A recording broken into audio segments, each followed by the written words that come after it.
ladies and gentlemen.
Bob's Discount Furniture.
You guys want to see the planet?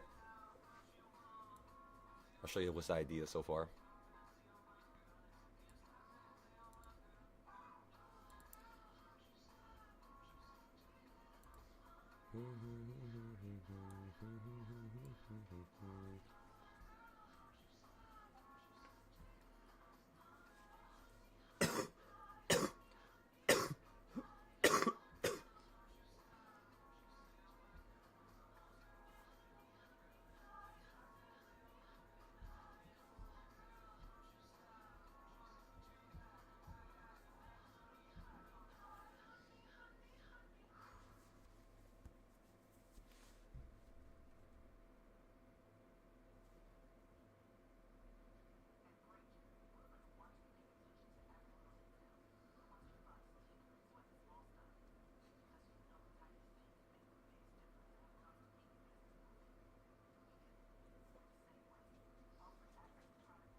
Just looking at yesterday and today.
This is last FOMC, October's.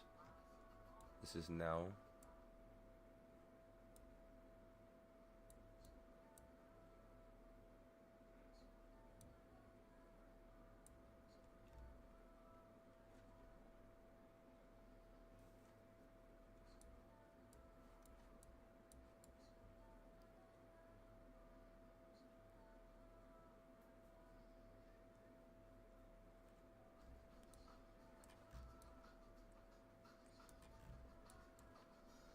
Yeah, it looks like this market might just collapse here. You might just fall back down to 665.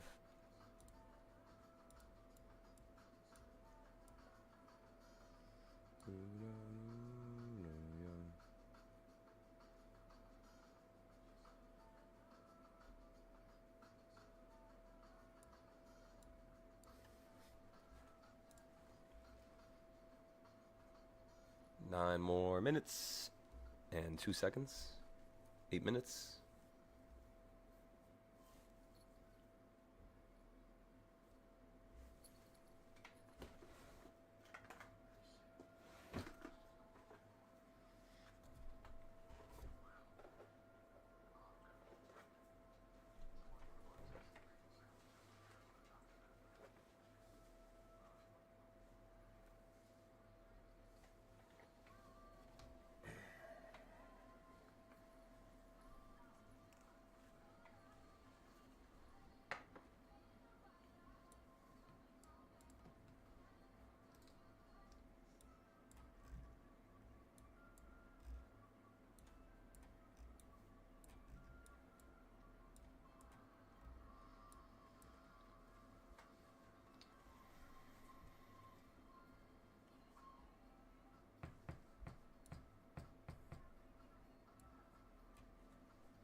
You're going to paper trade futures all morning? Excellent. Yeah, just get your reps in. Just so the ideas are a little bit more comforting, right?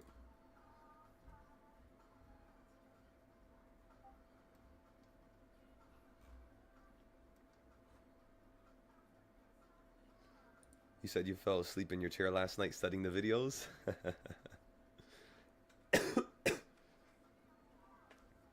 There we go. Passing out due to exhaustion, everybody. That's how we do it around here.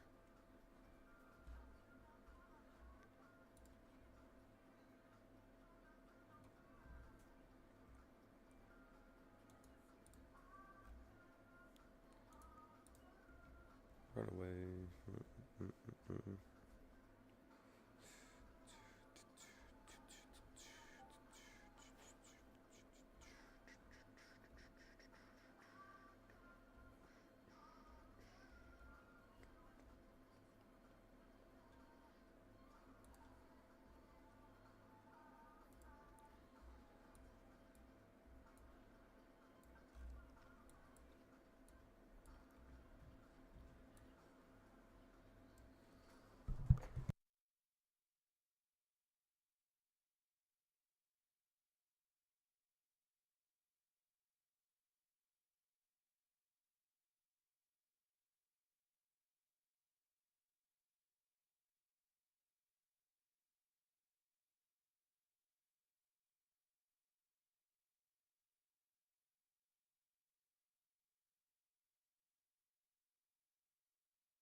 Cleaning up the desk.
Okay. Sorry to just clean up some stuff around the desk. Remember, everybody, this right here is the chart that I gave everybody a couple days ago in the class. And it's still perfectly working a couple days later. So that's kind of cool. Right now I'm thinking, since you're in the middle, I'm just going to start playing the puts at open for you to fall down into this lower section down here. But these puts could turn into a loss. So everybody who's trying to get into a option in the morning time, recognize that if you're looking at this screen, you're not really going to put too much capital down in the first couple minutes. 3% of your account, max. 3%. And this was the other YouTube chart that I made last year for you guys at the end of the year.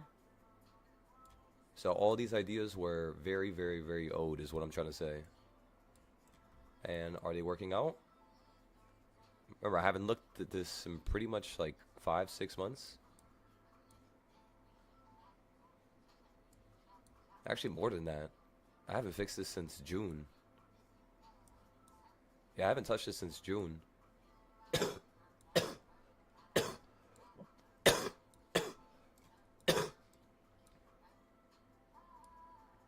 So right now, next 10% port, 1 to 3 days out, 3 to 5 strikes out. The second you hit the bottom here, and did that work out so far? And the answer is yes, it worked out yesterday. So for today, let's see if we can get a similar type of move. And then if we're above 685.90, that midpoint right there, we can continue playing the upside. 685.90.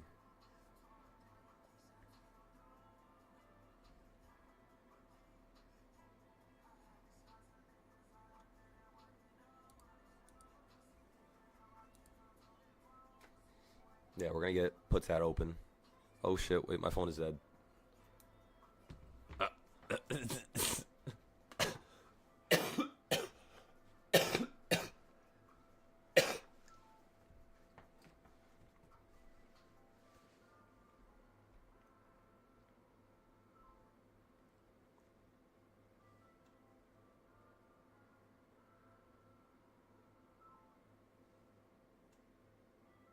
Oh, and I'm not signed in on my iPad. I can't sign in because I need my phone to give me the verification code. I forget you get signed out when you don't use your device for a couple weeks. We'll wait for it to turn on.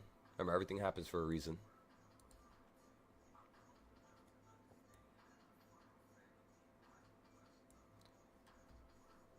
Okay, so boom, this is fixed now.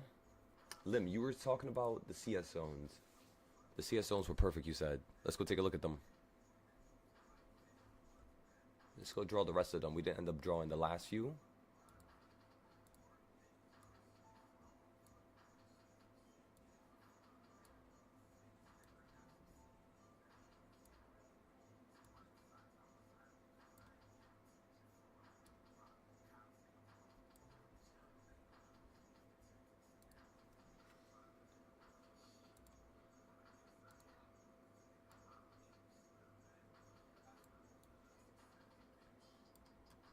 Yeah, midpoints, bottom points, right? Bottom points, midpoints. Nah, yeah. That was really, really nice. This is really aggressive. Like last second.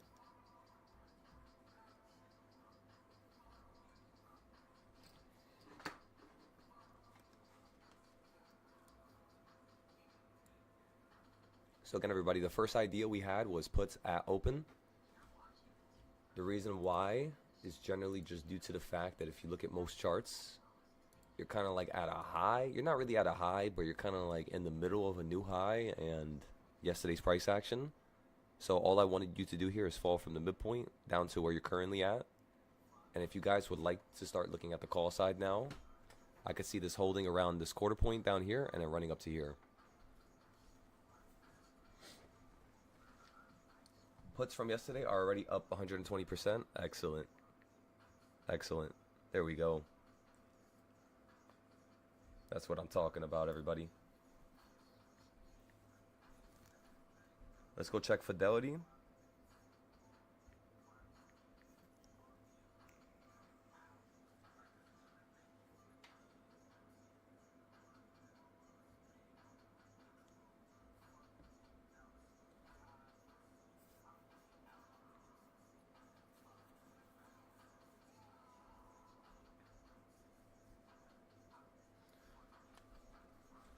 All right, perfect. Perfect, perfect, perfect.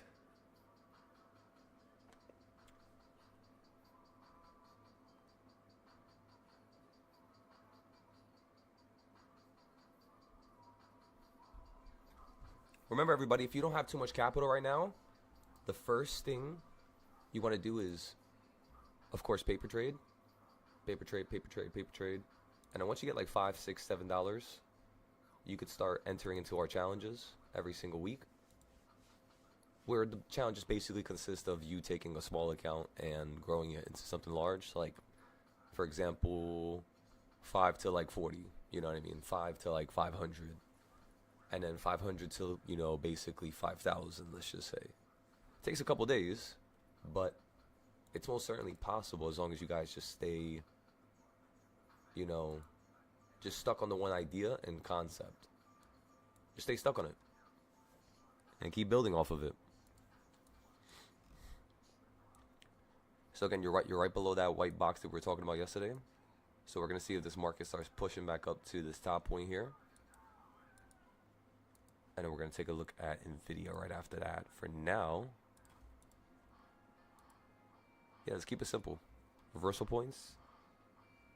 We're waiting for the next 5-minute candle, and then we're gonna have a new box. New box, new box, new box.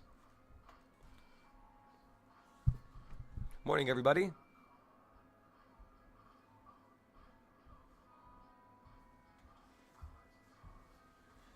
What's good, Limes? Mikey?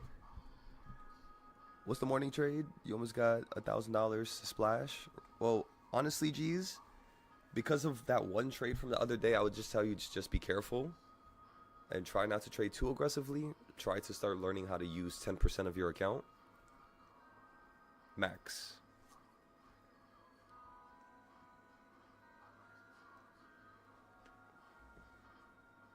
Until you guys are, at least going through more of the classes, meaning you have, I would say, 5 to at least 10 videos of trading styles that you've watched, seen, and added to your charts. Once you have that many trading styles, now you're not gambling. Technically, everybody here is gambling until you have at least 5 to 10 trading styles.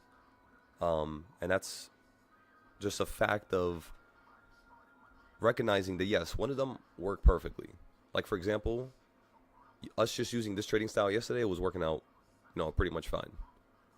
You had the CS zones, and it's a whole new trading style. You had the circles, it's a whole new trading style. You include all the other trading styles and their ideas on the side. Again, that's a whole new trading style, including the other trading styles and ideas, and simplifying them. The amount of contracts one would buy and the insurance, 0 days, 5 days. Again, this is all part of the trading styles. And yeah, you just need to have a lot of them really at one moment. It basically literally makes you foolproof, you know what I mean? But until then, it's kind of like you can always have something happen to you. And I really want you guys to be in an environment where you're foolproof, I don't want to do you like that. I want to make sure you're straight.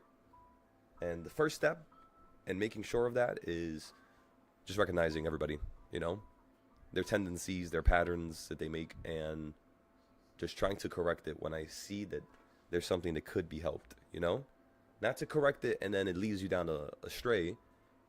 I want you to be able to test the guardrails. So most of the time that you're trading, especially if you're a beginner, you're literally bouncing from wall to wall to wall. Like you're going across the street, hitting this guardrail, pinballing back to the other guardrail, and you're hitting the extremities of everything. But that's perfect. That's what you really want to do. Because once you hit the extremities of something, meaning the guardrails of whatever exists that you're currently participating in, you can then understand how to not hit the guardrails, how to stay in between the white lines, right? How to not swerve the lane. It explains it for you. And yeah, you just got to throw yourself into the deep end, really. Have some losses, it's okay. That's what makes you better. It's perfect, honestly. It makes me happy. Brings a smile to my face. Really, like it really, really, really does. It's not just me saying that. It really does, just due to the fact that that's the quickest way to improve when you have a loss. So ladies and gentlemen, get ready for today. It's going to be exciting. First idea worked out. The second idea is currently working out as well. We didn't hop into the first 2 plays. We're just testing the waters a little bit, seeing if it's warm or cold. Excellent, Cody. You bought some calls on 1.5? Or are you going to get some calls at 1.5? Excellent.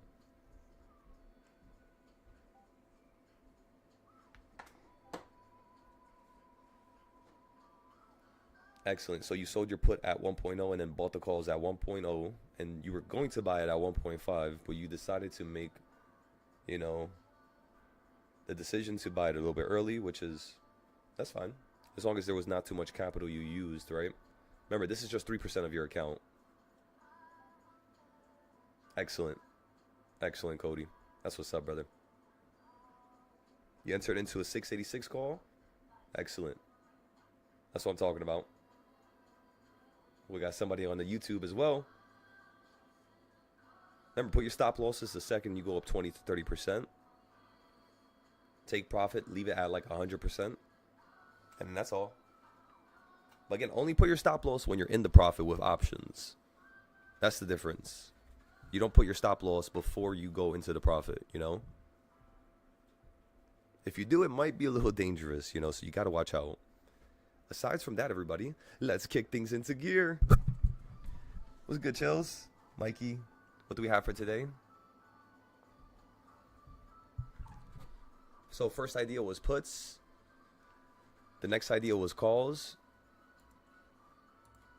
We were looking at supply and demand zones, and we told everybody that we want the market to hold right here, pop up to here, drop down to here, and then pop up to a newer high, where you could potentially get some shimming and shaking right around the top here, and that's what you're looking for.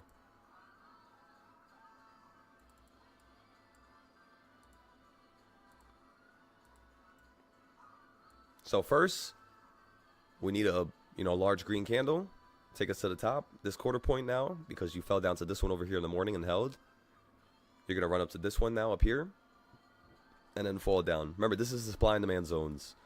This is the strongest trading style in terms of, I would say, the randomness of it. This is a very random trading style, the way it's built. It's not, okay, so it's not random because there's a certain structure to it. But when you actually draw it and you get the charts done, it gives you more randomized locations of where one could buy and sell. Like, for example, do you guys see how the market was running up to the halfway point and you fell down to the bottom yellow? Now you're hitting the quarter point over here. Instantly zap up to the halfway point, back down to the top of the gold, like perfectly. Like, you can't make this up. And that's what I'm saying. Like, it wants to react to these boxes, but it only does it this efficiently on like POW days or news days. So yeah, on POW days and on news days like FOMC,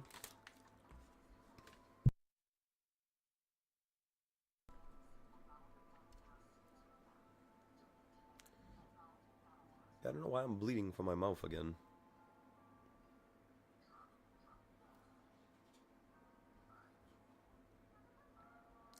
I might have to get that checked out.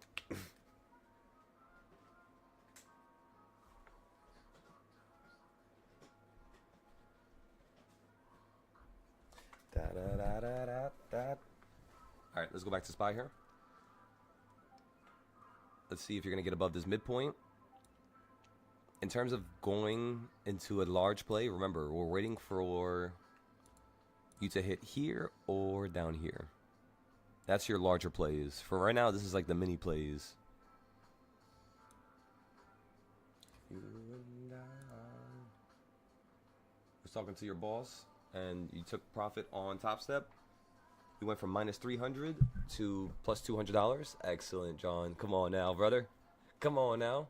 Just be careful with the options or the futures. Not the options, but be careful with the futures during the day.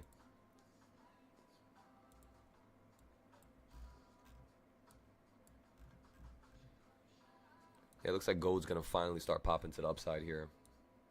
We took no losses on this account last night, so it was pretty nice. How much trades did we get last night? Let me see. So all last night's trades, this is pretty much it here. So there was no losses. We had 1, 2, 3, 4, 5, 6, 7, 8, 9, 10, 11, 12, 13, 14, 15, 16. And then plus, we now have a new Express account. That's trade right there, 17. And then I had some trades before on this account, before it was like an Express. Because remember, when it's basically Express, you could take out 5K. When it's not Express, you can't take out money yet. So with this account, this Express account, I have 35K basically, and last night we made 8,000.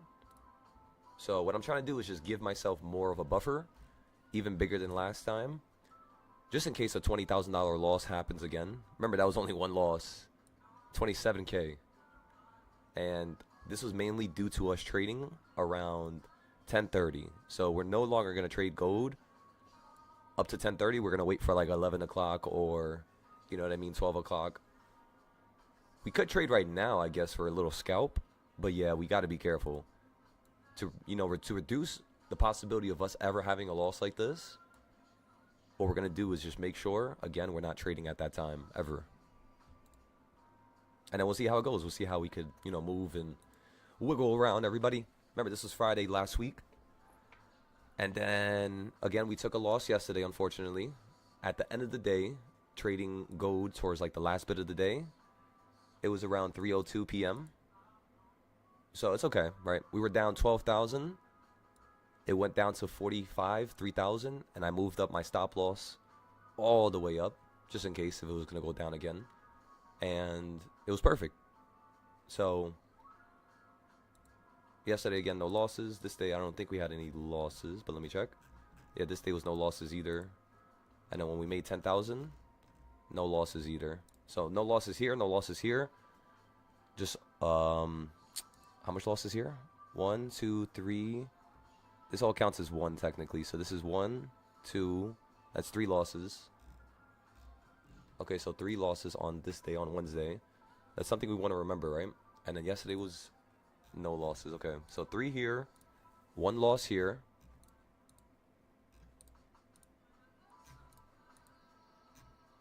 One here. Okay, another one here. So that's 4, 5. That's it. So we only had 5 losses at all on this account.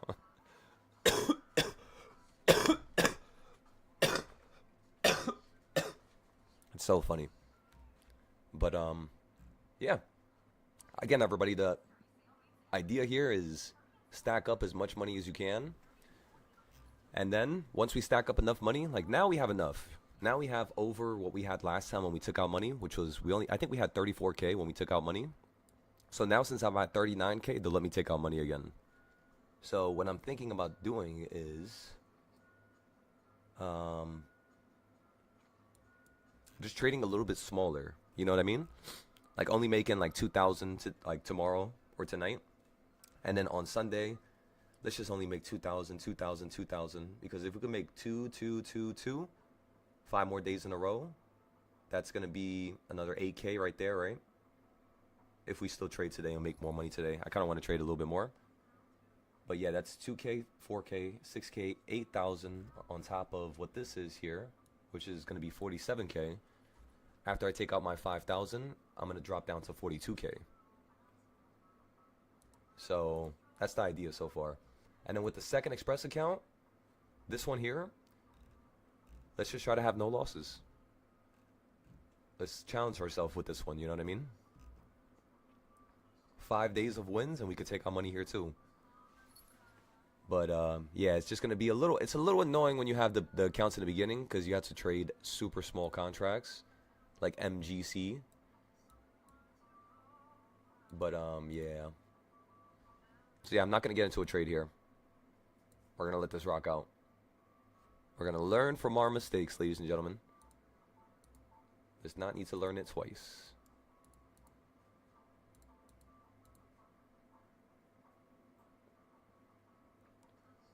Okay, so you hit 1.0 to the top side, and now you're falling right back down to 1.0 to the bottom here. Really tight consolidation. Let's check the YouTube charts. So pre-market, you basically fell straight down beneath the 1/8, and right now you're hovering on top of the 1/8 perfectly. So remember, everybody, those of you on YouTube, steal this trading style, watch the YouTube video, and yeah, use it. You know what I mean? If you're above the 1/8, it's calls. If you're below, it's puts. What do you do when the market hits it? Well, think about it like this. Since the market fell down on top of it the first time, you held on the 1/8, which was before the market opened. You then ran up above it again, King's Point, going off of these highs, and you're right back at the 1/8 now. But now you're going lower than it, right? So this is something you want to acknowledge and pay attention to, because whenever people get into trades, sometimes they'll see that it worked the first time, like you see how it held on the line right there. And then when they buy the second time, they usually buy from the same point, if not like a little bit higher. But then you always have the opportunity for the market to do this right here, which is going lower than it. So it's kind of like expanding that range way lower. So what I would do in this scenario is if I bought calls on the 1/8 point, because again, when it first hits it, you buy. You don't buy calls when it's going through it like this, nor do you buy um, the put plays, right? And the reason why is because you're not at the peak yet. You want this to potentially head up higher because yesterday you're still at these, these lows down here. And when you open up pre-market, you're just in the middle of all this. So do you see how sometimes a situation and the way you trade the boxes may differ just depending on what happened the previous couple days? It's not always going to be a one shoe fits all scenario, It can't be. But, ladies and gentlemen, it can be an environment that rhymes with one another. And that's what you're really looking for. How does it rhyme? So where's this market going to go here since you're below the 1/8? How do we play this, right? With the boxes. Well, it's simple, everybody. Zoom out for a second. Got the 1/8 points here. Let's go get the 1/16 points. Let's chop it up, chop it up.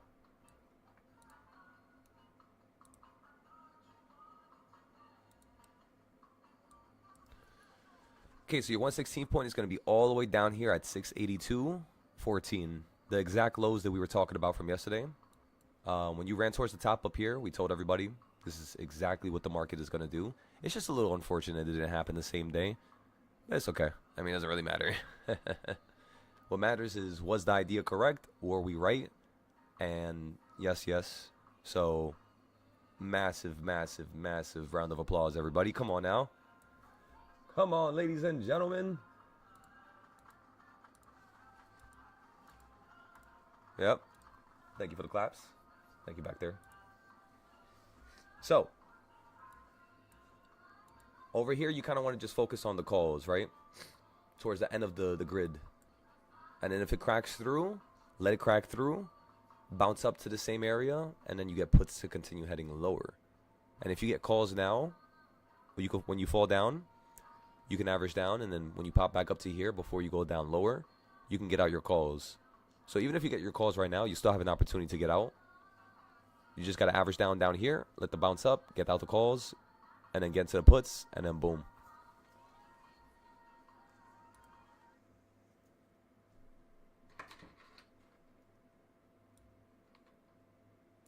Let's check the supply and demand zones. It looks like you're hitting the top of the gold. Perfect. All right, because you're hitting the top of the gold, everybody, I'm going to hop into a call. We don't really hop into too many calls with the supply and demand zones. But let's get a little spicy today, everybody.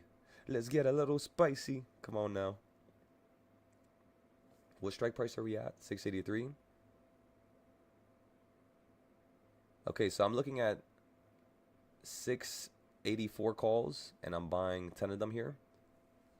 Again, 10 of them is going to be about 4% of the account.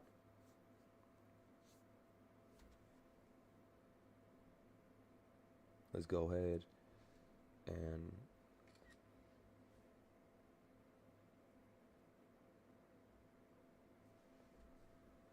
okay, let's post this to the Discord real quick.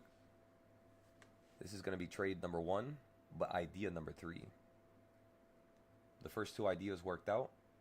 So again, we're going to remember that, and we're going to write it down.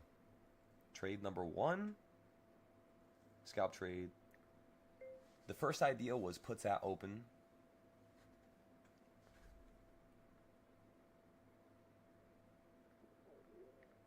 The second idea was calls at reversal point number 1.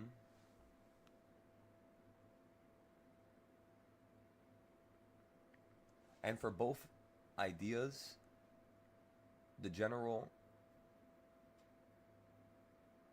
way that we go about buying and selling it is, as long as it goes up 20%, we could sell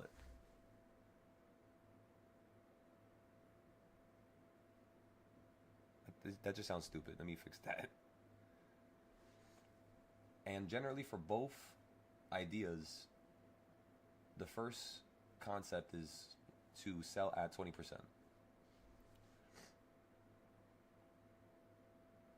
Or somewhere near.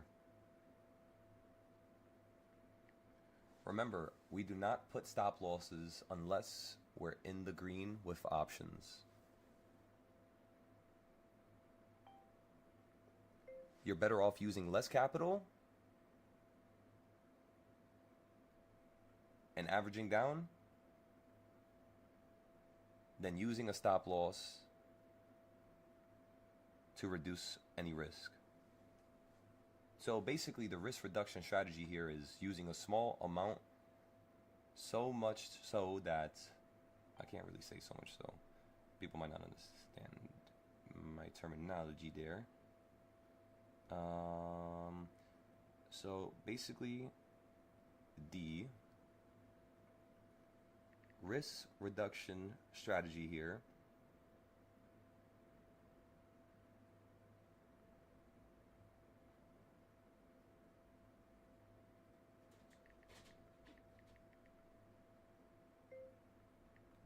an amount that won't get you emotional if you're down on.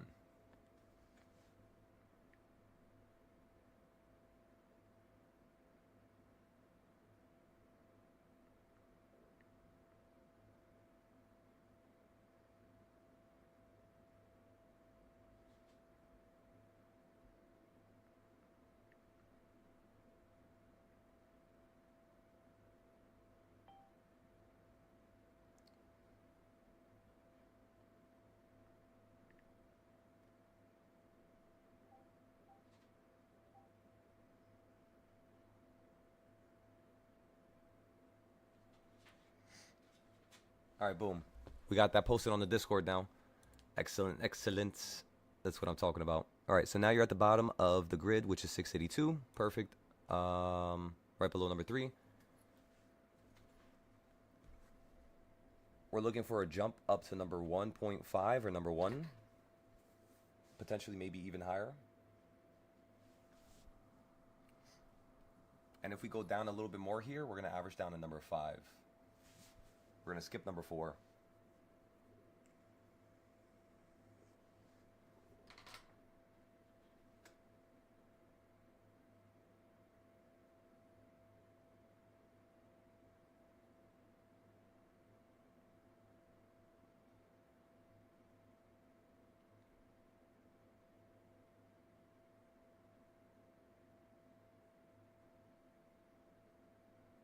Oh, wait, I got to fix this. Okay, boom. And then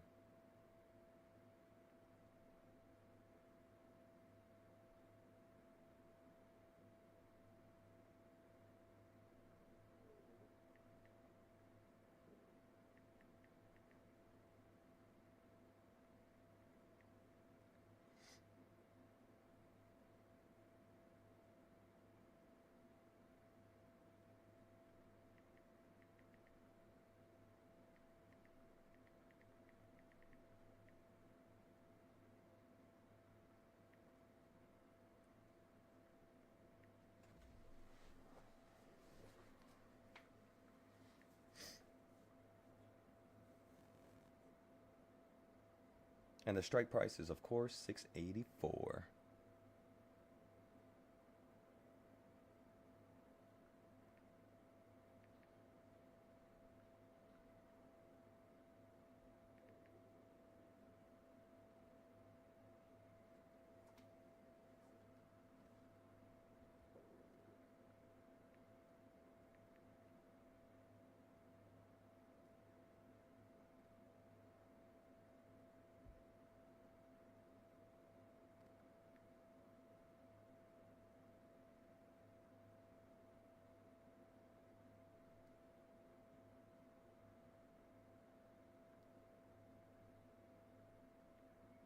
Sorry, I'm trying to make these notes look better. This looks awesome now.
Okay, everybody. So that's posted. That's posted. That looks really, really good. So let me fix this for Discord now. Add a message. We could just literally select everything, I guess. Does it let me do that? Yes, it does.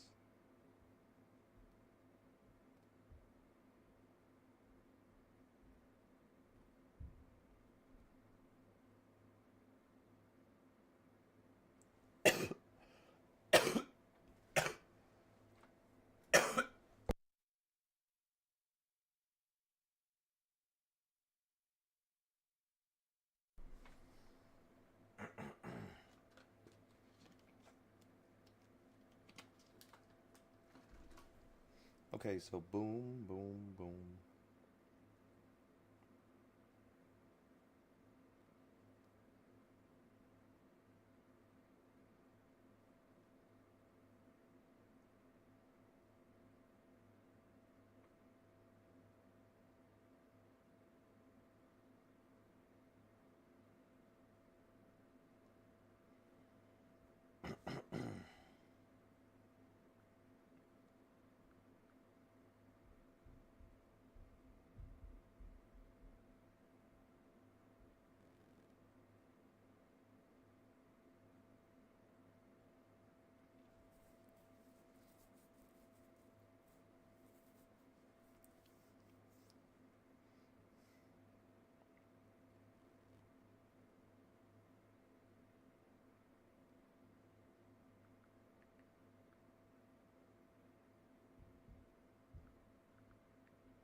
Everyone, so boom. I just posted that right there. Okay, that looks really, really, really, really, really good now. I like posting the notes like that, so we'll just do it like that from here on out. That looks exciting.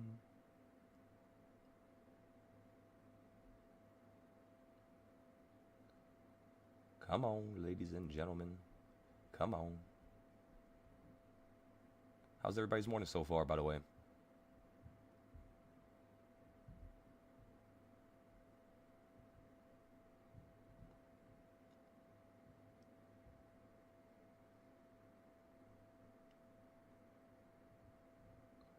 Also, I brought some good news, everybody. It seems like in the dream world, my subconscious is planning an attack on that damn gorilla that keeps attacking my dreams. So, I just thought I should let you guys know that.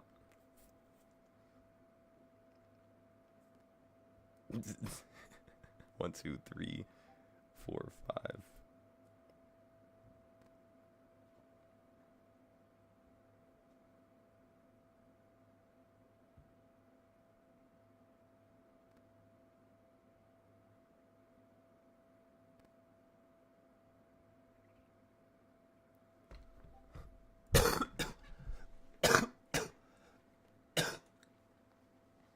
You said, do you have stream delay or is it just YouTube delay?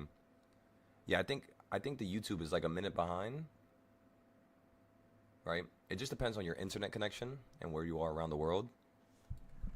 But the Discord is kind of the only thing that I've found out. I think that's the only thing I found out for now that allows you to have like real time, like sharing your screen and stuff like that.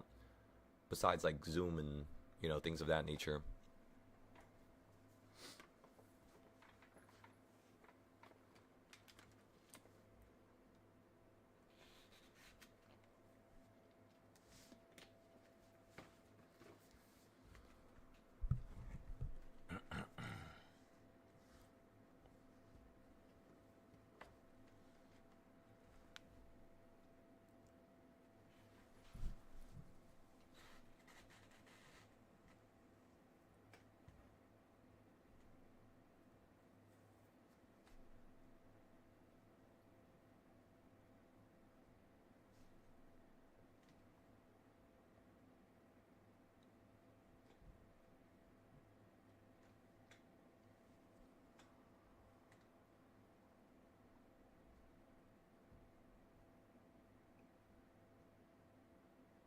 Oh my God, Target. What is happening? I just looked at my long-term option Oh my goodness. Look at this, everybody. Holy shit. That is insane. That's beautiful. We knew it. As a team, we knew it. We smashed that thing out the park. Come on now.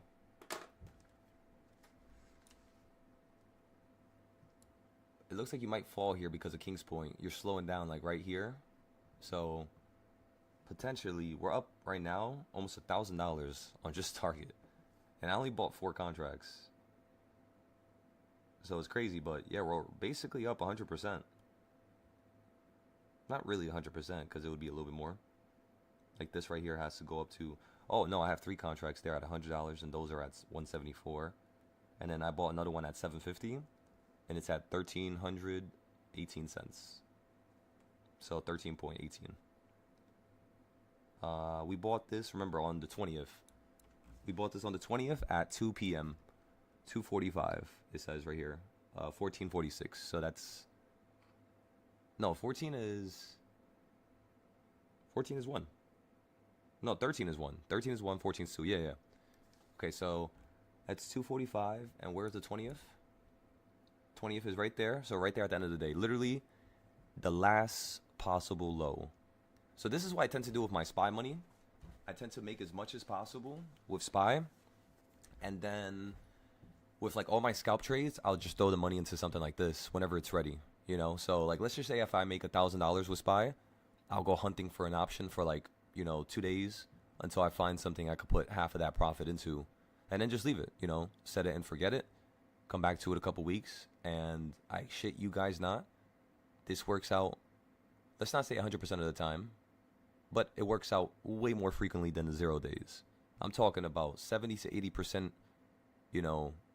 but then again, we don't really lose on 0 days that much. So you could kind of say 70 to 80% is like what we do with 0 days in terms of like a win rate. With this, I would say you're at like 95% most likely, 95 to like 97%. The only time we've ever lost money trading options like this was AMD in the beginning of the year because we didn't have enough time, but the direction was correct. Google, not enough time. And the correction was not the direction was not correct. So for Google, it was not correct. AMD was, so Google was like 2 X's. AMD was 1 X. What else? SMCI. No. What's that company called? No, Target. Yeah, Target, we lost some money because we had September options that we were buying in April. So we ended up losing around $300-400 on those. We were profitable at one point, so that was a really nice move. But yeah, let me look at where Target was around that time. It was around, around here, literally. So as you could see, we went crazy buying Target right around here, like falling down to the midpoint. And as you ran up higher here into the 108s, which is basically about $13, we never sold our plays. So every play on Target was up, I kid you not, a ridiculous amount. And then the plays expired in September, as you could see. So to go forward here more productively, what I did down here was I went way longer. I'm talking about next year, at the end of next year.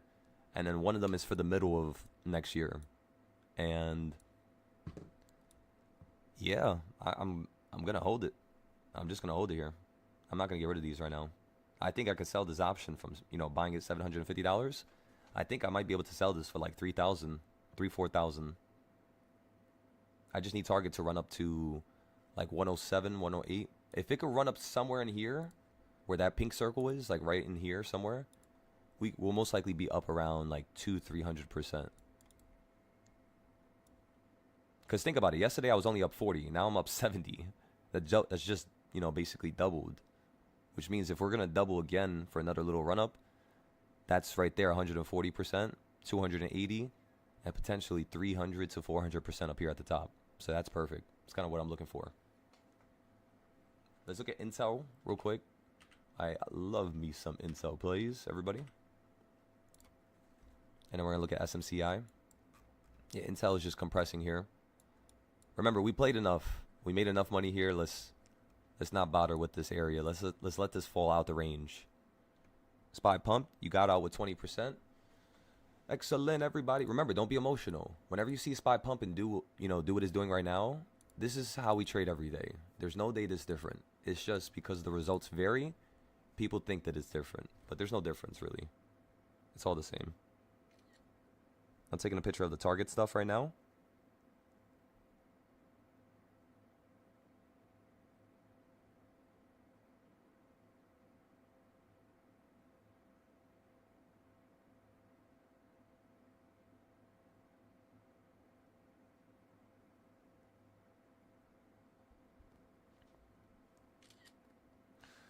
What makes you think I'm not in love?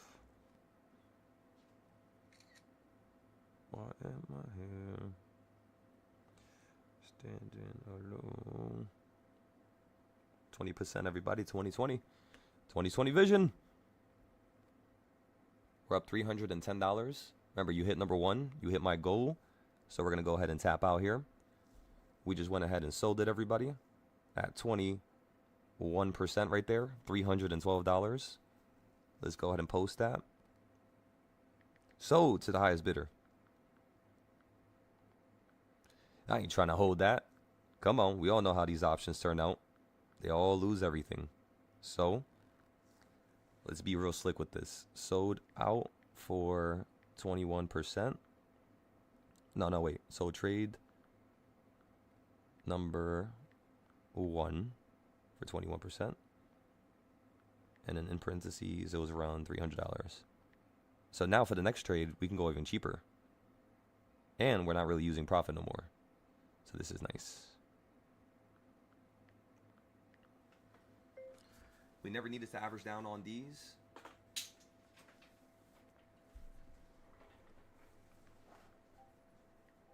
Which is a nice little improvement compared to some of the trades throughout the week.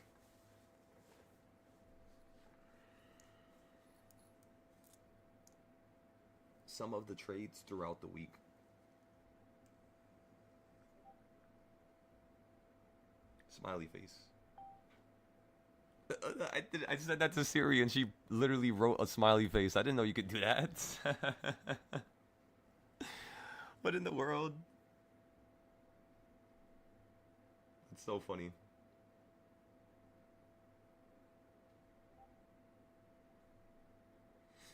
Let's post this on Moomoo. Let's get everybody on the same page. And then you said should have waited until the last 5 seconds to tell. Silo, you wrote the wrong title on Moomoo. It's a call, but you wrote put. Oh shit. Ah, fuck. I did it again.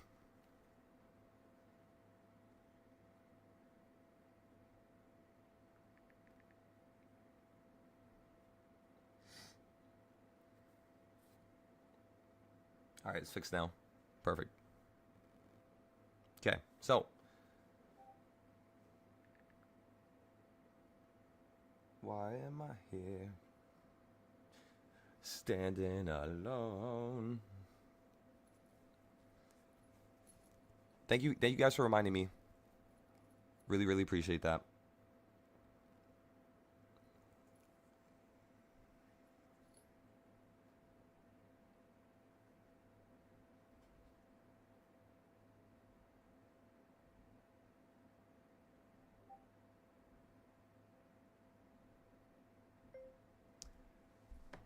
It was a call, but I messed up the title. Apologies for that, everybody. Generally, of course, at the time I sent that call play, you were falling. So, of course, we never buy anything to play the continuation of direction that early. So, of course, probably only the students would have recognized that. So, again, once we could fix this properly every single time, and we could teach everybody our system, accidents, even if I post one, won't deter any results. That's the plan, ladies and gentlemen. It was a call, but I messed up the title. Apologies for that, everybody. Generally, of course, at the time I sent that call, you were falling. So, of course, we never buy anything to play the continuation of the direction that early. So, of course, Probably only the students would have recognized that.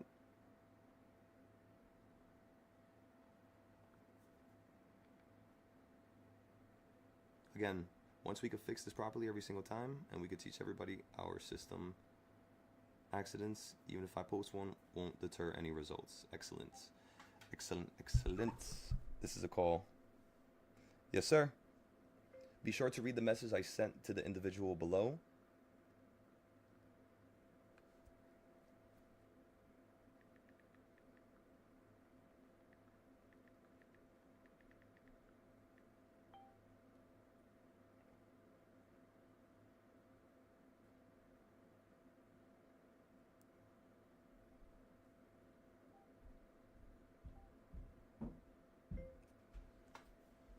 Same thing for here.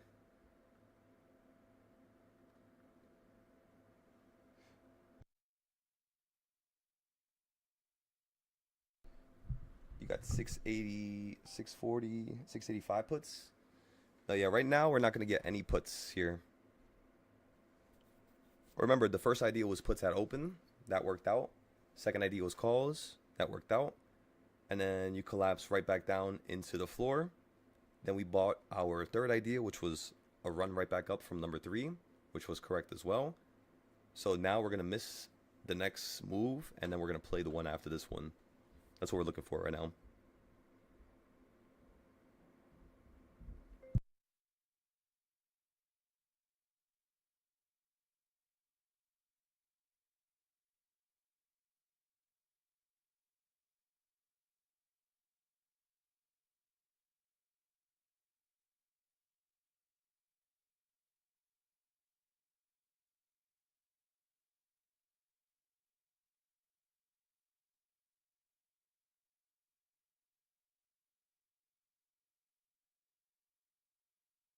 Excellent.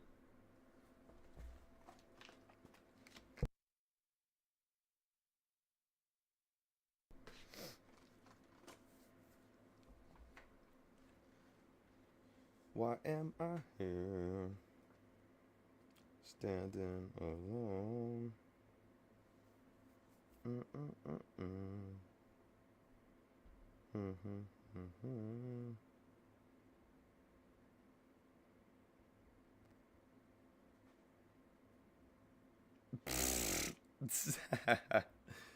Of course. That's what I'm talking about, ladies and gentlemen. We knew it. Excellent. Remember, that was the third idea. The fourth idea, if I had to say early, what it could be, it's going to be a reaction from number 3 towards the top or number 4 towards the top. If not, we're going to let this drop right back down here to number 3, number 4 once more. Number 3, number 4 once more. That rhymed. And then aside from that, we're going to get some calls down there again. For now, though, we're just going to take it nice and easy, everybody. Nice and easy.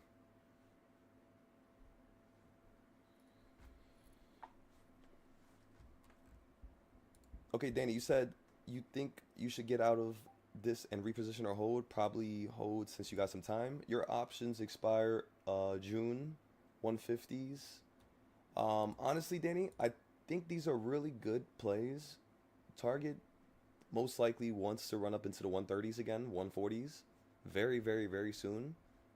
But it might be a little far for the strike price. Like the 150. You might need something for like 120, 110.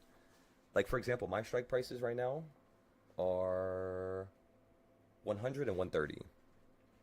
So mine that are 130s expire on June 18th, 2026. So I believe that's the same one you just sent. June 18th, 2026. Yep. You have the 150s, and then I have the 130s. I paid 100 for it, and currently right now they're around 150 to $200. Large bid. Very large bid and ask. Yeah, good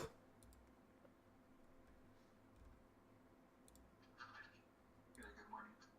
Yeah, thanks for that. Yeah, I might see if it goes up a little bit and then close out, then get some closer ones maybe. Oh hell yeah. Uh, let me let me Yeah, like a see little bit where we closer, at. right? Like 3 months out or something like that. Yeah, I bought these back in August. August, I think around the same time. Yeah, we all bought them, and I don't know why I picked the farther out. Maybe I didn't have enough money or something. I don't know why I picked the 150s. You know what I think it was? It was because 150. If we go to Target real quick, 150 is actually where Target needs to run into. If we Yeah, I'm zoom looking out, out. I'm gonna dig up my chart here, see what I have. yeah, like I kid you not, Oh, that. 150 is like a King's Point level. It's like one of your first King's Points levels before you get to the top of the range, which is 180. Mm, okay, yeah. I don't know. I have some levels marked. One at 104.39, 106.61, and then I have 120. Yeah, that's a good one. Yeah. Okay. Yeah. Let me see if I can squeeze out a little bit more juice, and then we'll see. Hell yeah. Well, yeah. We also got the holiday season, so I guess depending on how they perform over December, right? Well, That might kind of give them a boost. well, honestly, I had initially thought the reason why we ended up holding the calls past August and into September was because what we were doing was usually every year, around September time to August time, people start buying stuff for the holiday season. So Yeah. Front row right now.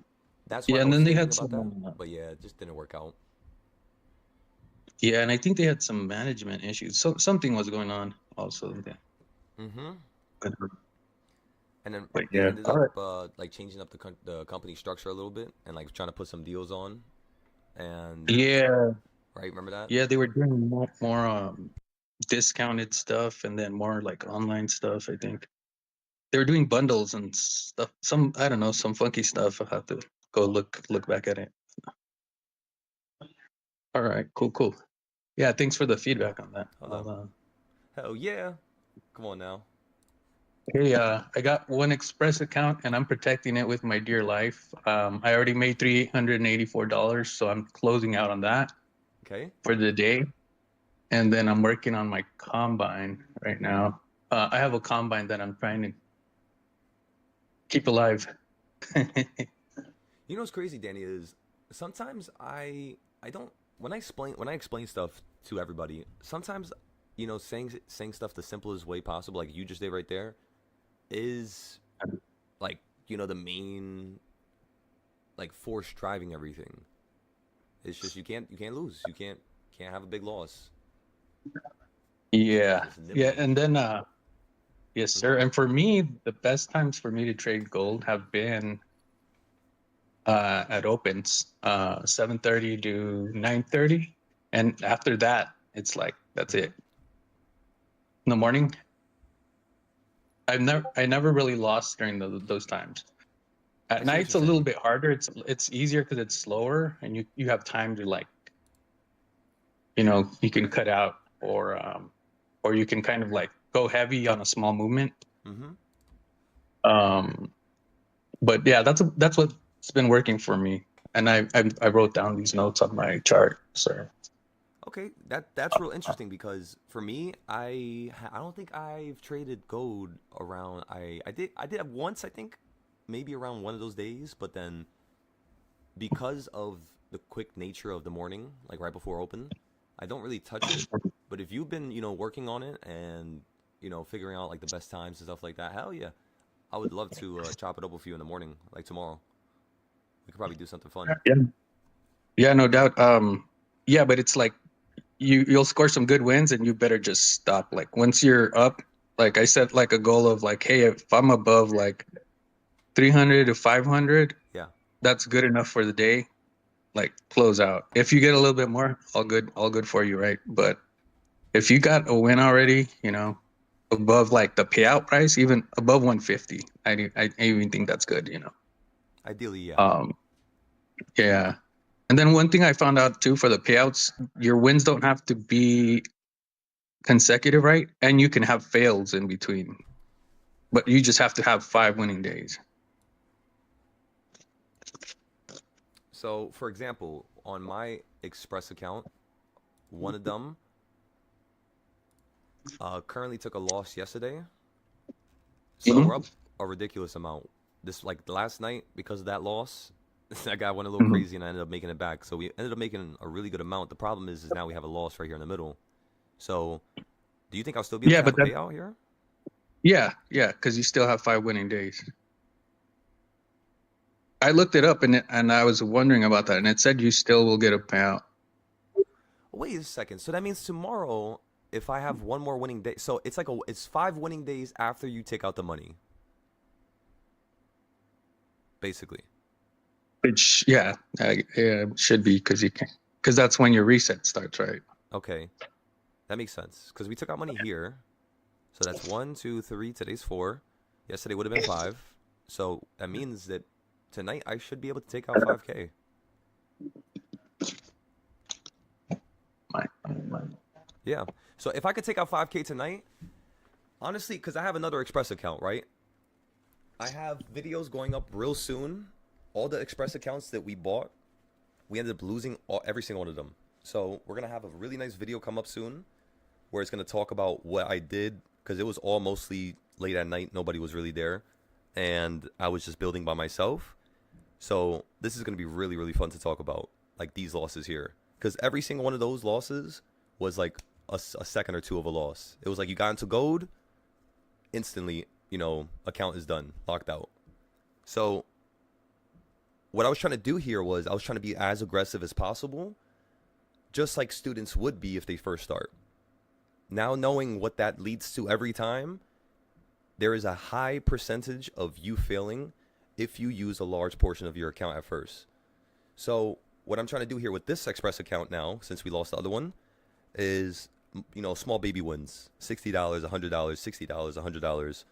And then yeah, let's get this to the level where people could comfortably make 1,500 per day for the first 2 days at least, pass the combine, get an Express account, and in 5 days of wins for you to take out profit. Also, recognize everybody, we started trading futures 2 months ago. We've been trading options for over 5 years. So the performance is not expected to be, the top of the top of the top yet because we still have to test the guardrails, just like how I was regarding the options earlier. It's the same thing with this. It's like you're bouncing from extremes to extremes to extremes, losing an account here, losing an account here. But you got to make sure you're at least taking out money. Because all this stuff right here, all these accounts that I lost, was around $396. But think about it. Because of my last payout, I'm still insanely profitable. I saw tons of room. But we're not just going to reset the accounts and, keep wasting money and wasting money. That's not how you go about doing things. So what I'm doing here is, in order for me to get a third Express account, I had to either one, make my money today, which is at least 150, because then I would be completely done with this account. Or two, if we have plenty of time, like after hours today, we might be able to just reset one if we do really well today. So our performance today, in terms of the options, will dictate whether or not we pay another $96 to open up another account. Remember, the purpose of us doing this is because you could take out 5K per week on each account for at least 5 weeks in a row before you're called up to a live. When you're called up to a live account, you have two options. Destroy every single one of these accounts and lose all of them and restart from the beginning again and then get another 5K a week. Or turn all your accounts into one account, which is going to be the live account.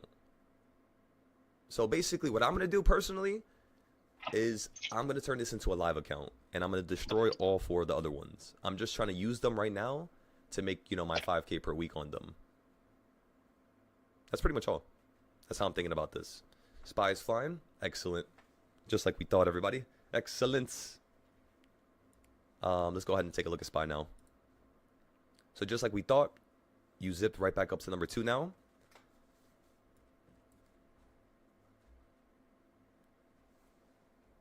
We're still going to wait for these puts.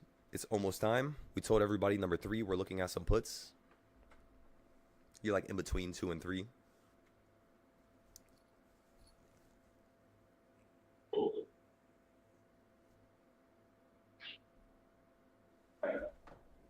Spy is flying. There we go. You said too early for puts. Do you think the upside would be just hit the green line and hold? What do you mean by that? Taylor, you're 3 out of 3 today for all of your plays. Excellent. Come on now, smashing it out the park. It does not have a break. Possibly revisit to 688. Yeah, definitely possible. That's definitely possible. That's for like the bigger trades, you know. For now, we're not in that bigger location yet. Besides hitting number 3.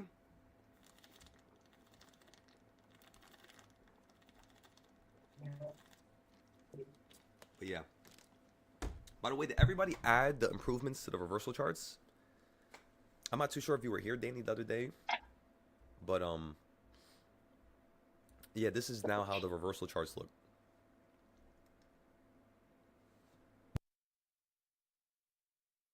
So, the change that we did was we added what was what in terms of a A plus or C or B setup. And then we also added the amount of capital that one would use for their account size at that location.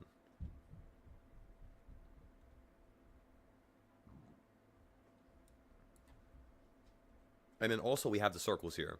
So these circles are all the entries.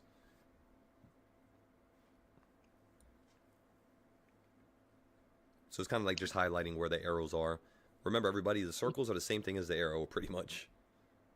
The only difference between the circles and the arrows is at number 4, there is 3 buying points instead of just 1. Every other location has 1 buying point that you want to focus on. Number 4, there's 3 of them. And then number 8, there's going to be 3 of them. But we're going to add that later.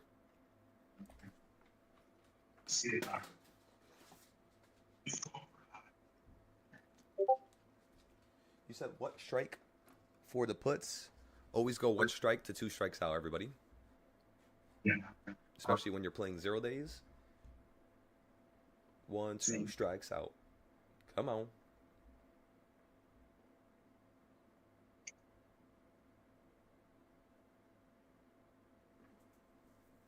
Why am I here? Standing alone.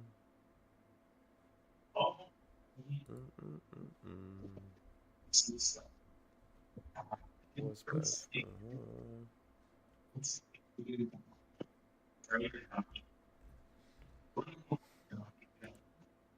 You already activated this Express account. Wait, so that is that Express? That was this Express account. Yeah, because we opened it here, we passed it there, and then this is the one we failed before that we could reset right now, and these are the other ones we passed. So this is real nice. I'm just looking at all the Express accounts and all the stuff we passed. You know what gets me tight? They don't give you no more certificates. I was trying to collect these certificates like damn Pokemon trading cards.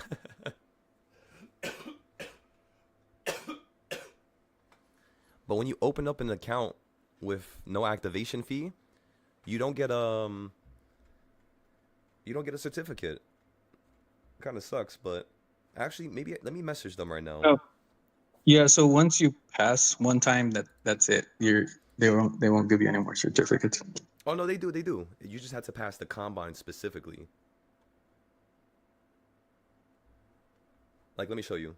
I have 2 certificates, one from the 24th of November, and then one from our very first account, which was the $50 one. They were both $50. And that was on November 3rd. And the next one was like 2-3 weeks later. And then after that, we stopped trading with the combines, and it was just the activated ones. So what strike for the puts? Boom. Yeah, we talked about it. If it goes to reversal point 3, which is around 687, we might want to get a 686 put. Excellent, Lime. You guys are catching quick. They're catching up real quick. I love it. That's awesome. Literally, Lime, just like that. You trade just like that every time? You're going to have a very fun scenario unravel for yourself. And then you said you feel like this might be one of those days where SPY just goes up the whole day with a little pullback. Excellent idea. Yeah, we're just waiting for this to hit 688. And once it does, we'll start putting more capital down. I wanted to hit yesterday's highs. Because remember, what did I tell everybody about FOMC? Especially about this FOMC that just passed. We told everybody that you're going to have a potential shift to number 5 down here. That's at 678. So today could be two things. The confirmation of you wanting to go up higher and you establishing that lower grid at the bottom, right? That support. Or today's going to basically be you falling out the sky and down here. And then you'll probably stop down here at the lows, like number 4 or 5. And then, yeah, tomorrow you'll just go down lower. Like Friday, you'll be somewhere down here, 675. The reason why I'm thinking like that is because, let me pull up the FOMC chart for you guys. Last time FOMC was up here at the top, you crashed. When FOMC was up here, like right here, you crashed the same day. And then you crashed a couple days later. When FOMC was over here, you crashed out the sky. When FOMC was right here, again, you continue to crash out the sky, where you then held a couple days later and then zipped right back up to the top. So when you're at the bottom, the market's going to run up FOMC. If you're at the top, the market's going to fall right after. Look over here. This is May of this year. You were basically at a high. But, you know, May of this year, don't count May. Because May, listen, you're at 480. And within a month, you're at 560. You know, that's not normal. So May gets a little past this year. But we're going to be using May for next year. Think about it like that. So this right here, what happened like exactly right around here, is what's going to help us next year. Let's go to the next one over here. Again, you were at a low right before it. You then run up into a high right on it, right? And then you have these massive drops where you're going lower than the previous couple days. And that's what I'm looking for today. Look at this FOMC. You're at a high. Fell out the sky right after. This was December of last year. No, this is January. Sorry. December is where, you know, we're trying to relate to this year. And last December, you were at a high, everybody, and you crashed out the sky. Do you guys see how consistent this is? Look over here. You fell into FOMC, right? And then you ran into it to the upside, right? FOMC then comes out right here. You then run up higher, and then you get that drop going lower than FOMC. So I'm thinking that, yeah, we should be able to get a moment where the market wants to take us potentially like right here. And then we can have a nice little call play. That's what this looks like. Looks like textbook, you know, you potentially being able to fall out the sky. And then for the supply and demand zones, everybody, again, what did I draw earlier? It's going to get really freaky because you guys don't normally see me do this. But we're going to start drawing more of our ideas, kind of like yesterday. Right? Yesterday you were really extreme. You held at the bottom down here. And then you continue to head up right back to the midpoint. Just like how we drew yesterday, which is crazy, right? And then we stopped it there. Whenever you see my arrow stop, that means it's a point where you could sell. So any peak is a point where you could sell. Here, here, here, here. I'm just trying to give everybody opportunities. And right now you're at the quarter point. You're falling from it to the midpoint. I want to see you fall down to this quarter point once more. And then we're going to buy some calls down here again.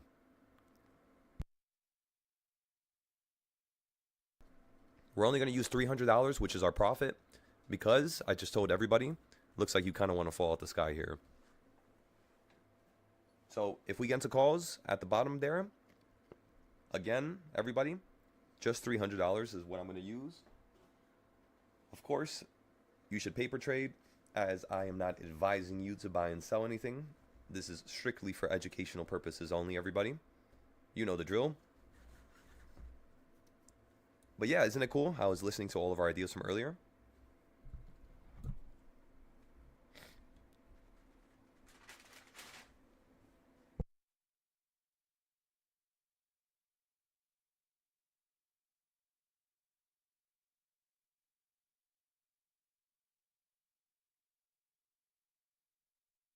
Okay, now let's go ahead and post this on Mumu. That was about enough time. The next idea, once again, everybody, let's go review it. Next idea is going to be, so I love how you hit the 116th point, just like we thought, everybody. Remember that box we drew over here? See, now every chart is working. Every idea that we drew this morning has worked out across the board on every single chart, which is really, really, really cool. That's awesome. Yeah, this is, oh my goodness, this feels so perfect right now. Making me feel warm on the inside.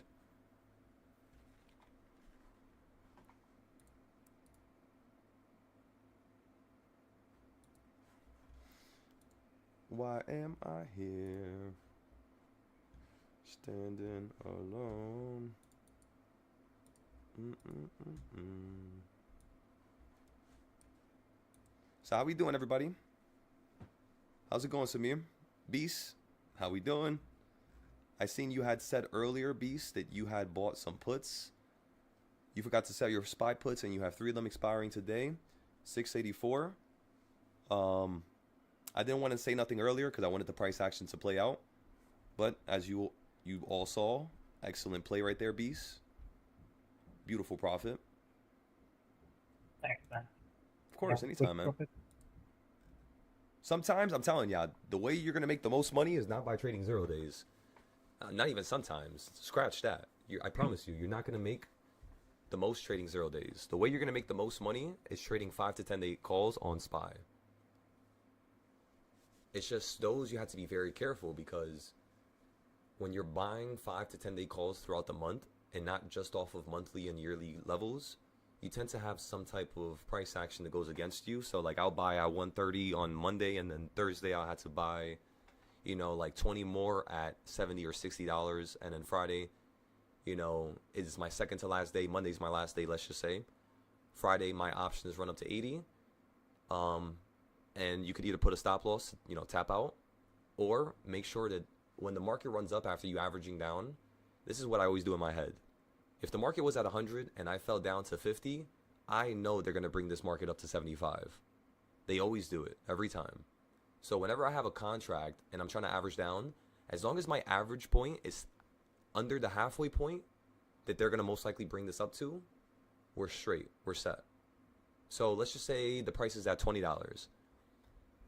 What you want to do here is you want to try to see if you can, of course, buy it, cheaper than $20, right? But generally, you're just looking for 20%.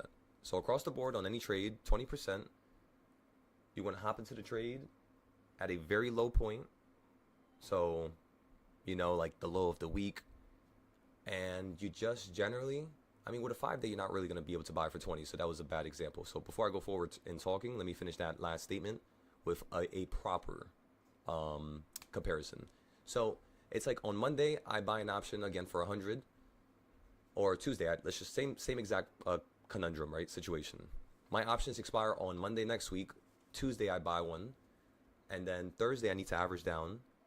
So if my average went from $100 on Tuesday, and then on Thursday, my average is at 60, that means I know in my brain, they're going to potentially want to run up this market to 80. So my average has to be at least 65 or 70 before the next day. That's all. That is all, ladies and gentlemen. That is all.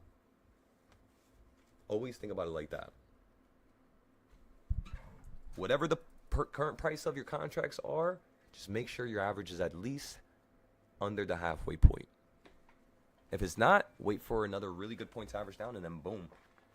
And bam. And that's all.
By the way, everybody, I'm making some...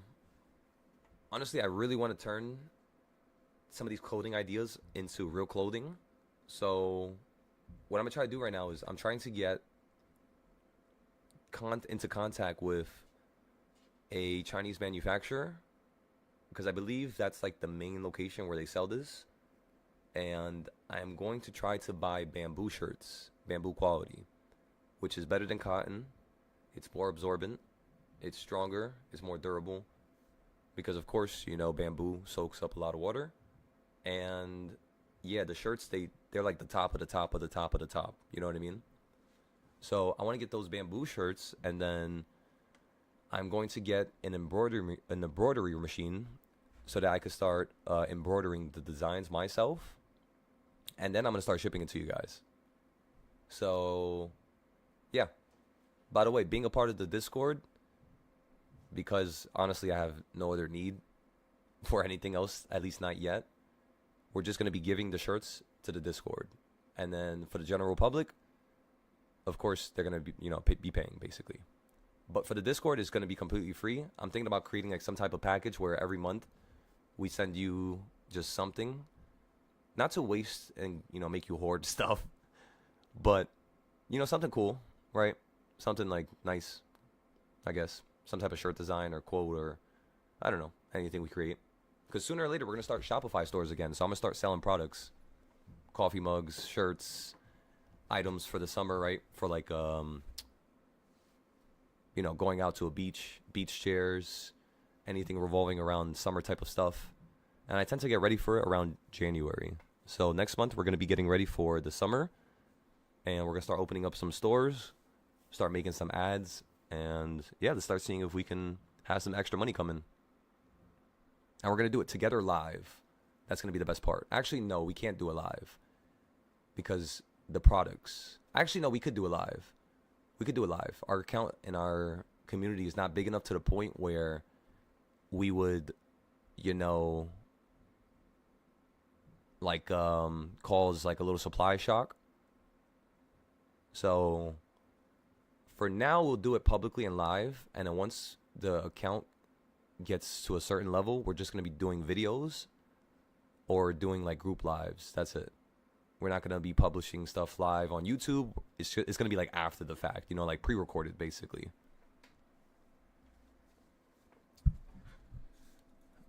Alrighty, ladies and gentlemen. Remember, be very careful here.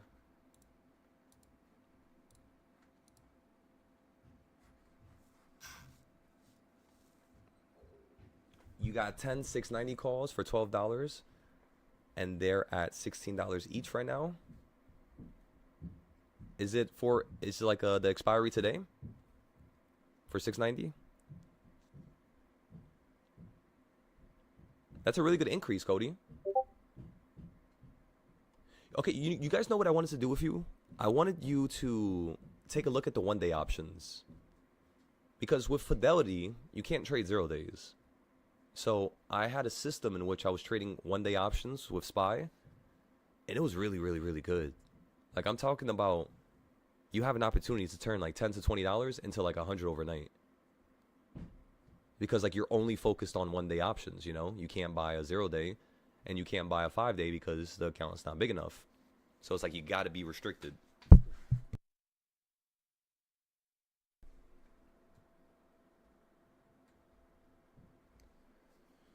Okay.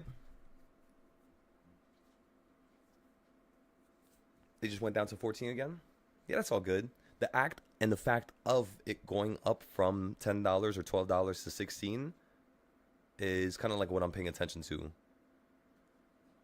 Because again, that's like, the consistency behind it. That's a potential opportunity for a future student. So it's awesome. It's awesome to see.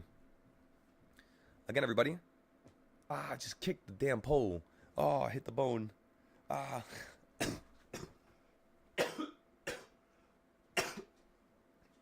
My goodness. You alright, bro? Say that again? You alright? Nah, yeah, I just kicked my leg against the pole. It's all good, though. What's up? I do it like once a day. Like those fighters that go in the damn, wilderness, and they're just like punching trees. That's what this feels like. It's like unconscious or subconscious training. I didn't breaking my shin. I just did a good Oracle put. I was watching the put flows, Yeah. and yesterday I got a 190 put for January 2nd for 230, 280, 240, and I sold it for 960. And you sold it for 90%? 960, $9 and $960. So Just the what was the 230 bought. percentage? So I bought it for 230, sold for 960. So from $200 you paid for it and you sold it at Yeah, 900? 960. What the fuck? That's beautiful. Okay, so fill me in. When did you buy? You bought yesterday? I got the high. Yesterday, yeah, yesterday at the high, 222 was the price sitting at Oracle, Okay. and I just saw the put flows. There was massive put flows on Oracle because they have high depth, I guess, Okay. and they missed one of the EPS, I guess, Right. on the EPS, and they just dumped 14%, 15%. Yeah, that right there is amazing, bro. That's awesome. That's really, really, really nice to see. And the options expire today, basically, right? Yeah, Got it. That makes a ton of sense because usually 5 to 10 day plays don't go up 400, 300%. Usually it's only like 250, 150. no, it was a January expiry, 20 days, 20, 23 days. Oh, so, so it was for January. Wait. Okay, so that right Yeah, there is January. that's boom. That's awesome right there. That you just completely changed the whole temperature of the room here. And the It reason why was I say that is because now everybody's going to be thinking about those options. Loud and clear, everybody. If you didn't hear him, he bought something for $200 yesterday when we were all buying our puts at the top because we knew the market was going to crash. Again, this is something we knew just simply because we stare at every single FOMC for the last 5 years straight. So you must understand that the patterns we have recognized are like pretty much like the best patterns, you know. There's of course still room for improvement. There's always room. But he went from $200 yesterday. It expired in January. Ladies and gentlemen, January. Come on now. That's how I want you guys to look at this market. Not the 0 days and then everybody's losing 1,000 here, 5K here. You just joined the Discord and then boom, now you lost this here. If it happens, it happens. It's your learning lesson. We all have our own learning lessons. But there's no need for that learning lesson no more for the future students. So what I want to do with you guys is I want to show you guys that yes, we're going to stack up enough capital with these small accounts, with the $1 million accounts. And the second we get to 150, 200, 300, and we have a couple people at those levels, I could show you accurately how to go forward. Right? Because we could do it right now. It's just for the bigger account, I don't really want to touch 5 days or 10 days. I just want to keep it with 0 days. It's been working out really nicely. If I'm going to do anything bigger than that, it's going to be leaps a year out. So either 0 days or leaps. And then for this next account that we were working on last week, we're going to pretty much just take that account to the 250 mark and then try to get that one to the 1,000 and then 5K. That's like the next one we're working on right now. And then on Friday, tomorrow, we're going to start another account. Because tomorrow should be, the 12th. That's Yeah, going I to be just like a shared the $4 picture. account. Say that again, Beast? I just shared the pictures on chat. Bought it for 330, sold it for 1,000. That is insane, brother. That's awesome. Yeah, you can post your Just one pictures buck. on, let me see what category. It's so basically in the trades category on the Discord, we have a little section for like 0% to 100. And for anybody else that wants to post their trades, remember, posting your trades allows you to remember your profit and your trade. And the second use of it is it allows the community to build quicker. So if that's something you guys would like to be a part of, just generally post it in those locations, and that's all. And then whenever you have mistakes, remember, please post the mistake. Excellent. I love how Slug posted his. Excellent. Hoover posted his as well yesterday. Excellent.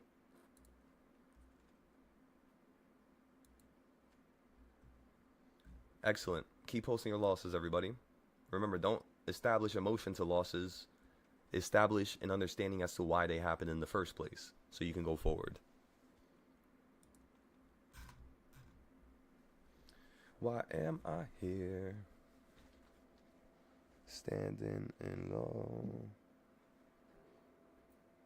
Standing alone. But yeah, everybody, so he bought it for 300, sold it for 1,000. Come on now. That's awesome. So what we're going to do next FOMC is we're going to try to do the same thing. Whatever Beast just did. Remember, there's a difference between, you know, somebody who's a prodigy and somebody who's just simply, you know, smart or intelligent, right? A prodigy learns off of another man's or woman's mistakes, point blank, without having to go through it themselves. Somebody who's intelligent and smart needs to go through it themselves. So it doesn't mean you're dumb if you can't do that, right? I'm one of those people that I got to do it myself. I got to throw myself in the hot pot, throw myself in the deep end, and then over time, I become a prodigy in what I'm doing. At least that's how I believe in myself.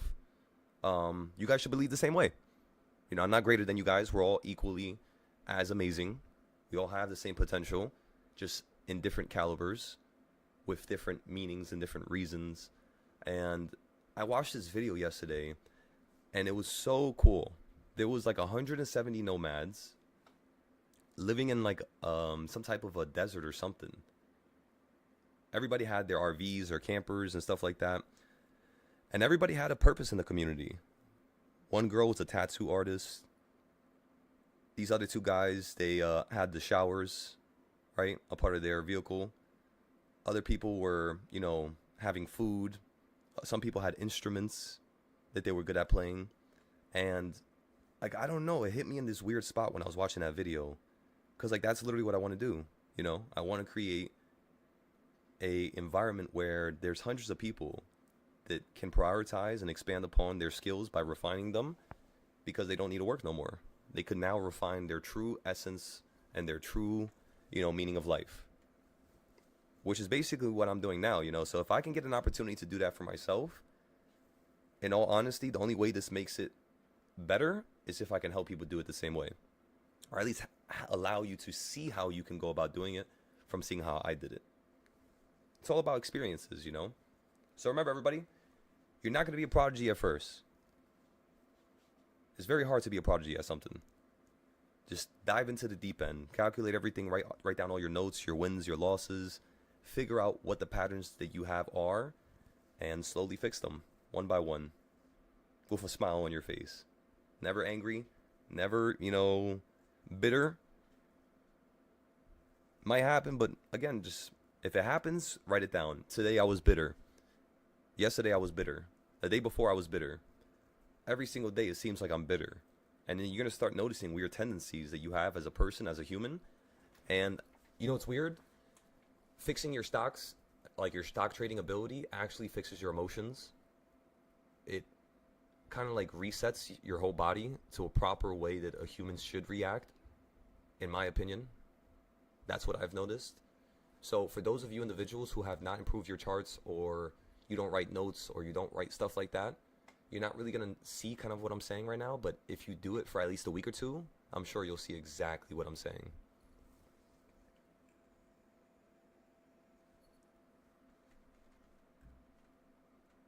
There we go, Taylor. Nice little option right around 1.5. So again, you hit number 1 up here first, down here. Then you hit number 1 here. Then 3.5 or 3.0. Then basically 4, right? You were basically around how many cents off of number 4?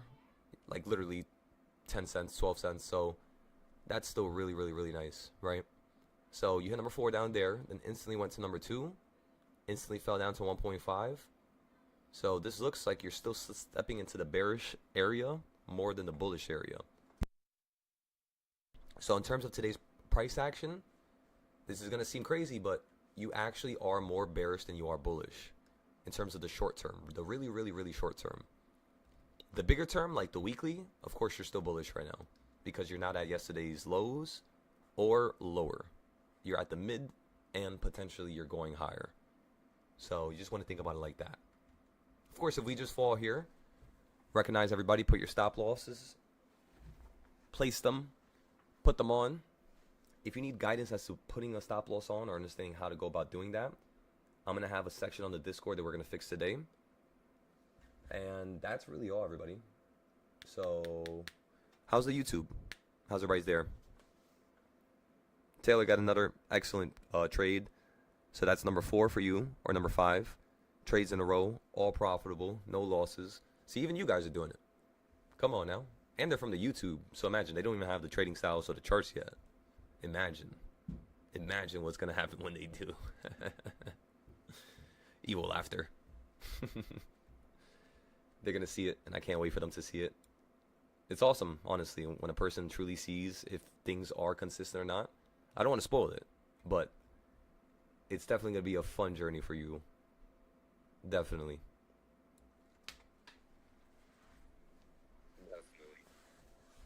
Why am I here?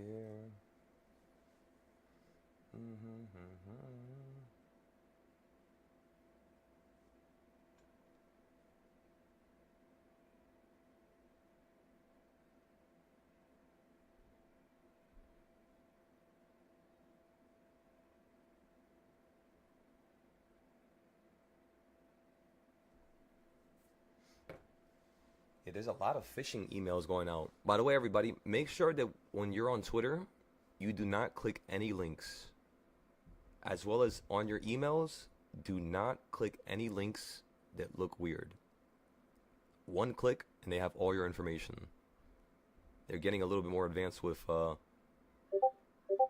these little phishing attacks. You know, they took out a whole company once. They messaged the damn manager or the CEO or some shit like that, and they got him to respond to them, and they literally started going after everybody one by one who was in the company, like by hacking their systems and just looking at all their information. It was one of the wildest things I ever heard. It was in 2022, I believe. I could be wrong, but I think it was 2022, and I think it was some type of what company was it? I don't remember. For some reason, I think I remember it being some type of tech company.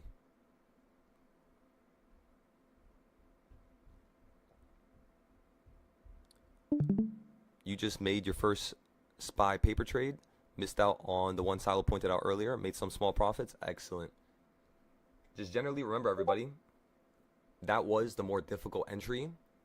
So when we bought into the trade, of course, it was around the B plus to the A setup. When you guys bought in right there, just recognize it was around the C to C plus setup. So those trades, they tend to work out about like 80% to 50% of the time. And everything else tends to work out a little bit more better, if that makes sense. So like number 1, again, you probably have a 50% win rate, or at least expectation of a win rate. Number 1.5, we can actually add that, like the expected reality of you being profitable at that location. You know what I mean? Because it kind of explains why I'm only putting in 3% of my account in those exact locations, if that makes sense. But yeah, this is awesome. Awesome job. Absolutely awesome job, Taylor. Come on now. Remember, don't hesitate. Do not hesitate, everybody. Just act. Act and act and act and do.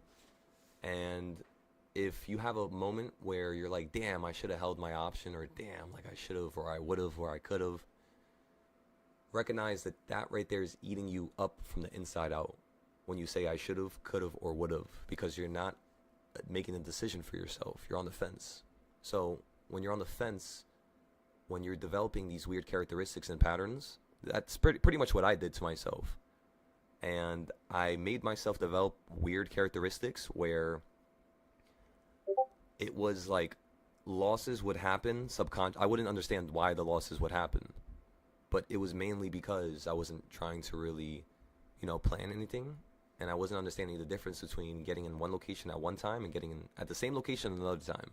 Because it's all different, Like, for example, when you first run into the 590s, like when you hit 594, I'm thinking you're going to have a nice little pullback. So at 594, we're going to get a 5-day put. And we're really close to it. So finally, right? And then after we fall from 590, we're then going to get a 20-day call once you fall out the sky so that you can continue to run up into the 700s. That's all. Okay, let's get into the groove of things, ladies and gentlemen. Let's get into another trade here. SPY's still lagging, so we're going to give it a moment. We're going to let this fall back down to number 3 or 4. Just like how we told you guys in the morning when you opened up here. We wanted you to fall down to this circle, and then we would use a large portion of the account, which was only still 8%. So that's awesome, right? And then you ran up to here. We're going to wait for you to hit this circle now. And then we're going to put in basically like another 2,000-3,000 into the puts. And yes, that's pretty much all. But that's only if it happens today. If it happens tomorrow, we're not going to potentially get the puts up here. Because it looks like it's going to go higher, fall into the purple, hold, and then run up higher. So that's the one thing you got to watch out for. So next time, instead of us buying puts here, logically, we will most likely be buying it up here. So we just fixed that. We made it better. Just going off of what happened this morning and going off of what happened yesterday. At first, we were just going off of the colors.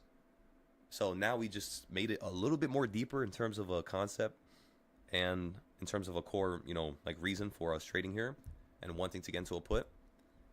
We just improved all of it. So that's awesome. So now what am I going to do? I'm going to go off this chart and go look at another chart and try to see if we can draw something, This right here is last year's YouTube chart.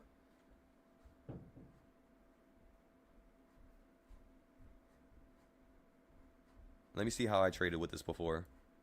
Okay, so how was I using this? Let me see. When I first created it, it was over here. Okay, so we were using this. We had smaller boxes inside of bigger boxes right there. Okay, that's something we want to watch out for and pay attention to. Because then, where's the big box? Right here.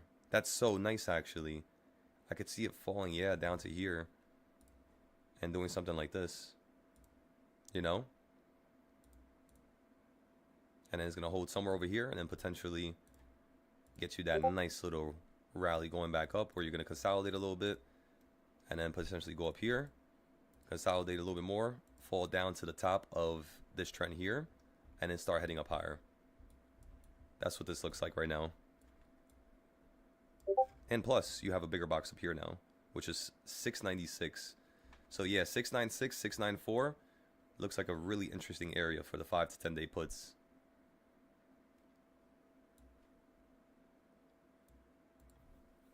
Okay, next chart. What's this? Just a simple chart, nothing on it. We can add something. Let's add another angle of trends here. Boom, just like that. Let's keep this like that. Alright, so boom, once you crack below this parallel channel, you could see the market potentially fall down to here, where we could have some, want for you to hold. And then you can go up higher.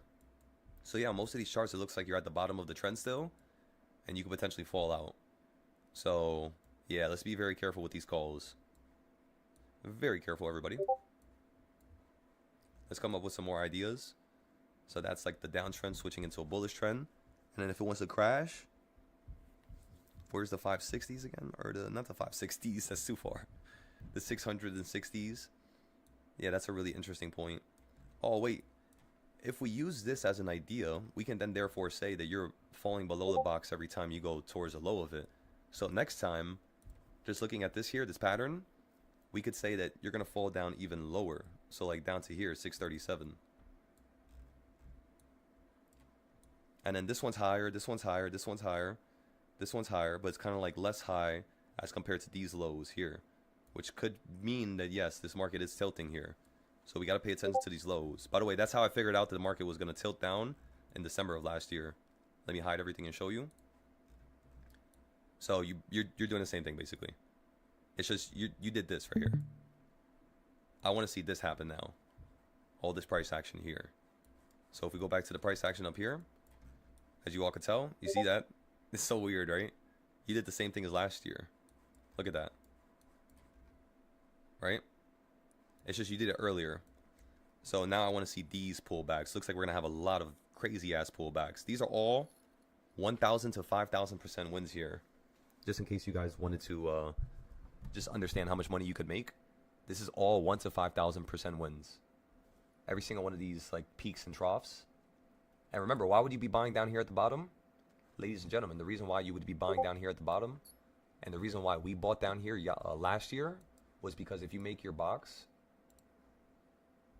where's the halfway point? As you all can see, the halfway point is right there. So you hit it both times, and when you were hitting the halfway point, we just told everybody go long 5 to 10 days out. The first time, when we got down here, we told everybody just play for half the gap. You kept running up, you kept running up. We ended up selling out of everything right around here, around the top. And then we bought the puts again early on Thursday, averaged down on Friday, and yeah, held them to Monday. You fell down again to the midpoint. We bought calls again, and then we played even shorter this time. Now instead of playing for the midpoint, we only want to play for the quarter point, which is right here. Once that happened, it was fulfilled. We sold our plays right around down here. We allowed it to run up to here, and we bought puts. Why? The reason why we bought puts right here is just simply due to the fact that if you use a dollar amount, look at this high compared to this low. You see how it's lower? So we told everybody the next high is probably going to be lower again. It's probably going to continue the pattern. So the second it's near the lows, or basically the highs of this day right here, we're going to buy the puts for you to fall down again. And as you all could tell, Friday, it kept working out non-stop. And then when the market ended up falling out the sky over here, what day was it, everybody? Friday, right? Do you guys see now how this was literally our most profitable month ever? Like, the amount of money we made here for options was ridiculous. It was at least 100,000% combined. So that was the crazy part. But yeah. So let's go back to the current price action so we can show you guys how we're going to deal with this now.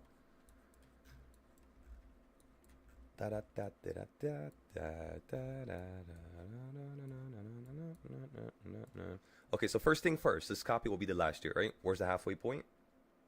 Boom. And boom. The halfway point is right here at 669. Excellent. Okay. And then on Friday, we collapsed. Today is Friday. You guys just want to try it? We could test it. Just literally get into a Monday put right now because you're at the highs. And we just average down, you know, buy once now and then buy again at like 3. It literally looks like you're going to copy and paste that trend right now.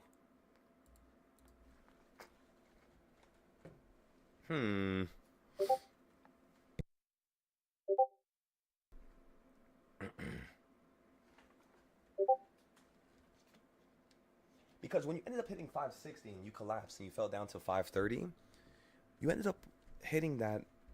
Wait a second. Okay, so if we add that to the table as well, last summer when you were at over here, when you collapsed in the summer, $60 in August to September.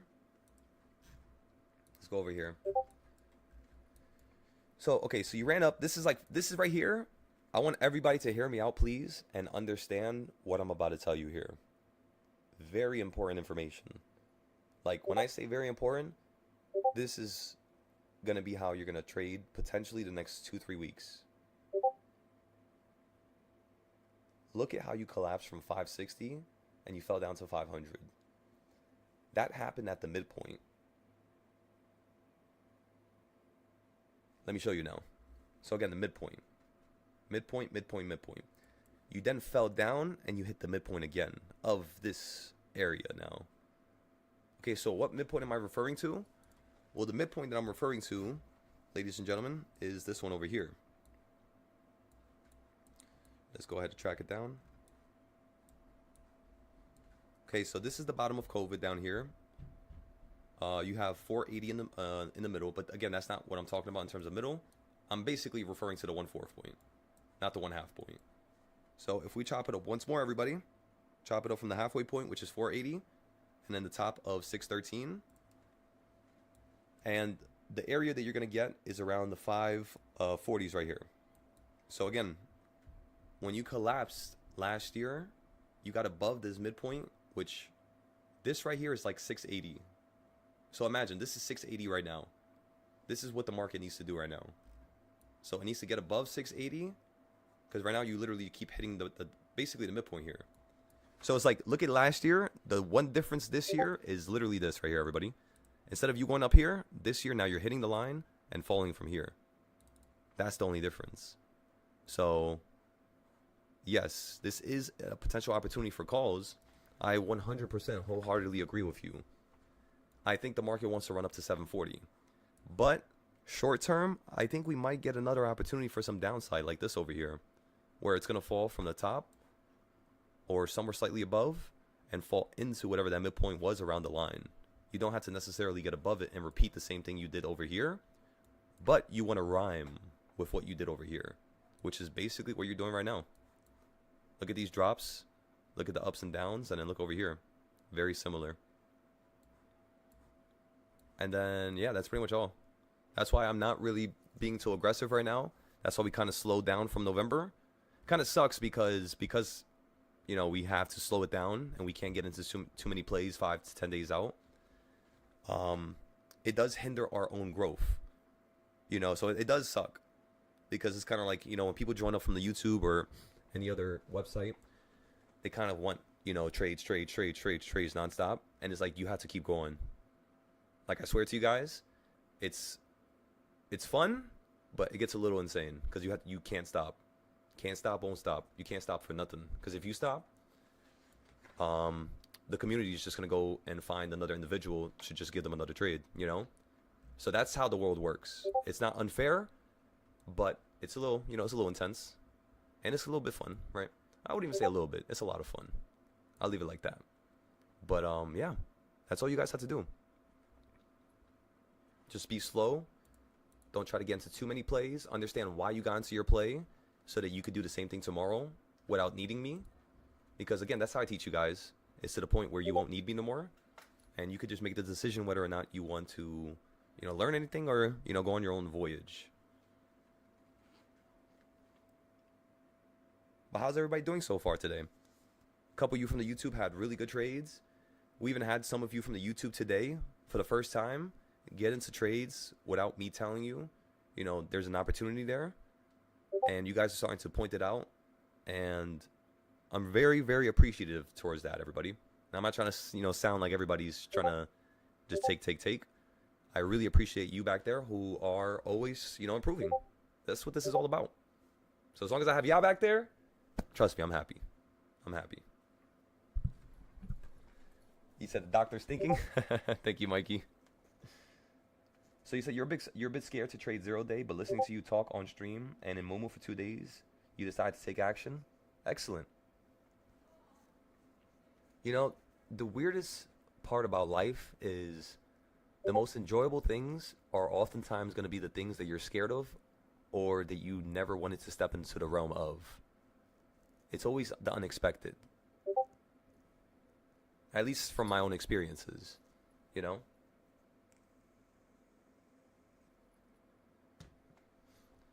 For SMCI, we're still waiting on it. We're going to take a look at it in probably like another 20-30 minutes here. We're just waiting for another SPY entry. Just don't want to miss it. And for the Discord, is there anybody that had a large loss?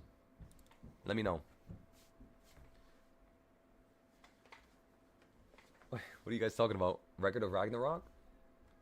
Wait, is that an anime? I heard about the Record of Ragnarok, but I never watched it. It is, right? Yeah, Record of Ragnarok. You know what's crazy is my main character and my anime that I'm developing, he has some similar aspects to the Record of Ragnarok, so it's kind of funny.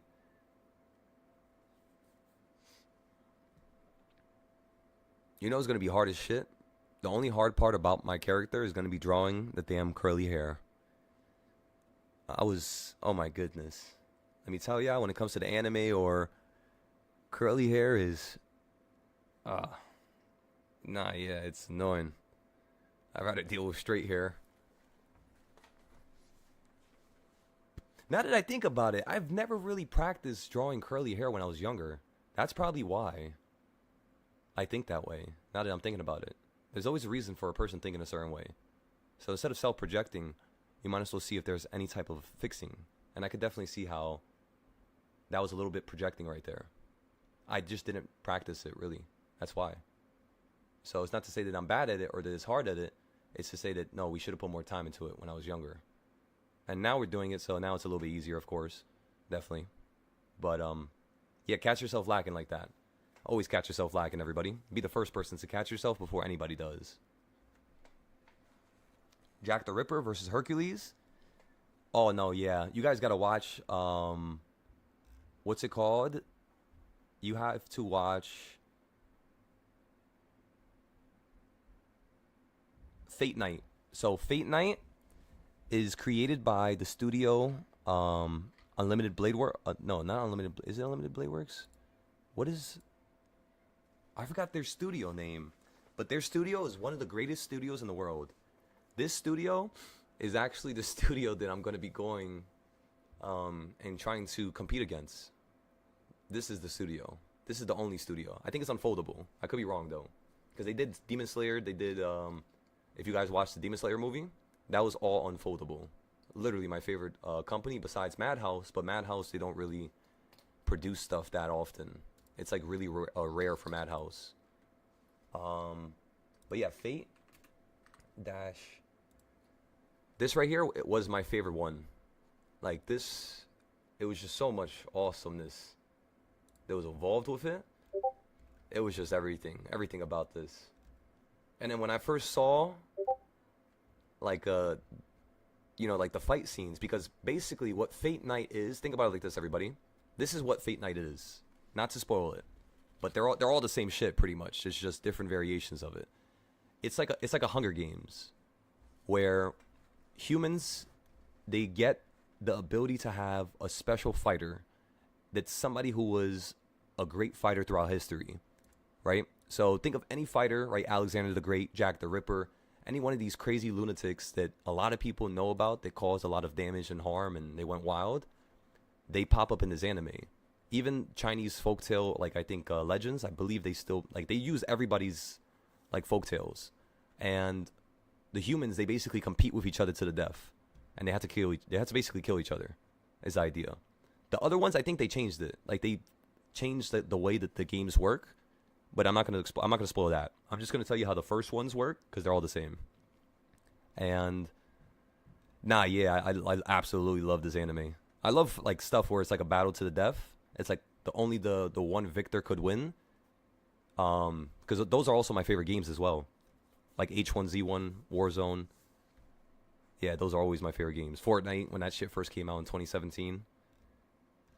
They're all similar, very similar ideas. Oh, did you guys see the new trailer for Hunger Games? Yo, I can't wait for that. I can't. Did you guys see it? Let's play it. Hunger Games. Can I get copyright for this? Shit, I hope not. YouTube trailer. Hunger Games. Trailer.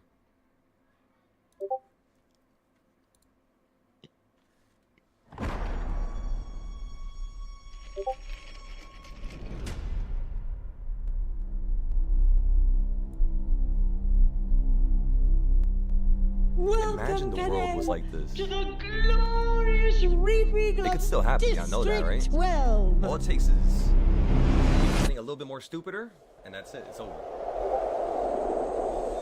You can wipe out a generation with one generation. If you didn't know, all you gotta do is Twice persuade the one number of generation, tributes. have the second generation continue that endeavor, but to a greater feat. Twice the And by the end of the glory. second generation, everything is ready, rewritten. It's crazy how they have a child there. It's time I didn't think that they for put the like kids and second stuff like that. quarter quell. But then again, the other Hunger Games, I could have sworn. Like this right here is so bad, yo. This right here, I love this aspect. Like 10, everybody's getting ready. Oh hell yeah. Remember, this is a fight to the death, everybody. That's what these movies are. And the purpose of it is because each district. Well, actually, I'm not even gonna say nothing. But there's different districts, and you basically have people competing against each other, and I'm not gonna tell you why. But obviously,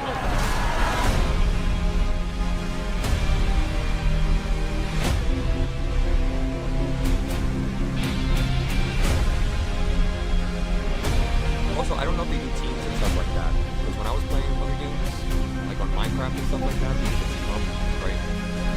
So the end, they would fight off each other. I don't know if they allowed two people to win at the same time. I'm not too sure. I kind of want to watch the first movie for it. It's called Unfoldable, right? I think these games are going to be different. Alright, that looks so terrible. That CGI right there was... I could do something better than that. Oh my god. That was terrible. Different. Why didn't they just use something more realistic? Maybe cut balls or something? Sorry, I'm very, you know, you guys would hate watching movies with me. I'm pointing out everything. I'm like, shit, that's, why did they do that? They should have did something better. But I don't know, it's just because I write, you know, that's all. Not to try to have, like, oh, like, I have a say, oh, my words are better, or, you know, I could have truly did something better, and why did I not do something better? You know what I mean? There's always that version, but it's, yeah, that was interesting. I kind of can't wait to see what's going to happen here. You know what's crazy is Lionsgate. I was going to try to get with this company, and I was going to try to, because they have a program where they teach young kids how to edit and how to create movies, and I was going to try to be a part of the Lionsgate that was like in New York, and yeah, I was going to try to see if I could build something with them, but I just never had enough of my anime done at that point, and yeah, I just never really went with it, but I could still probably contact them. Because honestly, I might just make a show just to sell the rights to that show, just because it helps you establish your name, you know? Just like what I'm doing with the stock trading stuff. It's like a similar approach, you know? You got to establish your name, you got to do something first, get really good at it, refine yourself, and then try to grow, really. All right, everybody. So the spy is still stuck at the same location. Where is the reversal chart? Let's go take a look at that one. There it is. Like the Katniss story again, or a new story? I think it's a new story, but I think she's gonna be in the next one. Yo, that video, I remember when I first saw that, when that person created it, that shit was so funny. The craziest thing about the Hunger Games was how they controlled the environment. Like, if we had that technology, why are we not rebuilding a better city? Well, that's our civilization. That's the reality, though, is that, you know, in environments where, like, it's like a really cool story, oftentimes it's just due to the fact that somebody has established full power over, you know, everybody. You know, whether it's like robots, whether it's scanning your face and always having cameras everywhere. It can happen, you know. It can easily happen in multiple different fashions. But I definitely agree with you.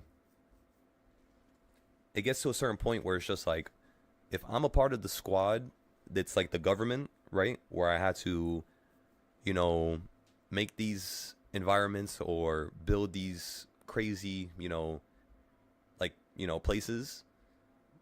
I would say that, over time, you should get a couple lunatics that are going to be against the system, and they're going to destroy it from the inside out. You're always going to get that. You can never have an environment where you have too many people and words don't get out unless you have such control.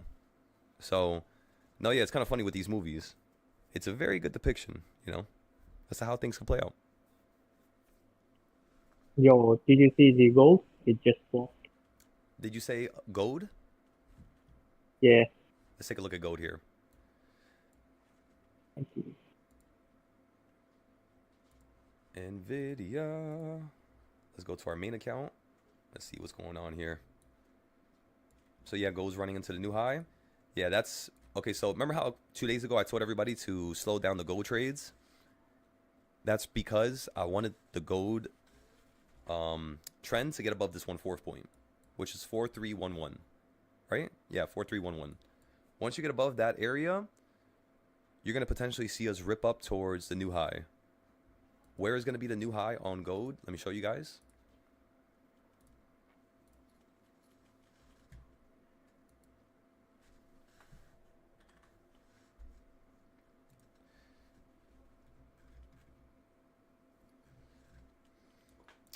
Not this chart. Where am I on? GC? Where is it? I think it's this chart. Yeah, there you go. All right, everybody. So this market on gold is going to basically run up to where my circle is. And then once it runs up to here, we're going to see the market potentially rattle out the sky.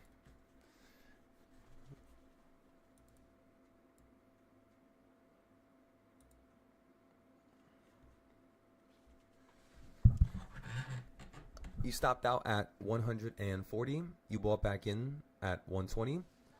So what you could do is, okay, so you bought in at a cheaper price. That was proper, Taylor. So to make it even better next time, instead of buying it just a little bit cheaper, try to buy it at like 100 or like 80, you know?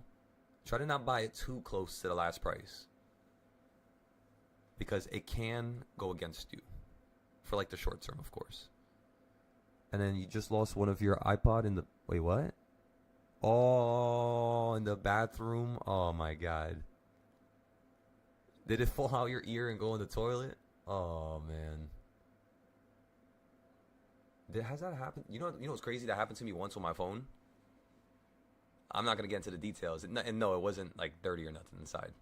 But I just dropped it in by accident. You know your toilets are cleaner than your sinks, right? I don't know if you guys know that.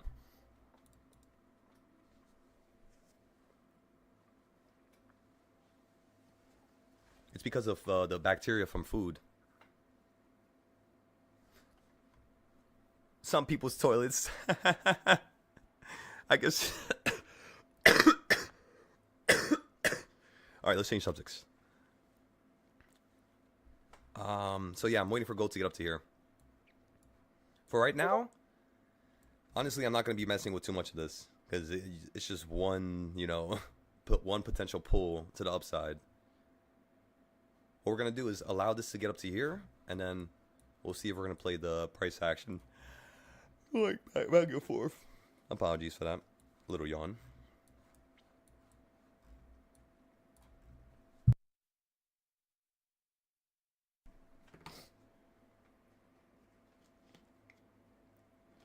Also, Intel dropped below 39. Sorry, could you say that one more time? Intel INTC dropped below 39. Sorry, I still can't really hear you that well. Maybe your mic volume is low? The Intel still dropped.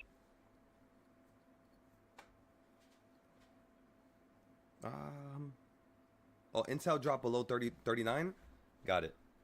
Yeah. Got it. Okay, perfect. Let's go take a look at Intel now.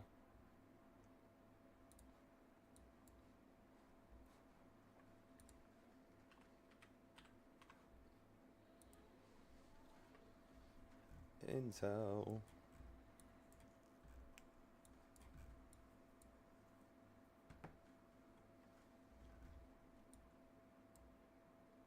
Yeah.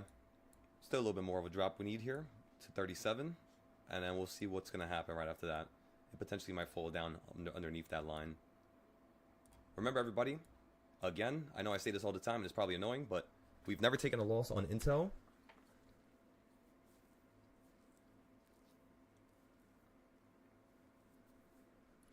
So, let's keep it up. Let's keep pushing the envelope, Let's make it fun. You're going to start to witness that being perfect is not fun. Being the strongest is not fun. Being the most intelligent is not fun. It's not. Being the greatest trader in the world is not fun. It's not. Because there's no way to go forward. There's no way to improve.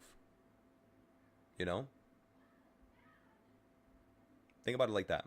So what happens oftentimes when a perfect reaches that level of being perfect is they self-sabotage. That's basically what I do to myself. Once the success becomes too good, it's just kill it, kill it, kill it, kill it. Not yet, you know? Let's try to compound this and make it better. So there's a reason behind it. But again, everybody, you just want to stop the self-sabotaging, you know? If the self-sabotaging allows you to go further, which it does for me, because I'll self-sabotage and then I'll look at my actions and be like, wow, that was just so stupid. Now I got to put in twice the amount of work right now. So usually that's like my go-to way to, you know, give myself a little pump up, is to kind of destroy what I've built. I don't know if you guys do the same thing, but I'm wondering, since I do something a certain way, do people have the same characteristics, you know? Like psychologically, you know, making the same decisions. That's what I'm telling you guys. Like, the fact that we have no losses on Intel, you know, that's not really going to get... It just sounds good. That's really all it is. But there's nothing else that comes with it, because there's really no improvement, you know? So always recognize that. Intel chart looks like gold.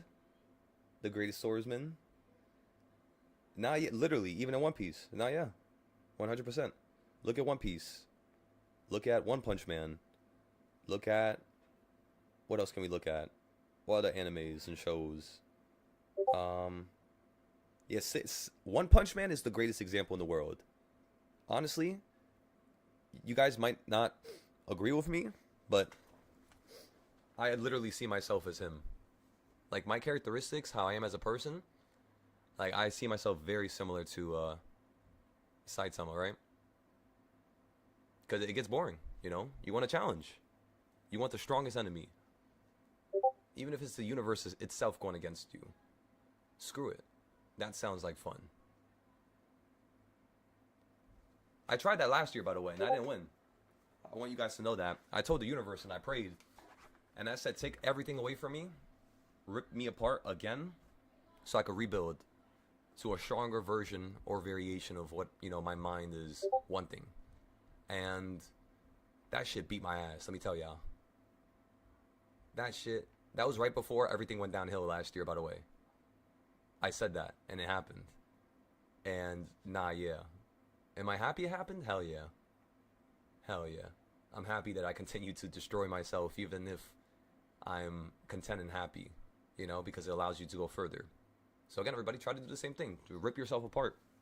Emotionally, mentally, physically, right? Okay, maybe not physically. Okay. But emotionally and mentally, right? Your psyche has to be perfect. And the way you make your psyche perfect is just recognize the do's and the don'ts, really. And just operate from a level where it's more of what you do instead of what you're not supposed to, you know, like what you shouldn't do, what you don't do. And operate thinking like that, everybody. Think about you being the greatest trader in the world. Think about you claiming profit quick every time. Think about sometimes you holding a 5-day option, because not every day do we sell SPY trades quick. The only reason why I do that is because I'm trying to refine you guys and show you guys just take 20% every time. So that's the reason why I do it so often. The more you see me do it, the more you're going to do it yourself, right?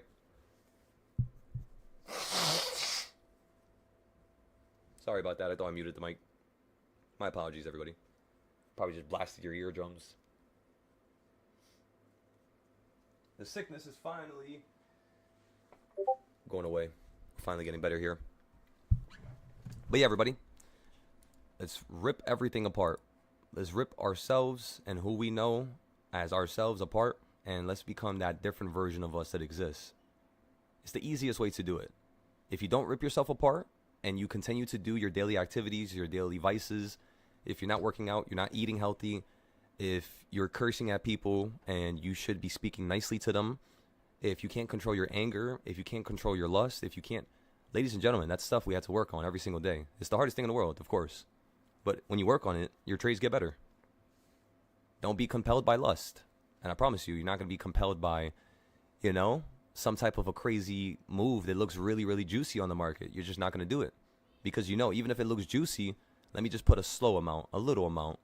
And if it works, I'll try to find more trades like that. Of course, if I put in my whole account right now, I can get to 100K, and then I don't need to work, and then I could change my life, and then I could breathe, and then I get why you guys trade so aggressively. I know. I did the same thing. But you have to understand that it's when you stop, trading aggressively, and you start trading tactically, right, meticulously, that the growth starts to occur. It's only when you're trading tactically, not when you're just trying to be anxious and you're trying to just get out of a trade or get into something to ease the emotions. You got to let yourself burn a little bit. It's going to feel uncomfortable, of course, but you'll learn at least, right?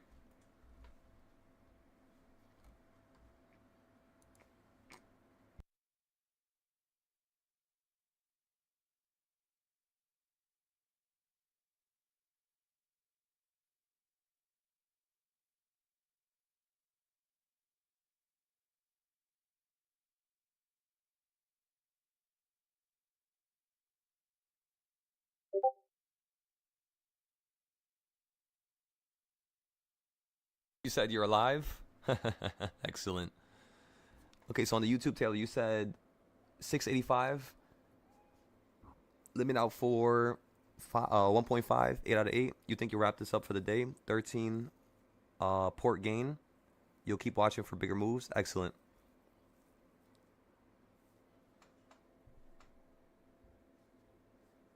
Excellent.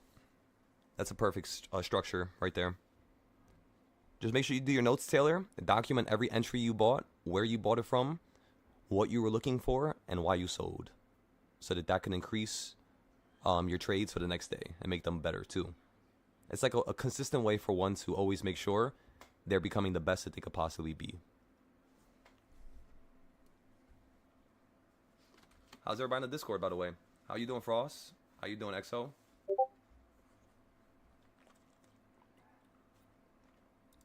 What's going on, Mansa? Samir?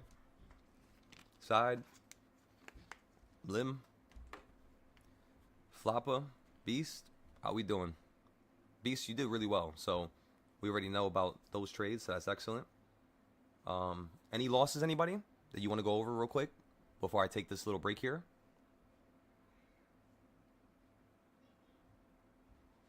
Any losses? You lost your mind? Fucking Cody. Oh my god.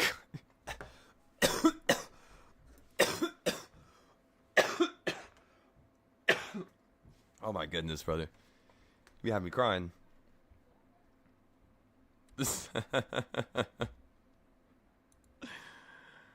Oh my god. You posted losses on the mistake section? Excellent. So for any one of you who post losses, we're going to go over that. And yeah, we'll try to see if we could learn as a group. Let's learn as a unit. Our losses that we had yesterday and so yesterday and Monday, those losses are going to be posted on Friday. Basically, what I'm thinking about doing is having a system where every 5 days we post the losses. Same thing with the wins. So every Friday, we'll post our kind of like our breakdown of the week. You know, what did we lose money on? What did we make money on? And how we intend on improving for the next week. We're going to do it every single week now. And we're going to make recap videos on YouTube. And you guys are basically just going to follow the formula. That's all you have to do. Just trying to make the formula easy for you guys. Again, what do I do here? I lead you to water. I show you how to fish. I then show you how to become a fish and all the characteristics of fish. How they swim, how fast they are, the best way to hunt them. Every aspect of the fish, you become it. That's stage 2. Stage 3 is we build a whole entire pond in your backyard. So now you have unlimited water. Now you have unlimited food. With those two qualities and those two aspects of life, you can now go to the next level easily. So that's the reason why I put too much, not too much, honestly, but a lot of people say I put too much time into helping others when I should probably put more into myself. But I want you, ladies and gentlemen, to understand why I put so much time into others. It's because, you know what they say, right? You barely will take your own advice, right? So what I started acknowledging was, As a human, you can give really good advice to other people. In the beginning, you're not going to take it. Over time, train your subconscious to take that advice. You become a different animal. That's basically what occurred. Just like that. And you guys could do it too. That was my formula, pretty much.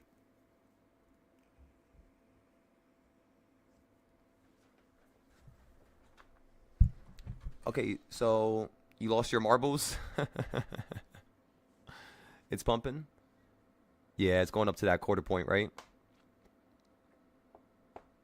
Yeah, right now I'm just waiting for the bigger moves, honestly. I'm not trying to bother with this.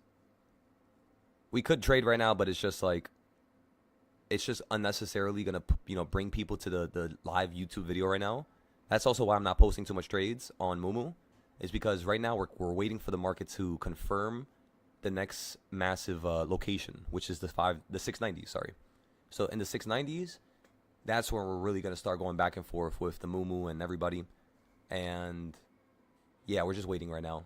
If not, we're going to wait for the 670s, 660s, and then we're going to start going crazy again. It's just I don't like playing too much times on a yearly level, and this is a yearly level right now. 480 is, a yearly midpoint, and that's the reason why you keep getting stuck here. So don't buy on for 680. Did I say 480? 680, sorry. So don't buy on 680. That's why earlier this morning, what did I tell you guys to look for? Low 681s, low 682s. So we're buying at the bottom of this $10, module. Remember, they're all modules. Every $5 is one module. Always think about it like that. So whenever you see SPY go from opening price to number 5 on the reversal points, that's going to be one module. And then just keep going from there. Then look at the next module to number 8. Then look at the next module to number 12. And then the next module to number, 15, 16. And that's how you play the continuation of a market going higher, really. It's just you acknowledge that it does $5 usually. And once you do more than 5, you can start playing for $7.50, then for 10, then for $12.50, then for $15 of a run. That's basically how you want to gauge your upside and your downside. It's both the same thing. You said you want to have a challenge with a margin account? Okay, all right. So you want to give yourself a tough challenge and you want to trade with a very small account, and you're going to only trade with your margin account. And you're going to take no 0 days. 5 to 10 days only? Okay, so that's not going to be a small account. That's going to be like a mid-sized account, right, Mikey? Like $100 to $500? So yeah, that's perfect, Mikey. That's literally exactly how I want you guys to look at the market. Just like last year, and just like 2 years ago when I was first teaching everybody, it's the same thing, pretty much. It's the same exact thing.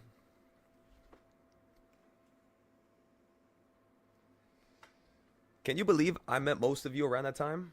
Danny, I think that's when I met you, right? 2 years ago around this time? In 2023? Because Culinary, I met Culinary in May of 2023.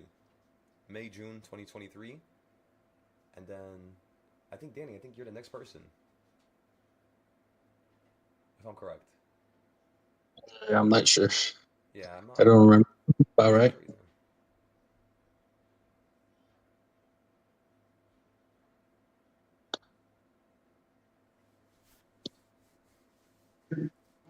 Yeah, so you could basically say it was around like 2 years, perfectly on the dot, since we started really teaching. It's a little bit more than that. It's like 2.5 years now, technically, but yeah. This honestly has been my favorite. It's not even a job, like teaching. Even when I was teaching for free for 2 years, well, not really 2 years. I was teaching for free from the beginning of 2023 all the way to the end of 2023. And that includes 2022's trades, because from 2021 to 2023, I was posting all my trades and helping people. That's when I really started, like 2021. But then 2023 is where I started getting serious with it. Yeah, because that was around the same time I met Me Kevin in person. You know what's crazy is I wanted to work for Me Kevin because he was the only YouTuber in person online that had some type of work ethic that I could compare myself to. So I was planning on working for Meet Kevin, and I saw him in person when he launched his company at the New York Stock Exchange. And honestly, this is not to talk shit, but make sure you meet whoever you watch in person. That's all I'm gonna say. Again, this is no shit talking for the future because I'm not trying to damage, nothing for you guys. Because sometimes I got a big mouth. But make sure you meet the people who you watch in person, okay?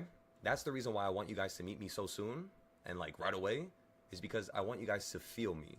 Not just hear me and, hear me over the mic, and I want you guys to feel me. And then I want you guys to see me in person. Trade and do everything live, and because that will tell you everything, But with me, Kevin, honestly, yeah, I would never meet him again, honestly.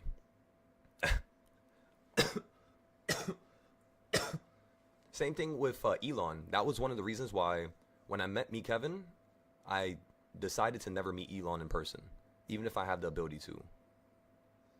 I never want to talk to him. You don't look up to people, or the people you look up to, you don't meet them. And again, I look up to Elon because of his work ethic. It's the same thing with me, Kevin. Me, Kevin's insane. He's a fucking lunatic when it comes to his work ethic. That man, he'll do 5-6 things at the same time. So it's impressive. Elon the same way, right? There's a bunch of people out there that could do a bunch of things at the same time, record videos, go live, and then do these companies and fix this company, and then take a plane across the world, and then do another business deal over here. Like, they're always on their feet, moving and moving and moving and moving. That's the reason why they don't consume drugs or alcohol or do all that crazy stuff, is because their mind is already stuck in that level of, improvement. I mean, some people do, right? But a lot of people who are rich, a lot of people who are at that level, they tend to skip, the little vices and stuff like that. And I'm like looking at that, and as a person, it makes me want to stop doing everything, It makes me want to really, just build your body. And that's right there is the most important thing, is your mind and your body, Your mind and your body. How you view people, what you know about people, and the probability of what they're able to do. Good, bad, and everything in between. But yeah, I still, if you guys would like to watch me, Kevin, honestly, that's no problem with me. I wouldn't tell you to stop watching him or nothing like that, but just don't get too caught up with anybody, is what I'm trying to tell you. Don't meet people that you like or that you think of as a role model. Don't do it. You're just going to crush yourself. So yeah. Don't you do it. You couldn't agree more? Hell yeah. Okay, you do enjoy our last few conversations we had, though? Just our perspective on the world. No, yeah, Lim, I'm telling you, when we were having our one-on-one the other day, it's very, intriguing because, again, you're around the same age as me, and you're across the world.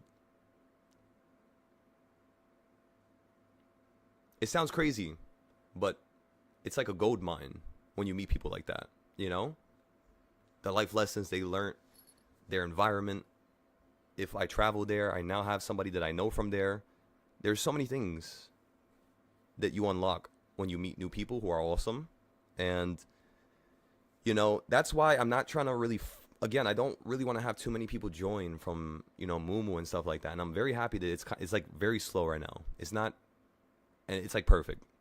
Because I want to get to know you guys a little bit more, before more people come. And yeah, it's awesome. So EXO and everybody else who we haven't talked yet, Cody, Slug. Nah, yeah, call me. Call me, let's chop it up, let's fix everything.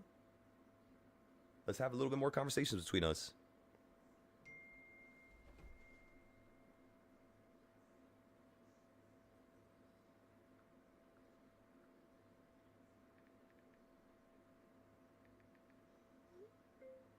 Same thing like last night.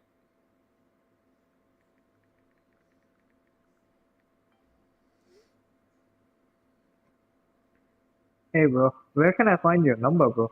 Oh, my phone number? So on Patreon, as soon as you join the Discord, it should automatically send you my phone number, but I'm going to post it in the chat for you guys right now. Just go ahead and text me your Discord name. Okay, so boom, boom, boom. I just sent it into the chat right now. And is there a plus something? Because I'm in Australia, so Say that once more. I'm from Australia. So is there a plus somewhere to message? Like +61 we have. So you guys would have something. Did Plus you say? Did you say you're in Australia right now? yes. Okay, so you're in Australia. That's so cool, by the way. What in the world? You're in Australia? That's amazing. Okay, so what I would tell you is, right now I don't have the website up and running, but I am fixing the website to make it easier for you guys to schedule appointments and one-on-ones. And yeah, you know what we could do today? We'll get into another trade or two. We'll post it onto Mumu, just so we can have, you know, a nice little growth here. By the way, everybody, you saw how you hit number 3 and fell. That was the next trade we were looking for. So the next one after number 3 is going to be, of course, another touch of number 3 again, and then number 4, where we're going to get some puts up here. So yeah, once we get another 2 trades, we're then going to turn the trading off, and we're just going to fix the website in the Discord. If we finish early, that's, by the way, that's why I'm doing it right now, is because it'll push me to finish it really early. And yeah, once we finish with that, we'll go back into the trading. Okay? I just want to fix this for you guys, so it's a little bit easier to follow. Is there a pin code for that in front? Usually it's for the US. It's like 1. It's like you just put a 1 in front of any phone number. So try a 1, and let me know how it goes. Because I think you're using WhatsApp, right? I think you had told me yesterday. Yeah. Okay. Yeah, I'm using WhatsApp. Okay, got it. By the way, Mike, Danny, Mikey said what's up on the YouTube. He could hear you, by the way, if you talk. But he said what's up.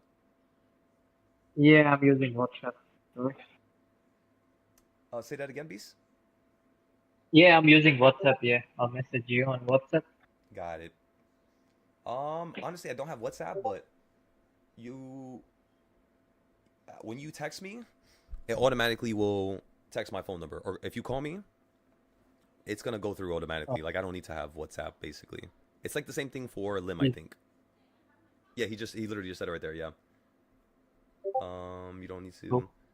If you don't have it, we can't contact. Wait. Whoa. Okay, so it doesn't work like that. Wait, so how the hell did we speak, Lim?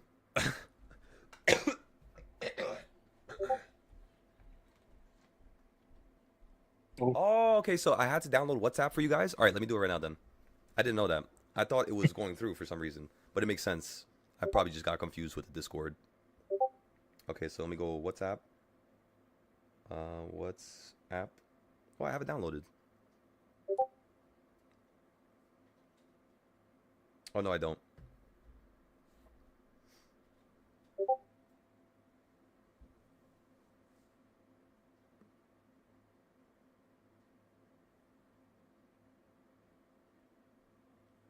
Also, if it's international type of call, is it like you have to pay for it?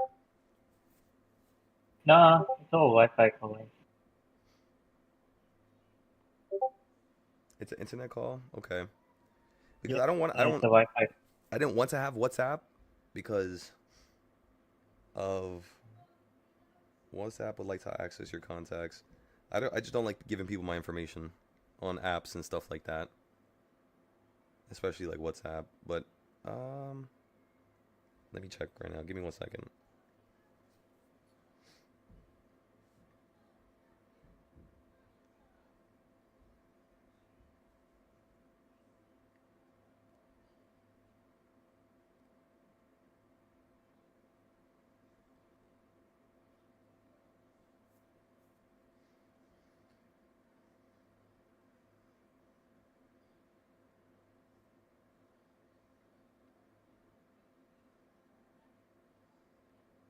I just remembered about that Japanese guy I texted on WhatsApp.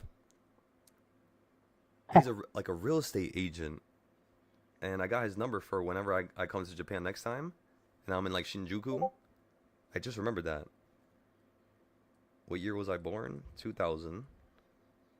And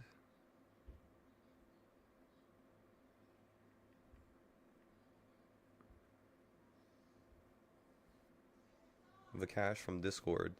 Oh, literally, that is wild. I've never opened this before.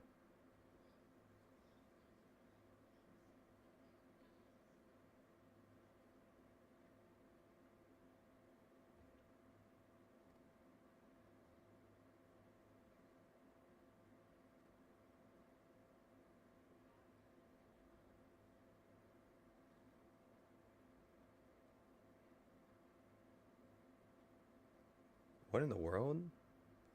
Why did she text me on WhatsApp? What in the world?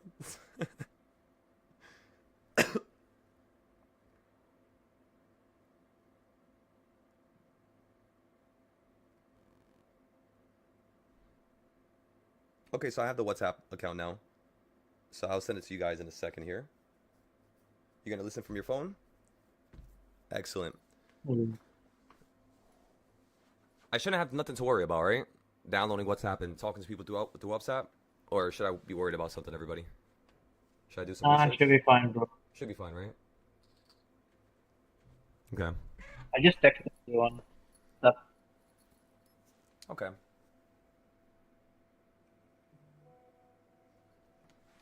Yep, perfect. I got you. Easier. Alrighty, there we go. Whenever you get a chance, Lim, just text me on WhatsApp, and then I'll add your account here. No, I just closed a put on Alphabet. I had bought a January expiry on Google. It kept rejecting 321. Got you. Okay. All right. So, I mean, what I would say is just be very careful with the top of the 680s, because right now you're kind of like in the middle of them, and I kind of want you to get to the top of them, like 690, 691. Right here is kind of like a worrisome area, you know?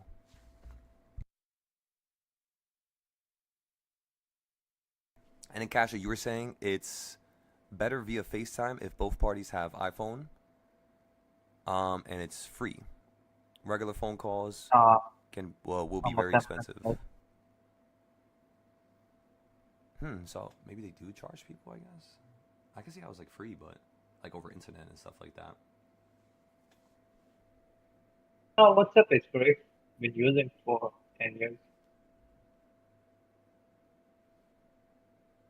Got you.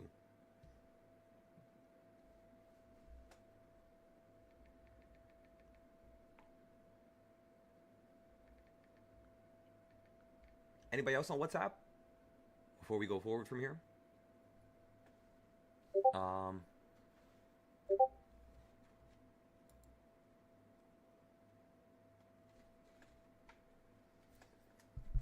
Oh, they do? That's actually pretty useful then. Because when we start building, because remember, what is the goal right now? Like, what is the purpose of us doing this? Why are we in this room together? And why aren't we trading right now, right? So first things first, we're in this room together because we're supposed to be trading. We're supposed to be learning. We're supposed to be growing, right? The reason for that and the purpose for that is so that we could start building groups of traders throughout the world. You know what I mean? Everywhere. I want a group everywhere. And I want to have events with everybody where like once a year, we fly everybody out across the whole world to like one massive, event. And I'm going to hold the graduation ceremonies for you guys. I had dreams about this and my dreams told me to do this. So I'm going to do it. And yeah, we're going to have a 2024 and 2025 graduation ceremony in 2026 is the idea. At least the first one towards the end of the year. And then every year after that is going to be a repetitive thing. And that's just going to be one of, the many things that we do. We're not just going to be trading the rest of our lives, of course. But I will be teaching for a very long time. Until I can teach at least 1 million people, I'm going to keep going and going and going and going and thinking about ways where I can expand. And we're not at that point where I can confidently say by the time I pass away, I will teach 1 million people. We're not at that level yet. The structure hasn't been organized to that extreme yet. But if there's any sense of looking at what we have done, right? If you do, take a look at that, just with our performance, our experience, just with how we executed, I believe it is something that is possible. In fact, very possible. I know it's going to happen if I just plan well enough for it. So right now we're going to start kind of like getting into the planning of that stuff, but only once we have the house in Hawaii. So once we have the house in Hawaii, then we're going to start planning to, you know, teach a massive amount of students, because every day when I'm in Hawaii, I kid you not, I'm just going to be going around the whole island trying to teach. That's literally all I'm going to do. Because, you know, in Hawaii, people are going to have capital. Not everybody, of course, but you're going to find a little bit more people who have capital. And then for the Hawaiians, I'm going to be putting together funds where we can set them up with trading accounts, because, of course, they're not going to have too much capital. And, yeah, we can literally help everybody. And then we'll help the homeless as well, because there's some homeless on the island. For example, every morning when we're in Hawaii, what we're going to be doing, I don't know if you guys are going to be comfortable with this, but if you're not, I'll do it. You guys don't have to speak to nobody. But usually every morning when I'm in Hawaii, we just give out some food. So that's going to be like right around like 9 a.m. to 10 a.m. We'll drive around for like an hour, go to a couple of the camps, and literally just help them out, you know? And then try to see if they can have access to internet or, you know, any type of device, and try to see if we can help them grow, you know? I had one homeless man in the Discord recently, and I'll be honest with you guys, it was a terrible experience. I know he had a lot going on, and I don't want to throw him under the bus, but it was not a good experience teaching, you know, a person that was kind of like stuck in an environment like that, because they need a friend, you know, they need somebody consistently there with them 24/7 nonstop. So we're not going to be able to really change people that much yet, truly, when we go to Hawaii this time. But I would say that the next time we go, we should have a structured system where, you know, we can have people that would like to help the homeless, that want to, you know, be friends with them, that want to, you know, chop up just some crazy ideas or go surfing, or, you know what I mean? I doubt all those people who just want to do drugs. It's only because they have no community, nothing standing behind them. So that's going to be part of the schedule. So in the morning, we're going to be trading from like 4 a.m. to like 9. Then we're going to be going out helping some people. And then after that, we're going to just explore the island really for like an hour, 2 hours, 3 hours, go to the beach or something. Bring out the laptops, trade at the beach. I'm going to try to see if I could get a Starlink. But I don't know how that's going to work out. Because, like, I don't know, can I take that on a plane? You know what I mean? But I'll get a Starlink for you guys so everybody could be hooked up to the internet wherever we go. That's also what I was thinking. Wait a second. Does Starlink work in Hawaii? Let me make sure it works there. Hawaii Starlink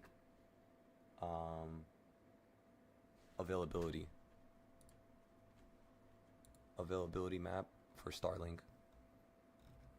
Okay, so Hawaii's right here. So yeah, they allow all the Hawaiian islands. By the way, the island that we're going to go to is Honolulu. This is the main island. Or not the main island, but this is like the main island that we're going to go to. We might go to these other ones and take a boat or maybe take a flight, but I don't know, honestly. It's up to you guys whenever we're there, if everybody agrees to it. You know, I mean, it's fine with me, I guess. You know, I don't really matter. I don't really care. Really am thinking about it. Sorry, I just got stuck right there in my brain. I was trying to think of any other scenario, but no, yeah, I really don't care. Honestly, we could just do that. Stay here for like 3-4 days. Because honestly, you guys see this side of the island? It takes you to go from here, the airport, to the little city, about 30 minutes because there's a lot of traffic. Once you get away from the city area down here, to go across the island, this, by the way, this is my favorite thing to do. Go right down here and go across the island, because once you're in the middle right here, you can see the water over here. And it's the most beautiful thing in the world. I'm telling ya, it makes you feel like you're on like an Avatar planet or something. But nah, yeah, so it takes you about 30 minutes to go across the island. Once you get out of the traffic, like going from point to point. But if you're kind of like traveling around the edges, which is where most of the people are living, it takes a little bit more time to kind of like traverse. So you could say when I was, you know what's crazy? When I went to Hawaii last time in January of 2025 this year, I was literally trying to like race myself around the whole island. I kid you guys not.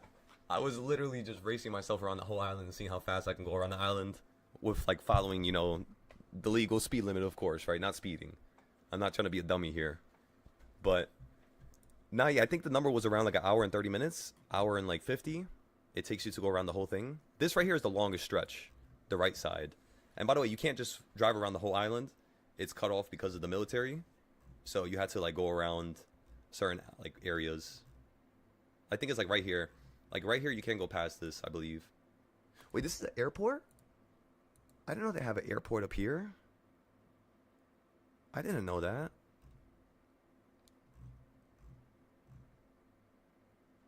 Oh, it's an airfield. I think this is the military. I'm pretty sure this is the military. You guys want to hear something funny? Yo. When I went to this island, they have an observatory tower at the top of the mountain. And it's always been my dream to look at space through an observatory tower. I kid you not. It's always been my dream to do that. That's why when I actually buy my house, I'm going to be chopping off the whole entire roof. And I'm going to be putting an observatory tower on top of the house. So I could just literally chill at the top with like crazy couches, like circular couches. And then like a giant ass telescope to just look at space. Nah, yeah. But I went there and I told the military and I was I went up to the damn gate and it was just all military there, right? And I literally drive inside the entrance. I don't go too far into the base. They don't let you, you know, they'll bug out on you. That's how the military is.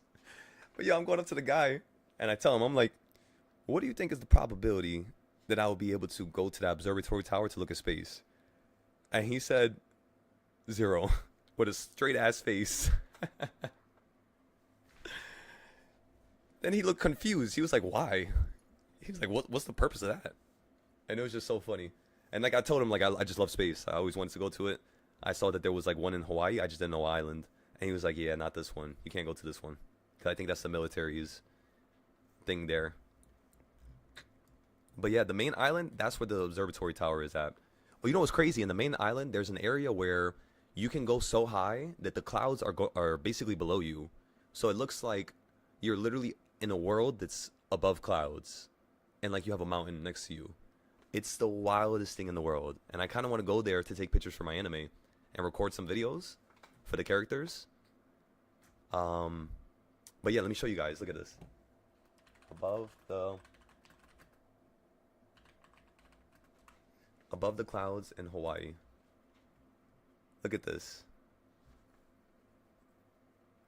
Look at this. Like, what? How is this real? I never knew that they would have something like this in the world. You know what I mean? It's like every day you unlock a new part of the world or a new experience, potentially. Like, this is insane. And I don't know if you can have drones up here, but if I could bring a drone up here, oh my goodness. But yeah, this is the main island. This is why I want to go there. And then this is the observatory tower that I'm trying to go to. Look at this. Go to that breakout point. Excellent. All right, let's look at spy real quick. Again, you're running back up to number 3 now. Perfect. It looks like you might stop here at number 2 and collapse down lower, so be careful, everybody. Be very careful here.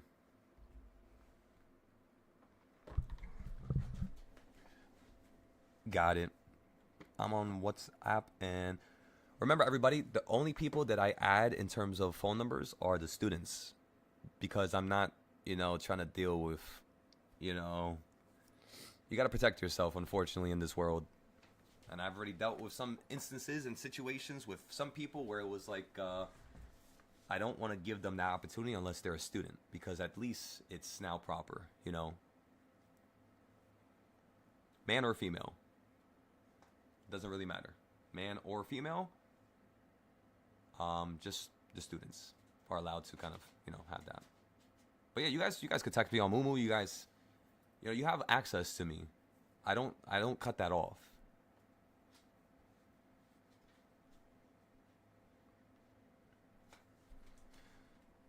La da dee, la da da. Let's make the CS zones before I take my break here.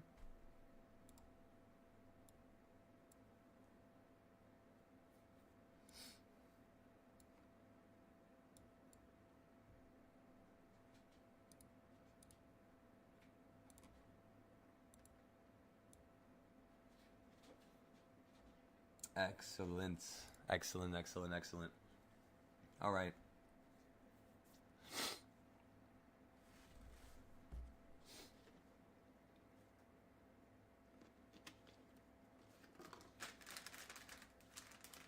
All right, so you have number 3 now again. You're right above the CS zones once more.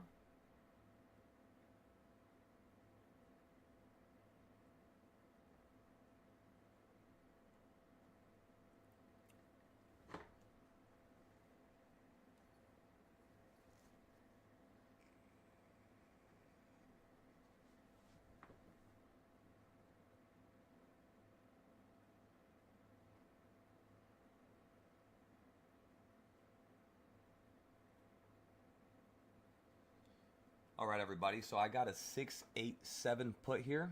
Just got filled right here, right now. It's a trade off of number 3. If you bounce up above number 3, we're going to let it go to number 4 and average down. And then hop out by the time you fall from 4 back down to 3. If it just works out right away, perfect. We'll get out at 20% and look for the next trade. This is trade number 2. These are SPY puts. No. Oh, no. Those are the other ones. Wait, let me delete this picture. This is the wrong picture. Oh, wait, I gotta take another picture. So puts, 687 strike price. Cost is around $100 each. Today's date is the 11th.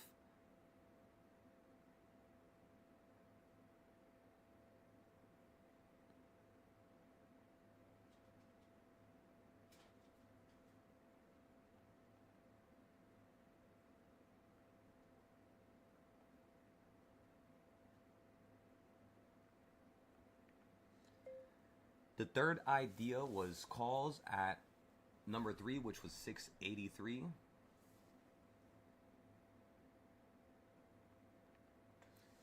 The fourth idea was puts at reversal point number 3 when you first smacked into it at around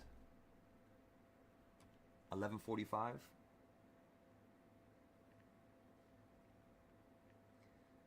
And the fifth idea, which is now the second trade, of course, is puts once again on number 3 for a nice little retracement to the midpoint or the bottom of the CS zone.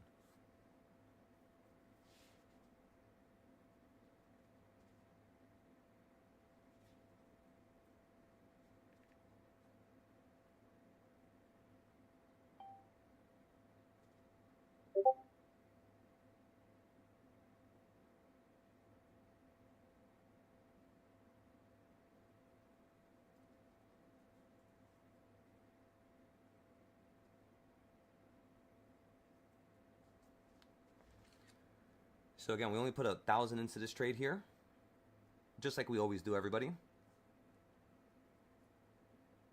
This is about 8 to 6% of the account. So at number 3, you could put up to 15%.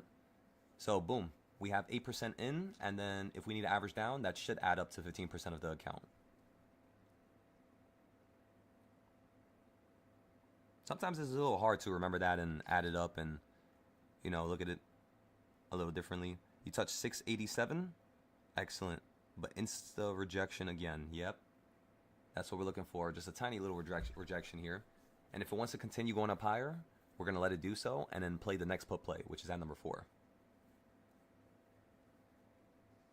This is all you have to do every day, pretty much. Pretty much. That's all.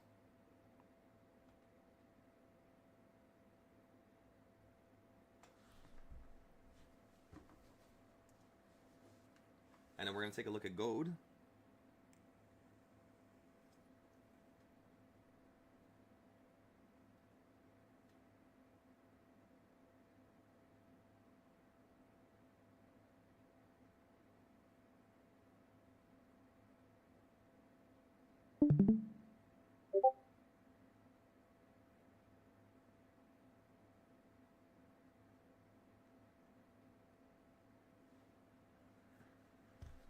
Okay.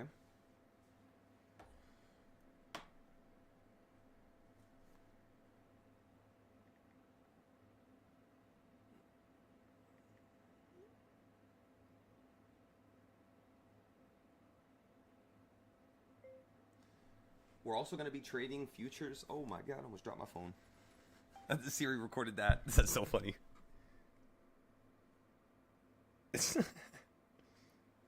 From 7 p.m. to around 11 p.m. before we take a break, and we begin trading once again at 1 a.m. to 2 a.m. Sorry, I had to send that to somebody. They were asking what time are we going to trade futures tonight. That's like Asia Open and then London Open, right? I believe so. Yeah, it's like around there. So the times that I like trading futures, that we do it every night, is 7 to around 11. And if we don't knock out around 11 or 12, we'll keep it going till about 2:30, right before 3 a.m. Because that's when they liquidate you. So you just want to watch out for that, right?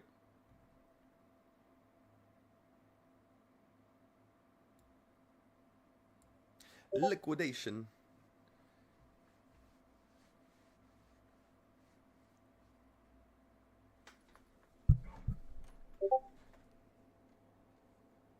Well, Blank, do you do any notes? Remember, one of the qualities of you taking notes, or one of the benefits of you taking notes, is gonna be you're gonna be able to see the like the patterns behind your mistakes. So that's all I'm trying to basically get you guys to start paying attention to. Once you can start fixing your patterns and you know how to fix the patterns and how to go about, creating structure to make sure it doesn't happen again, you start to become an adaptive animal. And that's what I'm trying to trigger here for everybody differently. Because of course everybody's different. So it's a similar trigger, but there's a little difference as to how you got to go about doing it.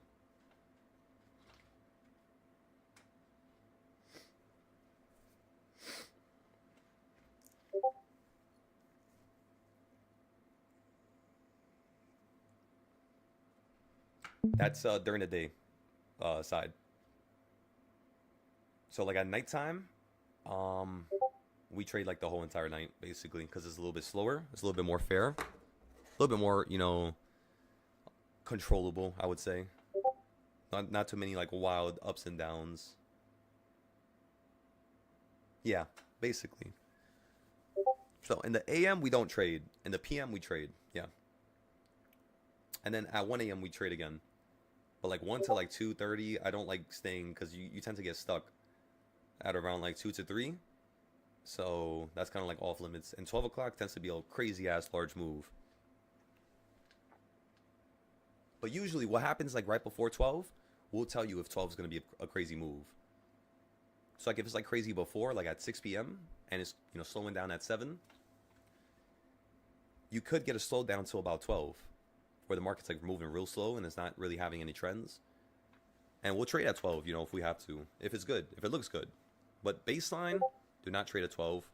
Do not trade at 3. And don't trade in the AM in the morning. That's the reason why I lost 90% of my accounts. Or had a loss.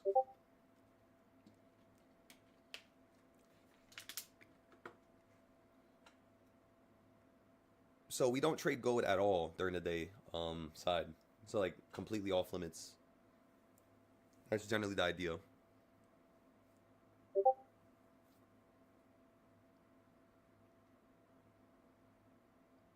I mean, I wouldn't mind you guys trading the 4th or 5th reversal point with futures. Like you could do that off of Spy's chart.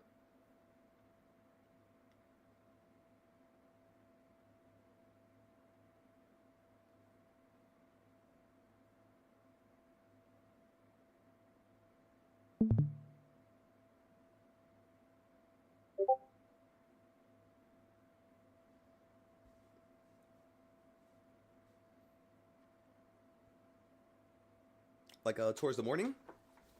Honestly, I haven't really looked at NQ that much. We made some nice charts like the last 2 months, so we're gonna be looking at those to see how they turned out. That should be pretty fun.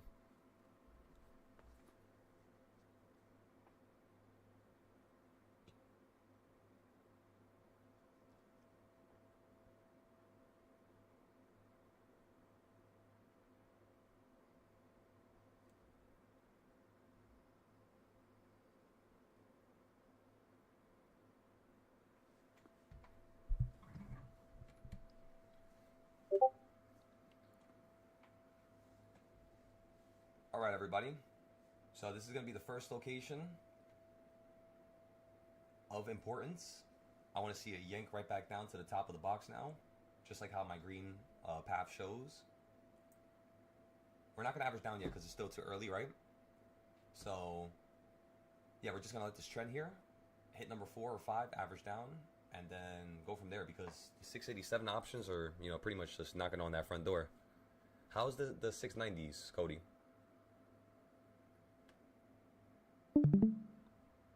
Again, everybody, just make sure you don't react. When you see the market do something,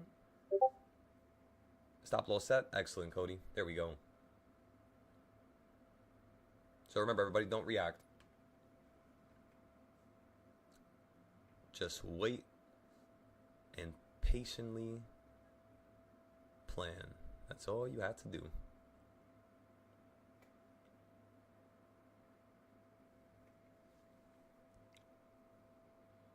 But yeah, Blank, let me know.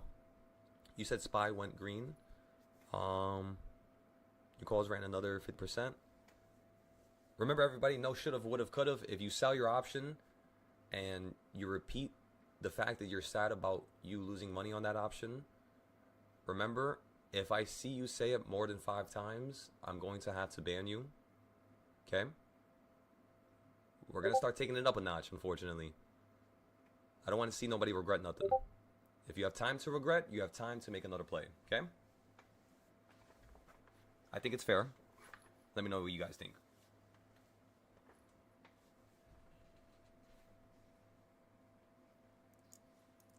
Nah, yeah, gold is like a damn... Gold is like a pit bull. It's hilarious, honestly.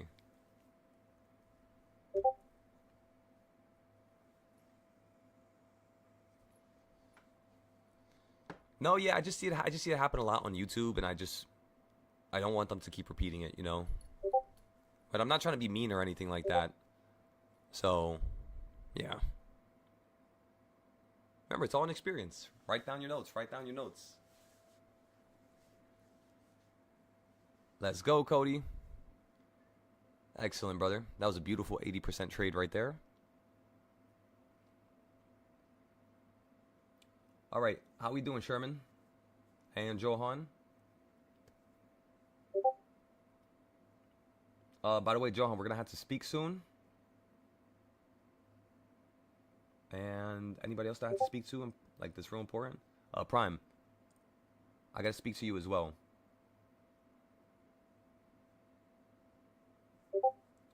Privately, of course. And I think that's it. Yeah, that's it for now. Samir, we gotta talk today too, actually.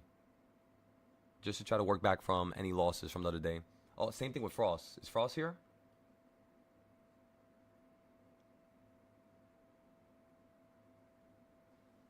Remember, if anybody had massive losses recently, it's your duty to step up to the plate, talk about it, post it, and then organize a one-on-one with me so we could speak.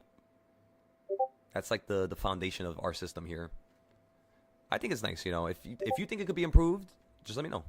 Honestly, let me know. And I would love to add anything that you guys will want me to add here.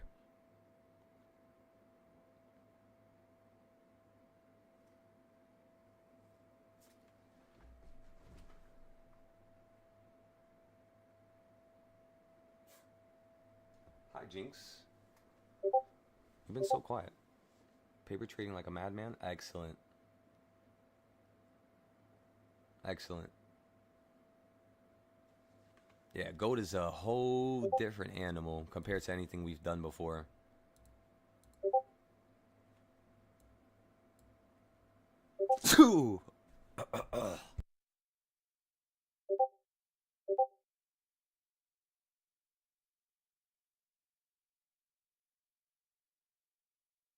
Exactly, Slug. MGC, MES, and that's pretty much it.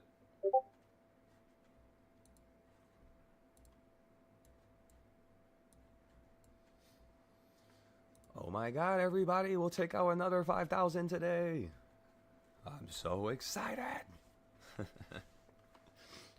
We just literally have to make $150 later today, and we could take out another 5K. So it should be in our bank account by the no, it should be in our bank account by Monday or Tuesday, by the 15th or 16th. And that's what we're waiting for to start trading with the personal futures account, like our own account, not like a prop firm or anything like that. That's when we're going to start that. It's just what I wanted to do was secure one withdrawal so I could pay for all my accounts that I've ever bought, secure some money for the next accounts that I'm going to open up, right? And since that's all secured now, and we have another Express account, and later tonight we're going to work on building the next one, which is Express account number 3. That's going to be another 5K. So I kind of want to be able to take out the money at the same time, but I don't want to start them all at the same time. I don't like doing that. It's like trading on multiple options accounts at the same time. It's either going to be a really good trade and an explosive day across the board, or you're going to take a massive loss everywhere. So to reduce the opportunity of you risking so much to take that massive loss, I suggest building your accounts first and getting a nice buffer, like how, you know, Cody's doing, Danny's doing. And once you establish that buffer, you don't really need to be making too much money throughout the week, you know? You really don't. You just got to get the buffer in just in case you get into a trade and that shit just, you know, hightails it the other direction. Until I organize and I structure this a little bit more. Because I can make this better. I can make this as good as how I talk about and how I teach options. Or at least the ideas behind the options, right? We could do it the same way. It's just we got to take a step back from the trades and clear our brain for a second. And that's really all, everybody. That's all we had to do. Let's go stare at this SPY chart here.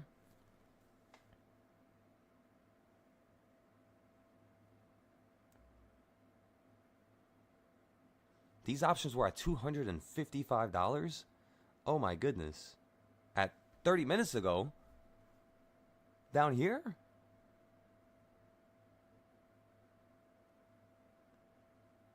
That is wild. So the option that we bought into was just $200. We bought it for half the price already, so I could see this going up to like 150.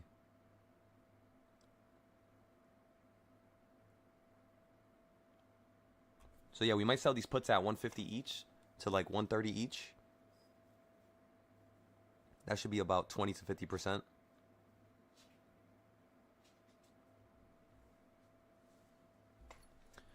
Excellence, ladies and gentlemen. So far, love the performance. Beautiful trades on YouTube. I just need to see you guys take your notes, and then I'll compliment you more. For now, the YouTube had really good trades. They had really good ideas. They were talking about the reversal points accurately, so I could see growth. And as long as we could see growth, come on now, that's the most important thing. No matter how small it is. We just got to be able to see it.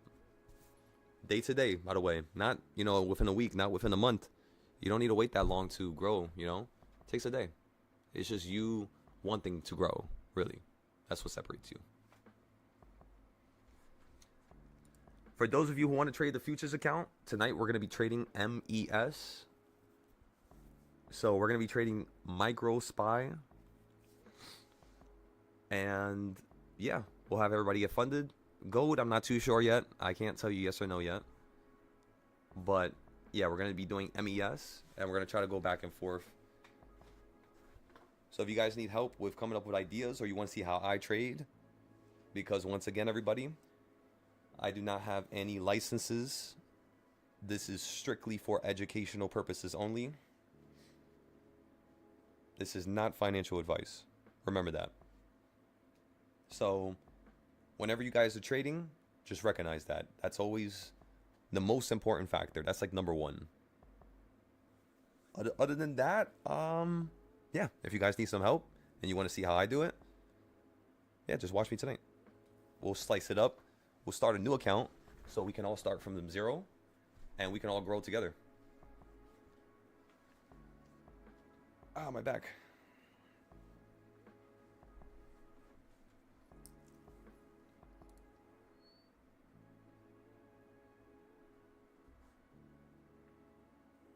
What time is it? 12:30? All right, bet. Let's come back in 30 minutes. If we hit number 4, we're going to wait till you go slightly above it, 4.5, and then we're going to average down.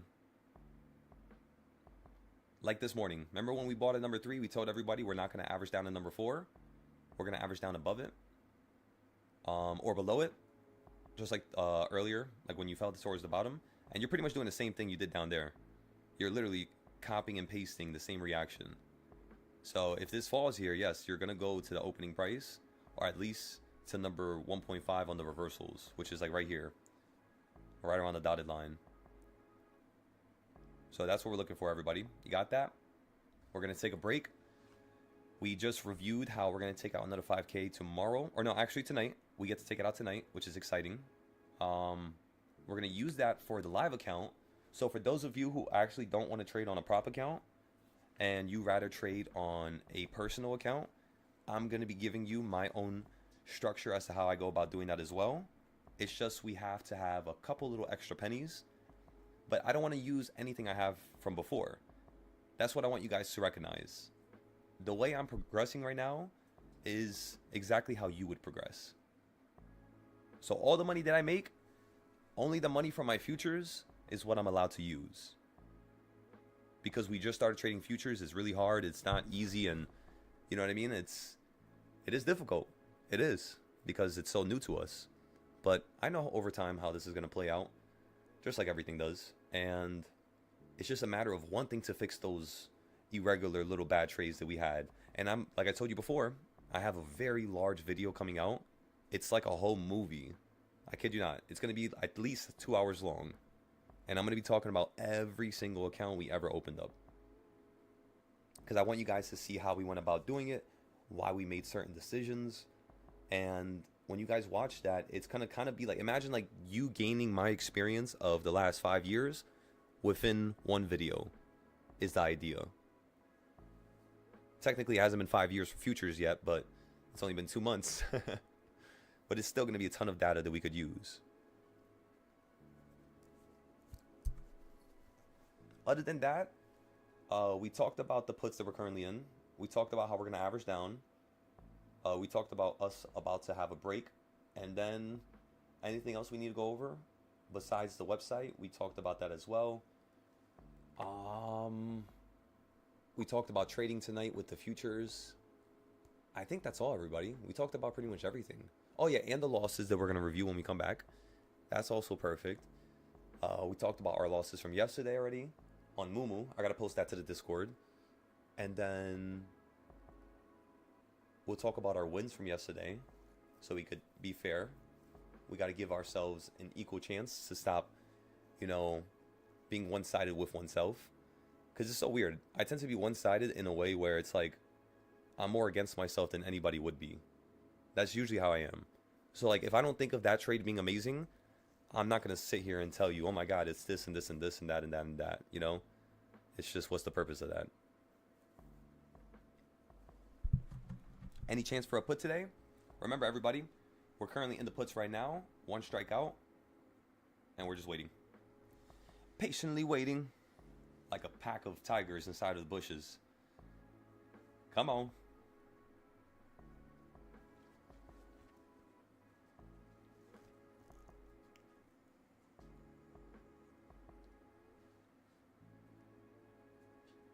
And then on Mumu, I'm going to post trade number 2 when you're at number 4. Why did I wait to post a put on Mumu? It's because they're not my students. They don't understand how we trade and how we go about doing things and conducting business. So it's better to give them an opportunity to be at an A+ setup than wait for the B setups or C setups for the Mumu community. It's more probable. And then some days, you'll see me going crazy. I'm just waiting for, honestly, next week. Because FOMC was this week, so it kind of just messed up a lot of stuff. Contracts and their prices are a little funky right now.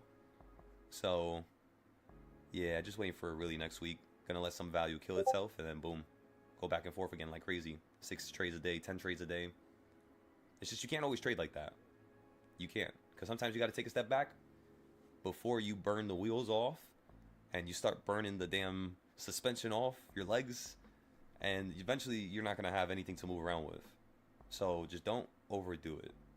Go crazy, have like a playoff game like I told y'all, and then take a step back, acknowledge the trades, where you went right, where you went wrong, and what you need to improve. Take a week off, right? This is when you guys start making like 5, 10, 20K in a week, right? Take the next week off and plan. Go to the drawing board. Be like, all right, if I throw in 15K to this long-term option, I can lose 7K within the next X amount of days, and I could make X amount with SPY within X amount of days. So if it's too aggressive, you might be like, you know what? Nah, I don't want to put in that much money. Let me put in only 1,000, 2,000. And the second you go up 30% every time, yeah, you just keep selling it. Just do literally what I'm doing here. I know you guys could improve it and make it better, but this is like baseline, the safest way to go about, you know, trading and going about buying and selling. Again, in terms of my opinion, in terms of the education system that we have built for this Discord, that's how we go about it. This is all educational. So, in the red now, let's see if this point holds number 4, and if it goes a little above, we can average down from there. Excellent, Limes. Excellent. Just wondering, what would be a fair amount for a person to start trading futures? Well, I told you guys. The other day, I paid $150, and I made 5,000 within 7 days.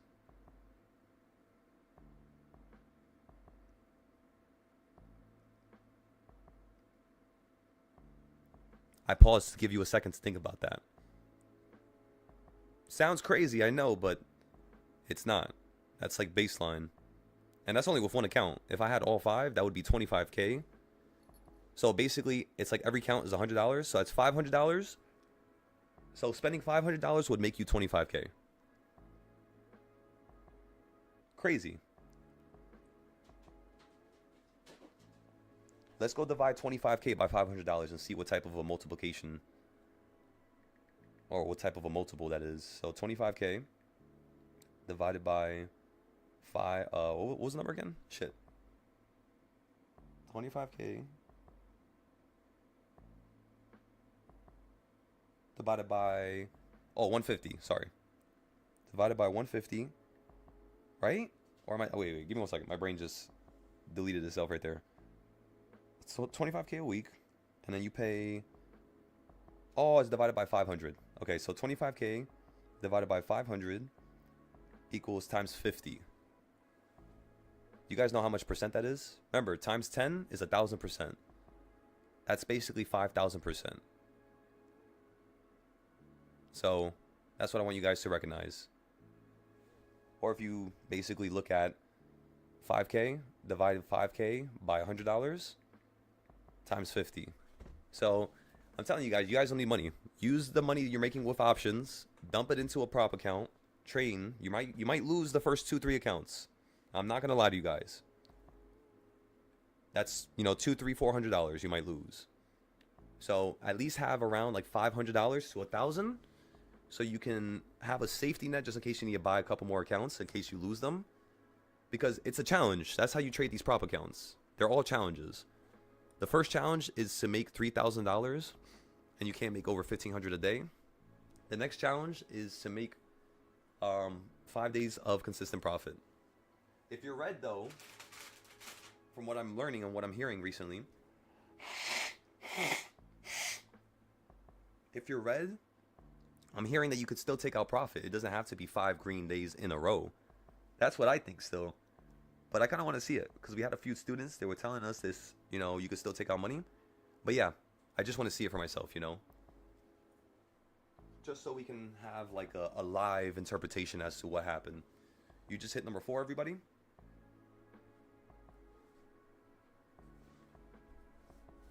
Okay. Let me see what you guys are talking about. Can you explain how it works trading profits in Mumu so buying power remains high? Wait, what do you mean? How it works trading profits in Mumu?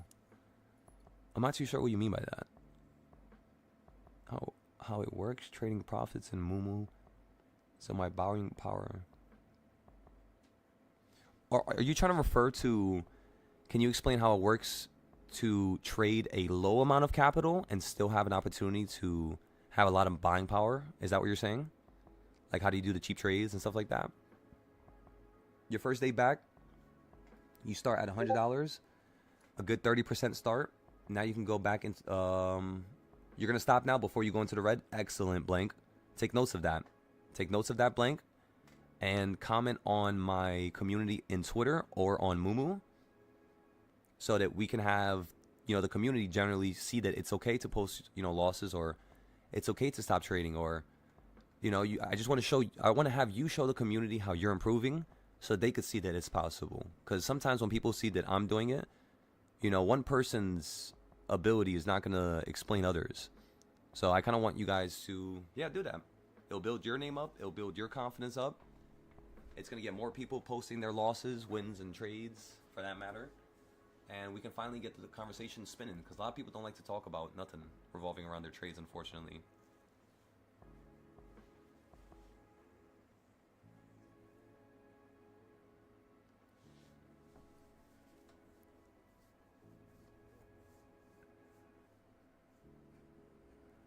You said he means using only profit made in a day to make further moves.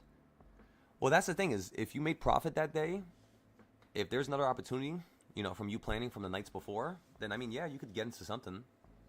I just would not get in. If I have no settled cash and I'm on Mumu, I am not getting into the trade until the next day. Honestly. I'll just average, into the trade or buy at a higher price. I'd much rather buy at a higher price than have to wake up the next day red. So, yeah. Because there's always a possibility in the morning, You always kind of want to buy in the beginning of the day, middle, or the end of the day. Those 3 times are the only times you really want to be buying large plays. Again, everybody, in the beginning of the day, middle of the day, and then the end of the day. So right now, you technically have a few more minutes to buy and sell before 1 o'clock, where you kind of want to wait until 2 to 3 to be able to buy and sell again. Everything in between tends to be just consolidation, really. And on Robinhood, he can only make 1 trade because he loses buying power. So what I would suggest is, if you're losing buying power, right, and you're trying to preserve, right, the amount of buying power you have, go for cheaper options, right, that are more aggressive. They're going to be more aggressive and more risky, of course. But trade them around 1 to 3 p.m. Like around now, like basically in the next 20 minutes. If you're still stuck at number 4, we're going to get into another trade on the cheap accounts. And then we're going to try to see if it's going to fall right back down to the same level as the other trade, the 687s. Remember, the 687 puts is the puts we bought, and you're still in the money. It's only moved 40 cents from our point. So it's really, really, really nice to see that. Actually, no, it moved up way higher than that, because we got it at 647, like 20 or 30. No, yeah, 40, 50 cents, yeah. Literally. That's awesome. Which is why we also haven't averaged down yet, because it's still too early. So if I was you, you would only do 1 trade a day. Completely correct. That's what I want you guys to understand. I don't trade this many times for you guys to just be in and out, in and out, in and out, in and out, in and out. I trade this many times to give more people opportunities, that join late. If you already made 1 trade that day and you're successful, 100,000%, stop trading. Write your notes, break it down. Every time you double dip, if it's not from a level of having the upper hand or an advantage, and you're double dipping when you have no advantage, it's going to come crashing down on you. It happened to me for over 3 years straight. And the only time I stopped doing that was when I recognized the pattern after I wrote it down, basically. There was a lot of patterns I had to fix over the years.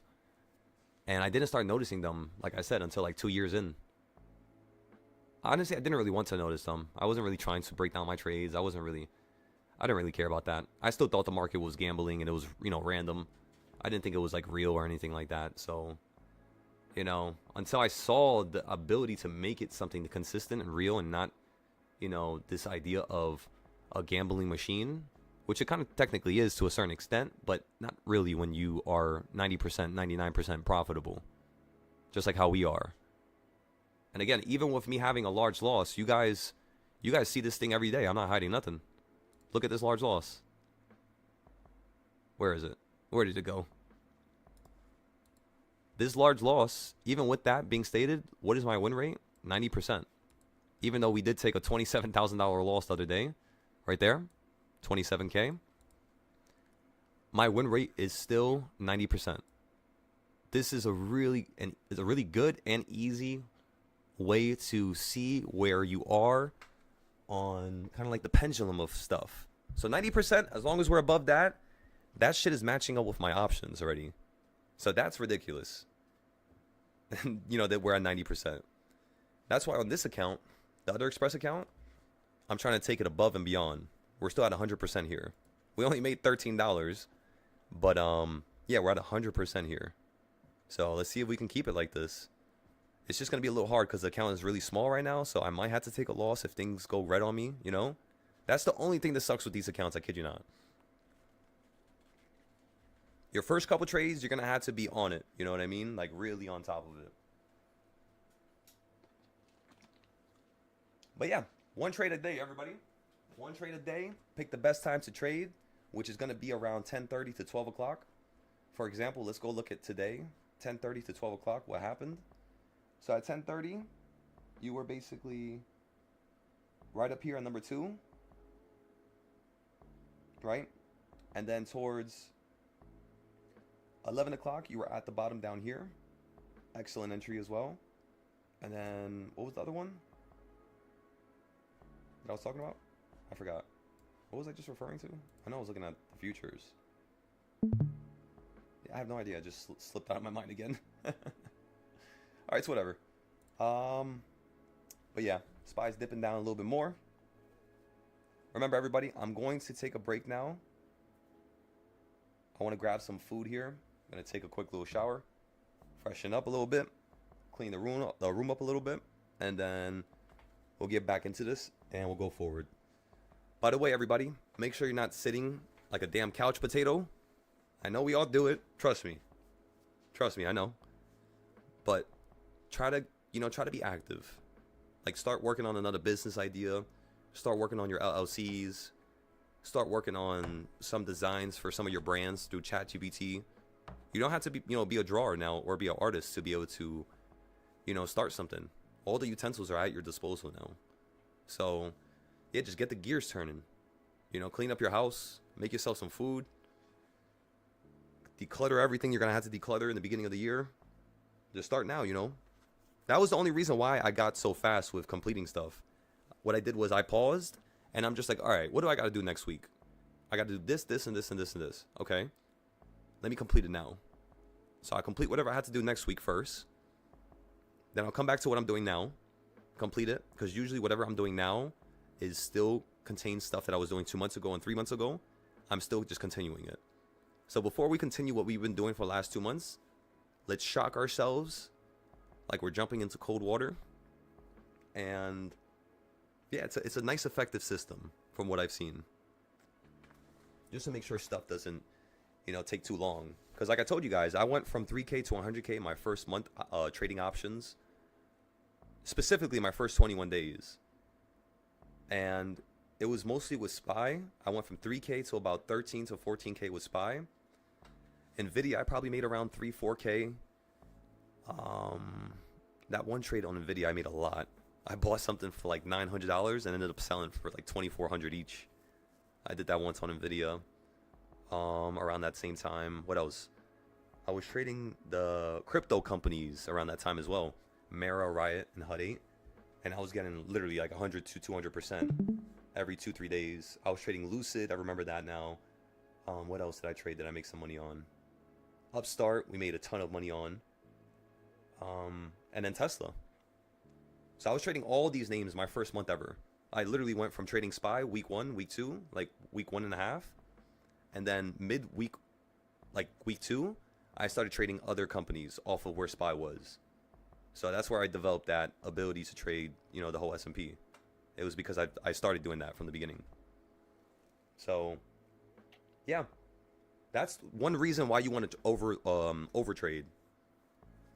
You know, like trade too many times, is because it gives you more experiences and more reps in a shorter time period. So you go from being a millionaire in 6 months, in terms of your probability, because everybody has a probability factor that's attached to their name and attached to them as a person. And let's just say the probability factor of you becoming a millionaire in 6 months was 10%. You simply fixing a few little attributes, you could literally quickly, and again, having more trades so you could spot what patterns your brain has, because everybody has a different set of bad qualities and patterns that we have to fix. But it's very easy to fix and it's very similar to one another. But we all contain these different patterns. So we have to kind of like hunt them down like a treasure map, if you will. And when you hunt them down and you find it, first you smile because you got it, right? That's perfect. Now that's how you can improve. And then once you smile and once you're done with that, break it down and go from there, really. Just keep going. Keep letting the wheels spin, everybody. Make them wheels turn. Come on now.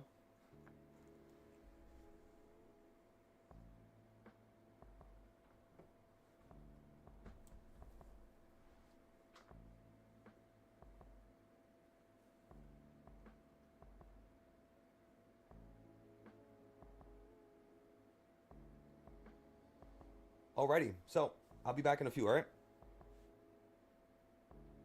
Probably like 1:30, 1:40. I'll be right back in the Discord to talk to you guys, as well as the YouTube. For those of you on Discord, I'll be updating you on the current trade. And then for YouTube, I'll try to see if I can log on to my other account. And I'll text you guys on the YouTube through my other account, which is called The New Age of Investors. So whenever you guys see that YouTube channel, The New Age of Investors, that is going to be the baseline of who we are. You guys are the new age of investors. That's what we're creating here. That's the purpose of this Discord. It's not just to make money, it's to literally rip the fabric of trading apart so that we could become the best in the world. Just like that. And then once we become the best in the world, and once we've done it one time, one way, we can make the best games in the world. We could make the best music in the world. We could make the best anything that you guys could think of in the world. As long as you guys could see how you can achieve that max level with one thing, it's all the same with everything else. Just like that video we watched the other day. Speaking of which, let's go ahead and watch today's video before I leave.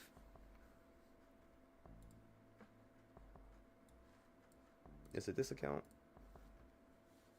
Oh yeah, this is the other account. Okay. This is the little mini one. Mini.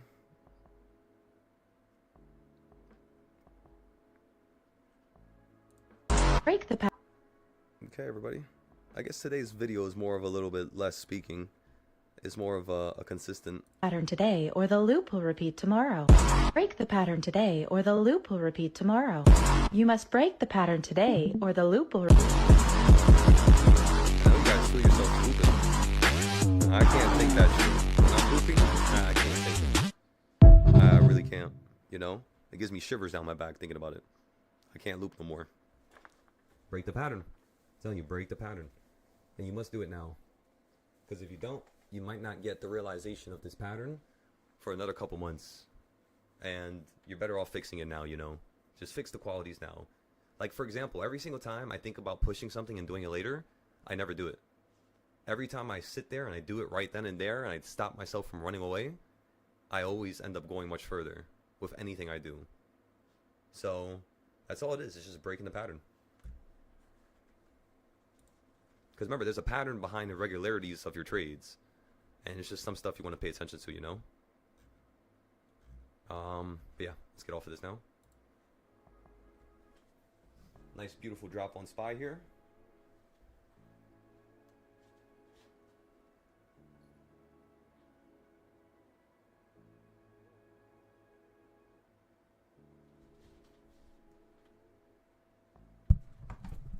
All right, let me check the Discord. Make sure everybody's good over here, and then yeah, we'll go.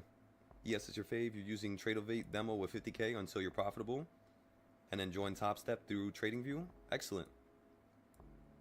Excellent side. I like that because it allows you, you know what I mean, to have some room to see like kind of like what's wrong or like what you got to improve before you just get right into it. Because when I did that, I'll be honest with you guys, I lost 4 accounts in a row. My first 4 accounts, the first 2 were lost the same day I got them. Because I was trading ES and I didn't know that that stuff would wipe your account that quick. So yeah, that was a lesson I had to learn with that. And yeah, so side, just make sure you trade with the same amount of contracts that they do. So for ES, only give yourself the ability to buy 5, for example. Done losing money? That's what I want to hear, brother. I felt that to my core. That's what's up.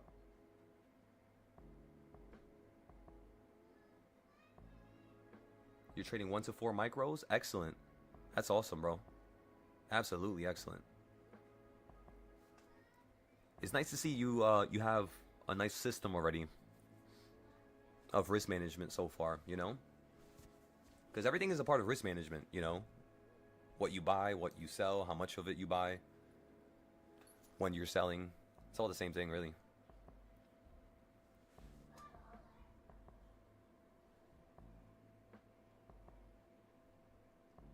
I guess it's not, I shouldn't say it's all the same thing. I should say that it's all part of the same main core, you know, concept.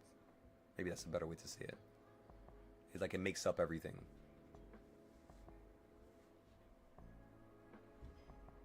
Break the pattern today, or you will repeat the loop tomorrow. So how are you guys trying to go about doing what Sai just said? Because I know some of you are not at that point yet where you want to do that. But for those of you who are at that level, I mean, how bad do you want this? You know? Just like how Danny said earlier. Danny was, again, smacking it right on the nail. He said he's going to treat this account like it's his last, you know, account. Like this is a life or death scenario. And you guys need to be able to, you know, think like that. You got to be able to get into that mode. Because then you won't do something too aggressive, you know? You'll be patient, you'll wait. You're not going to overly average down in certain locations. Right. Really 4 micros, you're trading a whole mini at that point. Yeah, literally. Pretty much, yeah.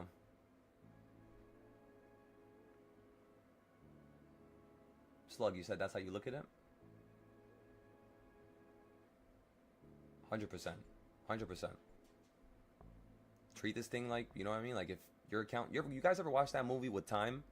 I forgot the guy's name. But it's like everybody has time on their hand, and whenever you buy coffee or you go out or you take a train, or it takes from the time of your life.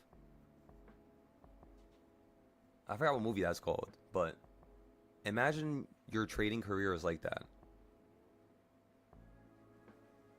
That was a really good movie. Was it Limitless? I think Limitless was the guy with the pills, right?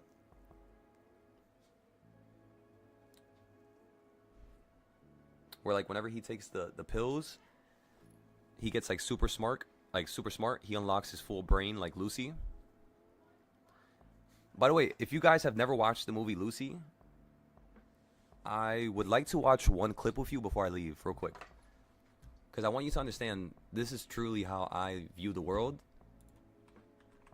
It's a little crazy, but this is how I view the world. Lucy.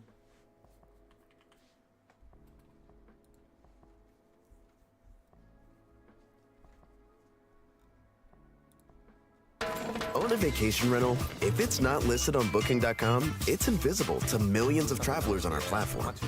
Don't let your vacation rental be invisible. Get seen, get booked. On Booking.com, Booking.yeah. How did you manage to access all this information? Electrical impulses.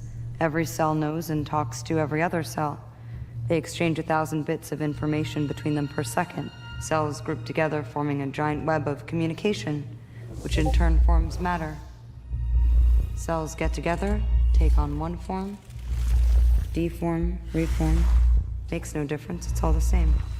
That's truly what I believe. Humans consider themselves unique, so they've rooted their whole theory of existence on their uniqueness. One is their unit of measure, but it's not.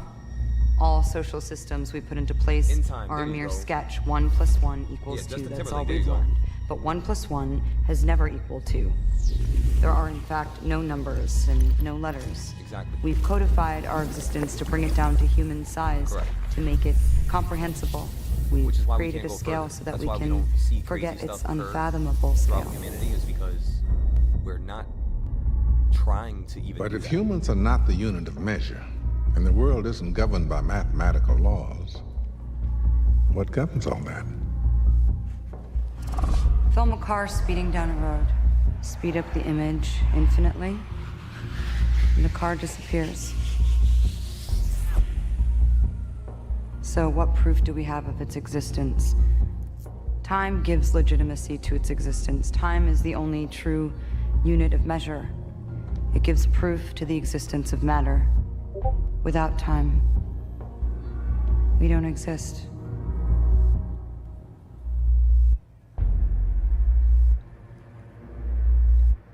Time is unity.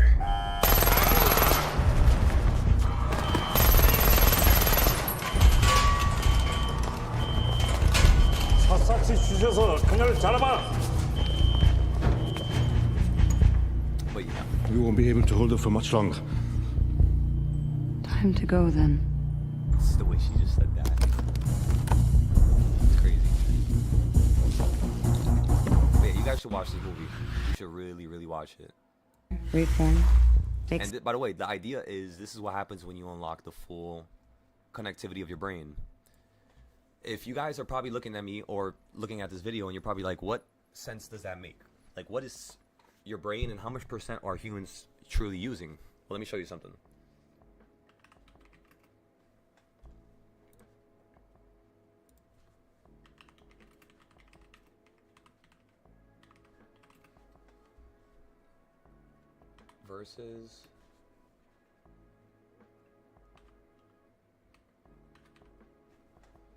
Versus psilocybin. So the human brain activity versus, for example, psilocybin, which activates more neural pathways, right? So where is the image? There's a really good image I always like using. This one right here, just like this. Okay, so your brain normally is to the left side. It's A. That's what your brain is normally doing.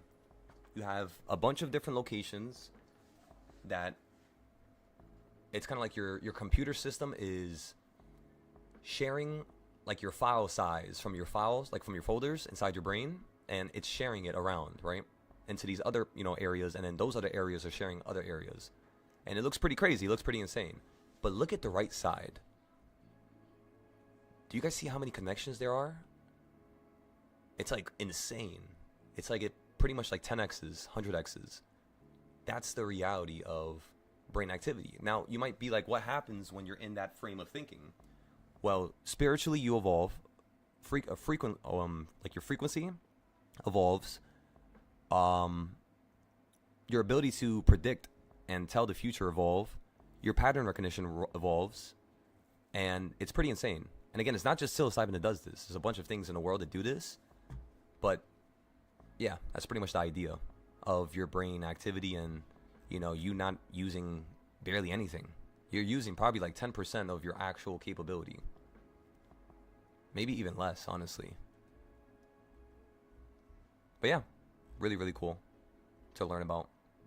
I love the brain, like learning about the brain, and it's pretty insane. Like I remember when I was watching this video, like a couple months afterwards, I was trying to track down my neural responses. So I would be like meditating, right? Completely still, no thoughts, no nothing.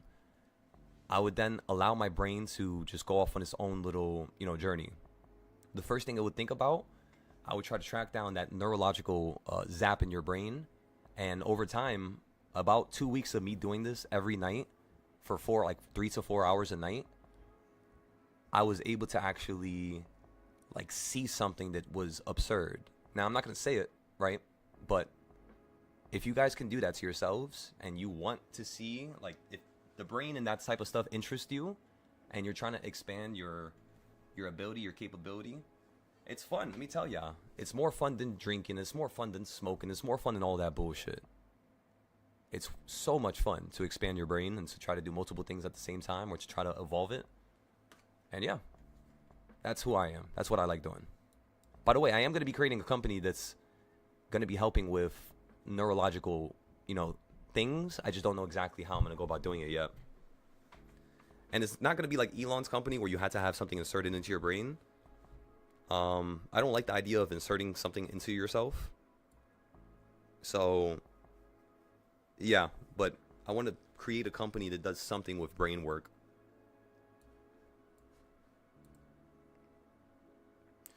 Brains. I sound like some zombie shit.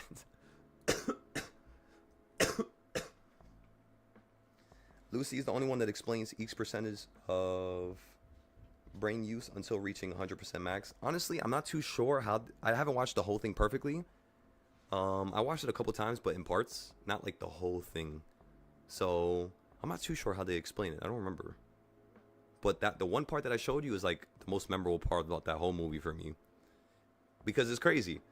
I'm not gonna spoil nothing, but I'm just saying it was freaky for me to watch this, because when she did this, I already have created the idea that somebody in my anime does this. Somebody in my anime is actually powerful and conscious enough to the point where they can create matter out of thin air, and as well as change their own matter. And it's going to be a really cool scene when you guys see like this anime character, because the way I'm doing it is, it's not going to be like he's, unlimited or he's unstoppable, but it's going to be that he's such a force to be reckoned with that it's, unless you take this person out quickly with something extremely, dangerous, it's almost impossible to remove him. So it's going to be a fun little, situation when the character's got to deal with this type of a person, and when they had to see how he evolved. And yeah, it's going to be really cool. But I have a bunch of different stuff like that. But yeah, it was just so weird for me, because in one of the scenes, he creates, actually, no, I'm not going to say it. I'm not going to say it. Because it's really cool. But yeah, let's just kill this real quick. Kill the page. Let's kill this page too. This one too. Starlink, we don't need to look at that right now.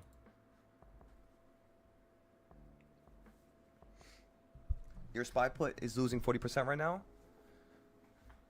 Remember, Miss Celine, there's no need to have a frowny face. It happens. Just gotta wait it out. Just like yesterday, just like the day before, just like the day before that, right? We've been dealing with this every day for the past 2 weeks straight. I know you're new, you just joined up, I think, a couple days ago.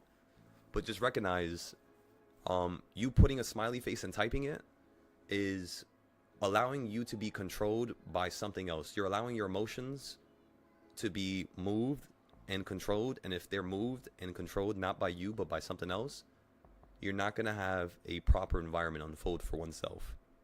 So next time, put a smiley face. Kid you not. Put a smiley face, because it just means you have to average down. If you put too much capital down in the first trade, always recognize that's what we don't do. You're going against the script. So are you going to have a large loss here? And the answer is yes. 100%. It can always happen like that. In fact, if I use more money than I should, automatically I'm thinking this trade is 80% likely to fail.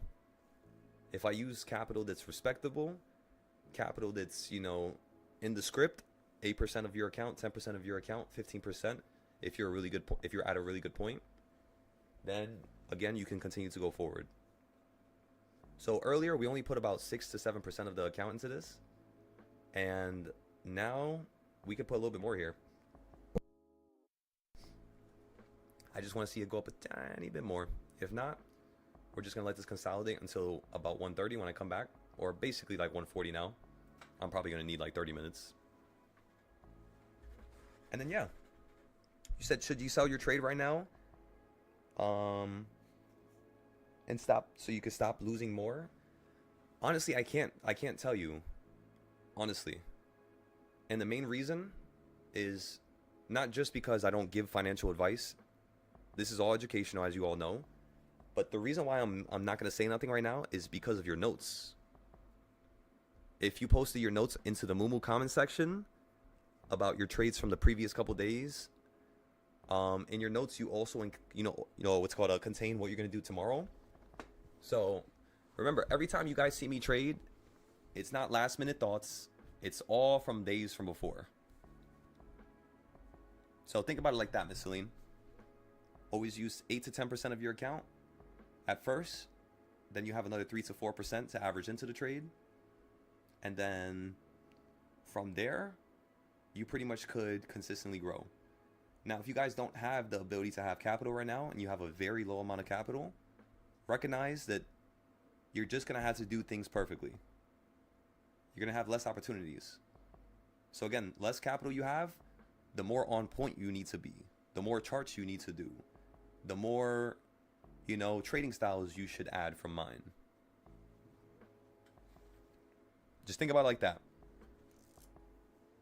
So it's okay if you don't have too much money right now, especially if you're new.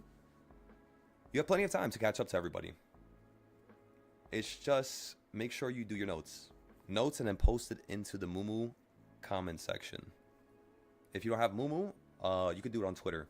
Just like how I told Blank earlier, or just like how I told the other individual who was trading with us earlier, who was that? That was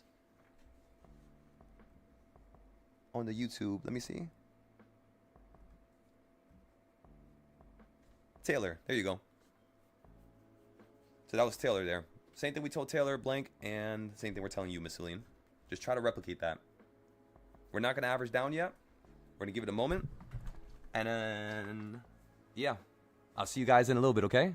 Stay safe. Remember, wait for it to get above number 4 if you're going to average down. And you're looking for this to fall down to number 3. Just like how it did before. But again, that's if it runs above number 4. We're then going to be looking for it to fall to number 3. As of right now, I want to see if this is going to fall below number 3. Because if it does, we'll just get some calls at the 200 moving average. And if you go up first right now, it's perfect. We'll average down to number 5. We'll drop down on 4, sell it, and look for another call to continue the direction, which is upside. Upside. Come on now.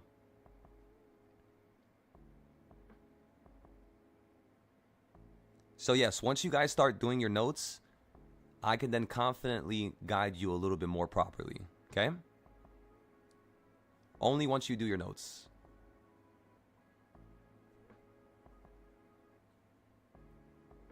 You said same as the Tesla put. You're down on that 40%. Remember that, everybody? Tesla and Nvidia is off limits for everybody here.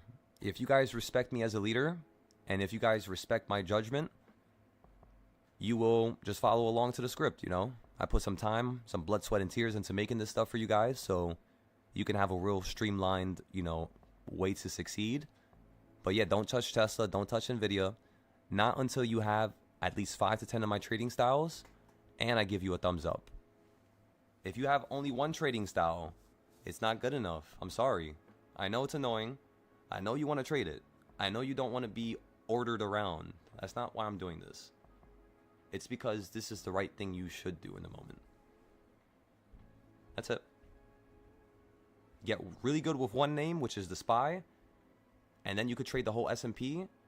And then remember, when you trade SPY, everybody, the reason why I really have you trade SPY is because you could then trade futures and Forex.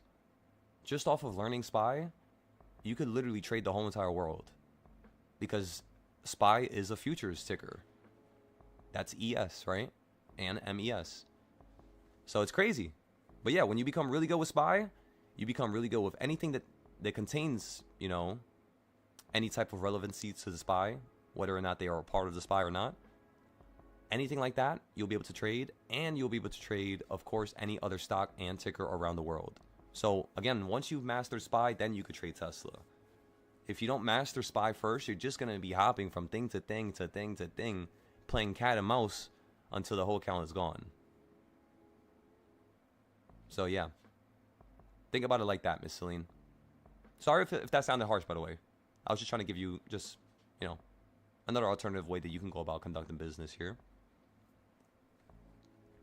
And no SPX. Thank you, Mikey. Do not touch SPX. I be seeing you guys do that. You know what I mean?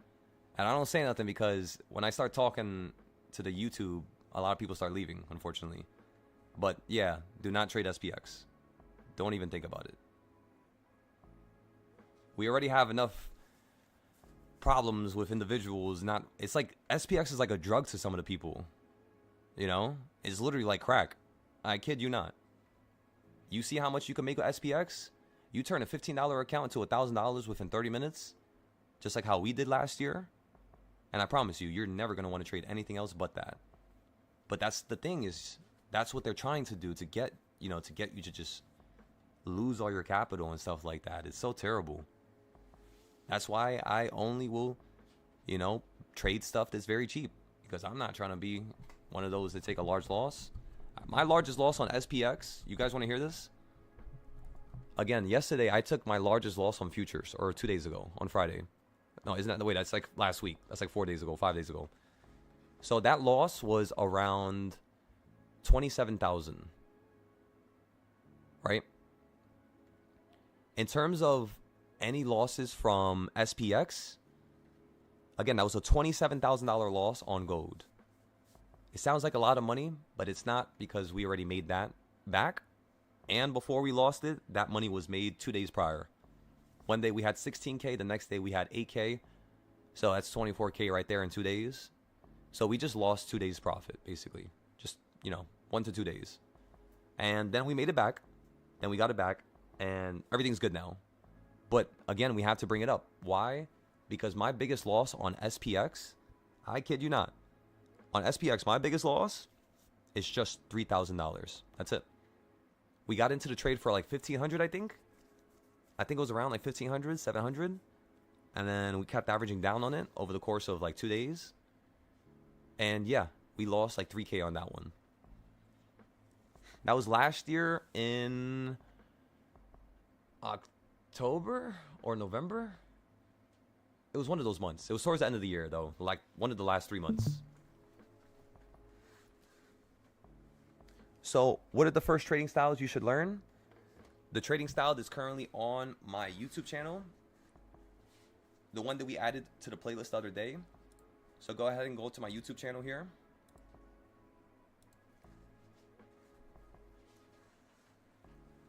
And then when you guys are on my YouTube channel, the first thing you're going to do is go to my name here. Once you're on my YouTube channel and you're on my name here, go to playlist. And it's called Silo Styles. Just watch that. And then once you're done watching that, you're going to have already 2 to 3 trading styles on your screen. Because we go over the boxes, but then I show you guys how to actually go about creating wedges, which is another trading style. And then planning for the future, which is trading style number 3. Because planning for the future is its own trading style. It's like its own idea, its own concept. So yeah, once you guys watch that video, you'll get about 2 to 3 of them, maybe more. I don't know if I showed more. Maybe I did. But why is my nose so itchy? Ah, damn. Is there a sign for scratching your nose or something? Is there a saying for that? I feel like it happens like so often around certain times of the day. What if there's something going on?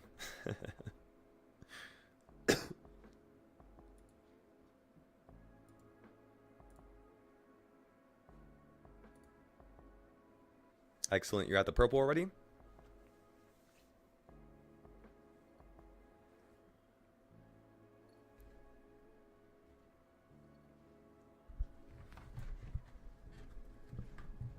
All right, let me go now before. Oh my God, I'm taking too long. All right, let me go. I'll be right back.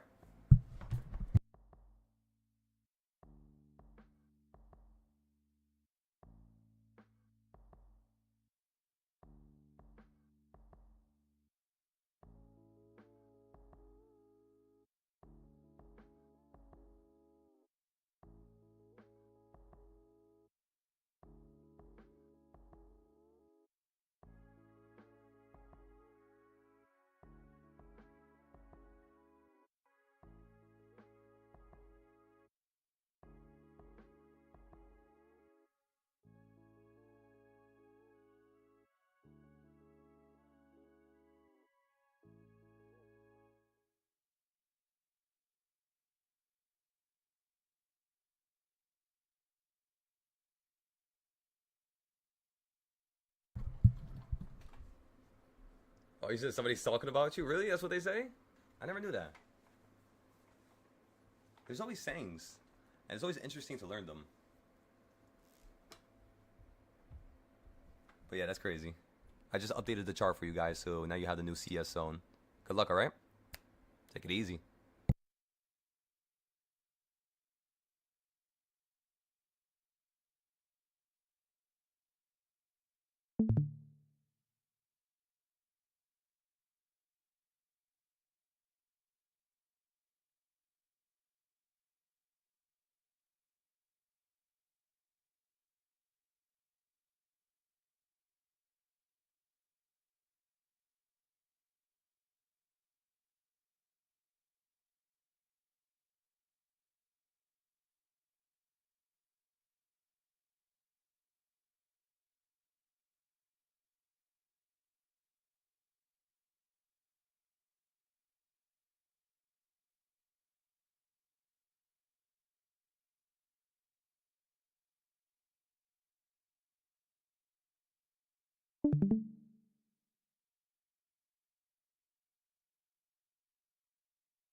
Alrighty. Okay, so it's about 2 o'clock now. You're above number 5, everybody. Of course, that was the first averaging down location, right? Now let's see how this is going to progress forward here. And then we'll go from there. We only had to add, it was pretty good. We only had to put in another $400. That's it. And our average went all the way down from 120 each to 70 each. You're basically at the same price right now, by the way. It's like $30, $40 for each contract.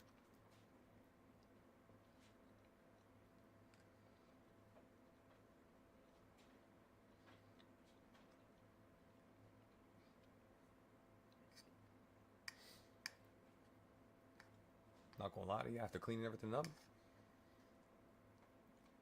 I took a cold ass shower. Man, I think it's no joke. Let me tell y'all. Especially in the winter. My goodness.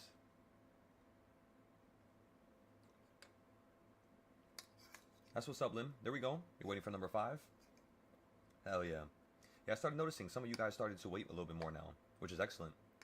Because it just shows that there's hundreds of ways to trade any market, you know. So start building a fundamental way that, you know, you understand the most. Of course, it has to contain a couple aspects and a couple different, you know, qualities, right? Like, for example, like trading styles and, you know, like taking notes and stuff like that. But aside from that, yeah, it's all like individual.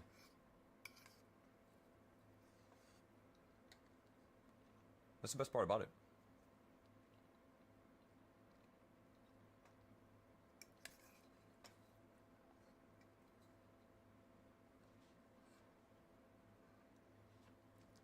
For those of you who want to get into a position soon,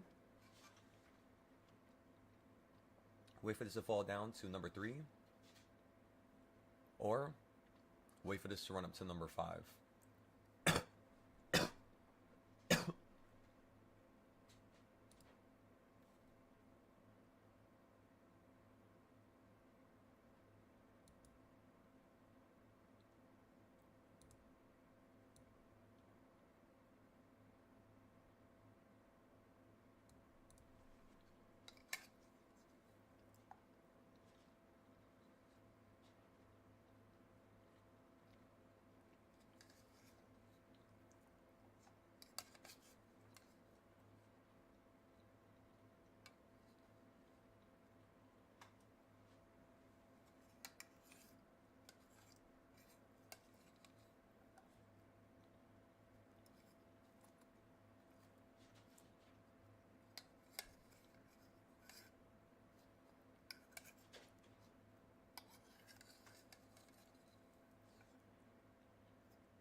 Okay, so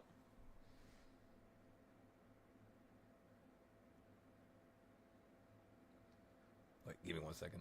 I think I ate that food a little too quick.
Thank you, Mikey. You heard me sneeze. I'm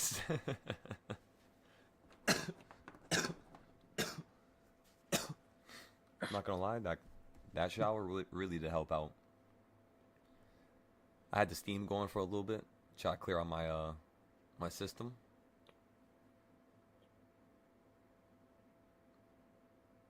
I smell like a bar of Dove soap now. Okay, and then we ate some food, cleaned up the room.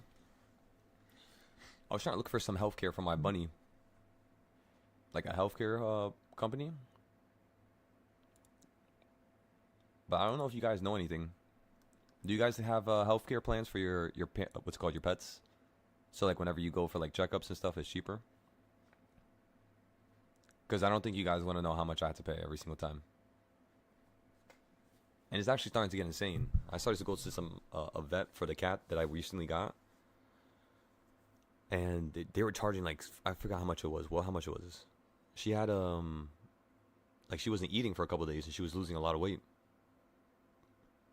And when I went to the pet store, I think the cost was like $1,500 just to check the cat. Not even to do surgery, not even to do anything crazy.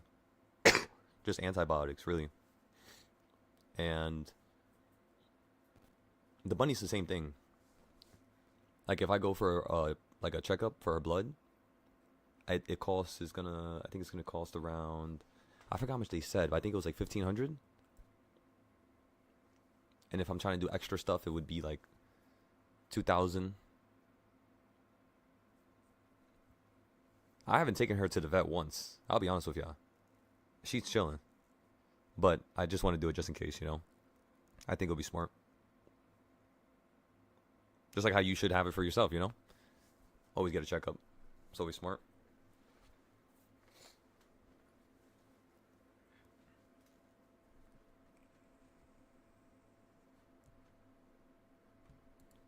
Alright, so you guys know about this.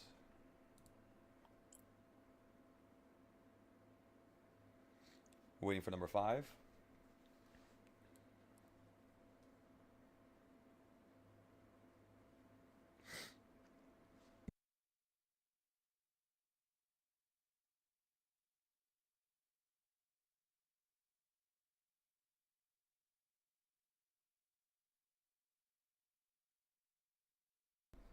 Yeah, that hot shower really does clear your system out, huh?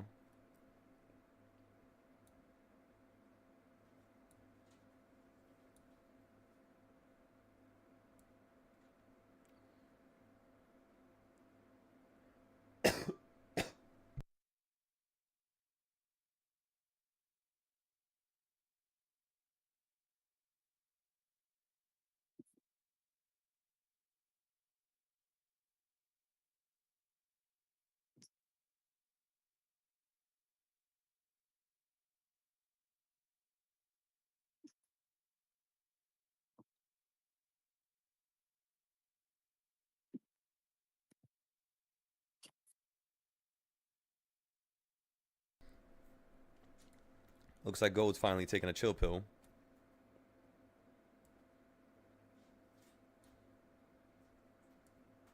Yeah, you do this thing all the time, everybody. It's insane. Every time gold pops, it's like a slow, deadly, weird consolidation.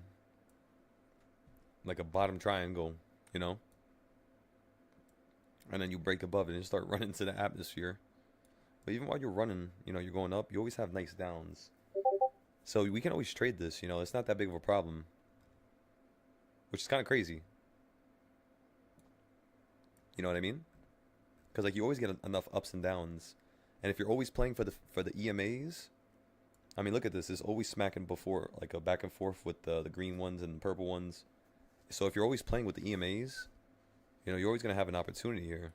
That's what I'm trying to say.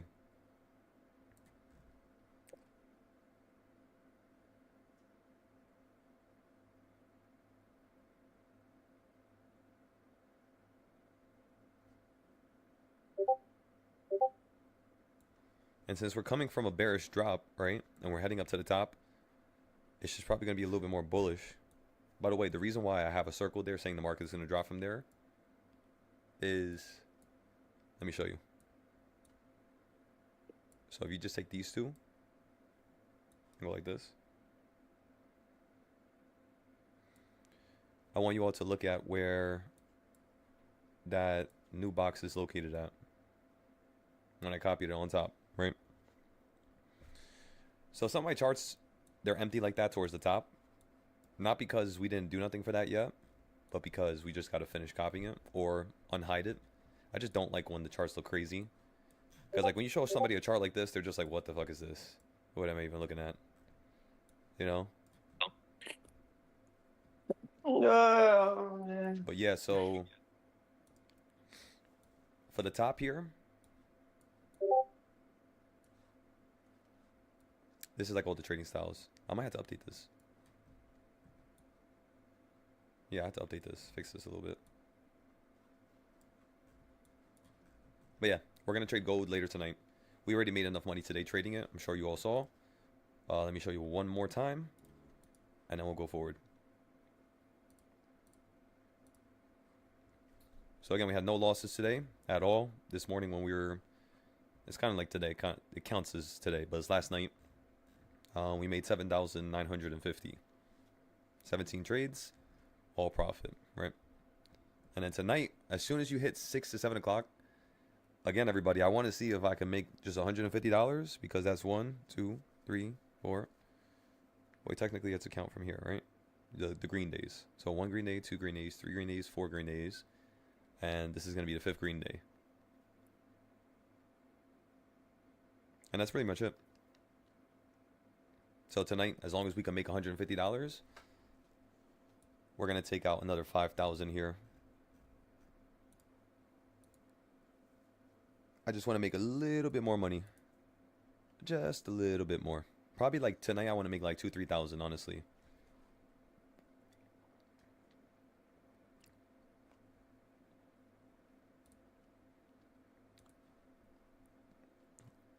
Yeah, we already talked about gold running up into a new high.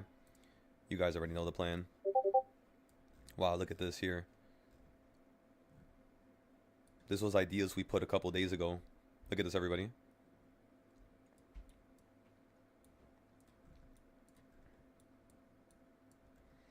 So the put levels definitely did work out here. You had a massive drop right off that location. And then right below here, yeah, you worked out. It worked out over here to this 1/8 point, or you fell down to this 1/8 point, held at this 1/8 point, equal reaction right back up to here. But you couldn't hit it this time. So you fell right before you hit the 1/8 point, back down to here. Then you're hitting the 1/16 point.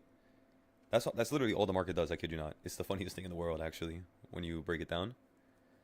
Because literally it's going to be like this. 1/4 point, 1/16 point. What point is this? Oh, top point is very important. That's like the top of the previous range, right? So this is like basically in between the 1/8 is a very important level. That's the reason why gold keeps, you know, shimming and shaking so much around here. And that's also why when you blast it up, you did literally like double the range. Because think about it, in between this 1/8 point and this 1/8 point, if I copy this and I put this here, look at the size of that, right? And then put this here. It literally just did double, or did the range, but when it did the range, it went a little bit higher. So it's really, really wild. The idea of equal reaction is its own trading style, is what I'm trying to tell you guys. So that's number 4, you could say.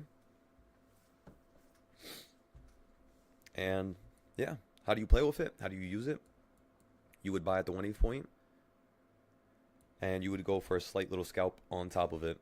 And then the first time you trade off of it, the next time you trade anywhere near the 1/8 point, it has to be you buying below it. So over here, you see how you first hit it? Beautiful play right back up to the reset point, which is the top. Then you fall beneath it. That's why it would have saved you. I always do this every time. So let's say if I buy puts here, I'm going to make sure the next time I buy puts is basically higher. That's pretty much it. How much higher? We'll just chop up the boxes in half, and it's pretty much right here. That's why the market on gold ran up to here and fell again. Look, let me show you. It just keeps hitting these boxes. That's literally all it does all day. See it? So it's like 1/8, reset point, 1/8, 1/16 point, reset point, almost to the 1/8 point, 1/16 point, reset point, 1/16 point, all the way right back up to the 1/4 point, and then now you're getting resetted right back to the 1/16 point again, where you held in between the 1/16 and 1/8, which is going to be the 132, right? So if, let's just say gold, watch this, let me show you something. This is how I know where gold's going to go in a couple hours. You could say later tonight. I'll show you guys how I can predict it. So that's the 1/16 point, right, everybody? So then chop it up again.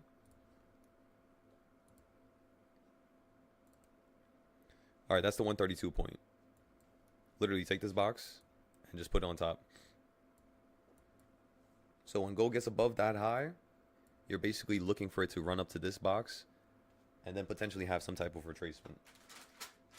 So at that point, you would put a stop loss on, right?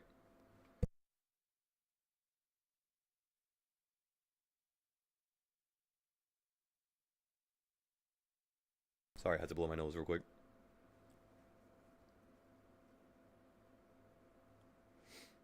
Now here's the thing, everybody. I'm not done yet. I want you to realize something. One thing. If I copy this box one more time, okay, so now we have a nice little row of 132 points, right, everybody? All these points here are 132.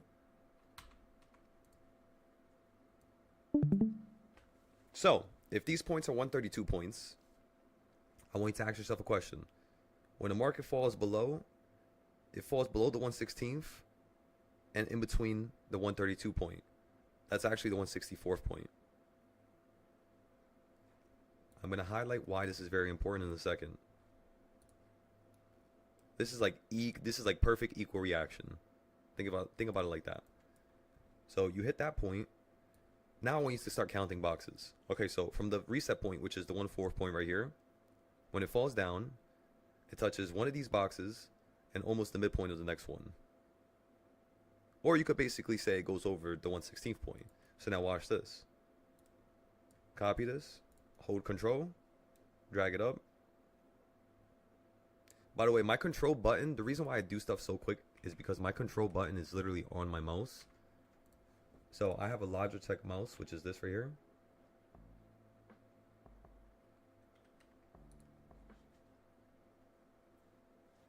This is basically the mouse. And what it allows me to do is assign. So like these are all the keys that I have. It's like a bunch of buttons. So like the middle button right here, it has 3 buttons. Down, left, and right. So one button has 3. And then you could use it to scroll up and down super fast. If I click this button, it's free. So the wheel, it allows me to scroll up really quickly. On the side of the mouse, which is right here, this is control, as you all can see. So since my thumb is not like doing anything on a mouse, you're just holding the mouse with your thumb, really. I basically put that to control, and then shift is the button above it. So now you know, I don't even need to press the keyboard. I could literally just do this with one hand when I'm sitting like 20 feet away from the screen now, which is pretty much what I've been doing. That's why sometimes you guys can't hear me, because I'm like a little far from the mic. I'm just staring at it from afar with the mouse next to me. But yeah, it's so cool because you don't need to really have any keyboard. You don't really need the keyboard. Yeah, you don't really need the keyboard, especially if your computer has the ability for you to have tabs like this, because then you could just literally put all your main stuff on your tabs, or like on your laptop or your I guess whatever tablet you have, whatever it is. And let's go back to SPY now, or not SPY but gold. I want to finish explaining this. Okay, so now we're on gold. We talked about the 132 points, right? Like for example, this right here is 116 point, 132, and then this is 164, right? It gets smaller, smaller, and smaller. Okay, perfect. So again, the market, when you fell down after hitting this point here, or you could say after hitting this point up here, let's just focus on this now, the current price action. You fell down to the 116, got a little bit below to the 164, and then you basically started running up.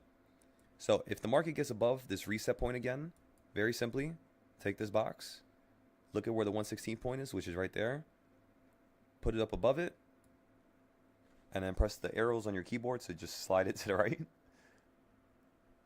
The midpoint of this box is exactly where gold's going to go. If it gets above that previous reset point, which is, ladies and gentlemen, exactly where this big ass arrow is. So you see that arrow? If it gets above the arrow, you now want to see if this is going to run up to here. So it's going to look something like this. You probably will have like some type of reversal point here, I guess. You might hit this line and then fall, do something like that, go a little bit above it, fall through it maybe. But then your main point is here, and you're going to get into a put for you to fall down to potentially here. A drop like this on gold futures, you know how much money you can make? This is about $2,000 to $3,000. Again, everybody, this is about 2 to 3K. It's pretty good money. Yep, so let's go check the SPY trades now. Now since we're looking at gold. Looks like you're finally at number 5, ladies and gentlemen. Average down or not yet? Say that again, Beast? Did we average down or not yet? So remember, when we first came back, I'm not too sure if you were here actually. I didn't check the names to see who was on Discord. But as soon as we got back, we were eating, and we hopped in while we were eating. And we told everybody to hop in for around $40 for the first time. We added $400 more to the trade, and we dropped our average down to 70. So now the game plan, since these options are around $30 still, basically the same price we averaged down on, you know? It hasn't really changed anything, really. So, yeah, we kind of just want to give this a moment here. There's still plenty of time. The options are super close, you know? They're, like, still knocking on the front door because they're 687 puts. Yeah. Yeah. So, that's pretty much all. So, we have 20 contracts total. Total cost, this is the craziest part. The total cost for everything, everybody, again, this is the craziest part, is only $1,600. The reason why that's crazy is because that's only about 5% of the account right now. 5%, everybody. That's it. That's all we ever risk. Even if every day, every trade is right, and we know it could be right, there's no need to ever put yourself at a point of failure like that, you know what I mean? Or just have an opportunity for it. There's no point, really. So always just be patient. Always wait. Always look at the times throughout the day. Like right now it's 2:30. So right now is a good point to average down just because it's 2:30. Right? Just like that. So that's definitely a good idea. If we average down right now, okay, so when we bought 10 contracts, it dropped down to, again, 70. So if we could buy 20 contracts now, the total cost of 20 contracts, if it falls down to $20, it's just going to be about another $400 or $500. So now that's going to increase how much we're using to about, yeah, now that's about 8%. That's about 9%. Because we're still slightly above 30,000, right? We're around 34K. So just because we had to take a little loss potentially on NVIDIA, so it took like 2,000, you could say, which was still yesterday's profit on SPY. The NVIDIA trade was an insurance trade for FOMC. So again, that was all the risk we were willing to take. Perfect. Wasn't insane, right? It was just 1 day's worth of SPY trades. And in most cases, it was one trade worth of SPY. In terms of the profit we normally make with SPY, it was about one trade's worth. So it's not dangerous yet, you know, it's pretty good. We're not letting things go crazy, like being minus 20, 30, what's called 1,000 on the options account, right? That's what we can't do. We cannot be more than 10,000 down ever. Because 10,000 is a large ass number. That's a little bit too much money for my liking.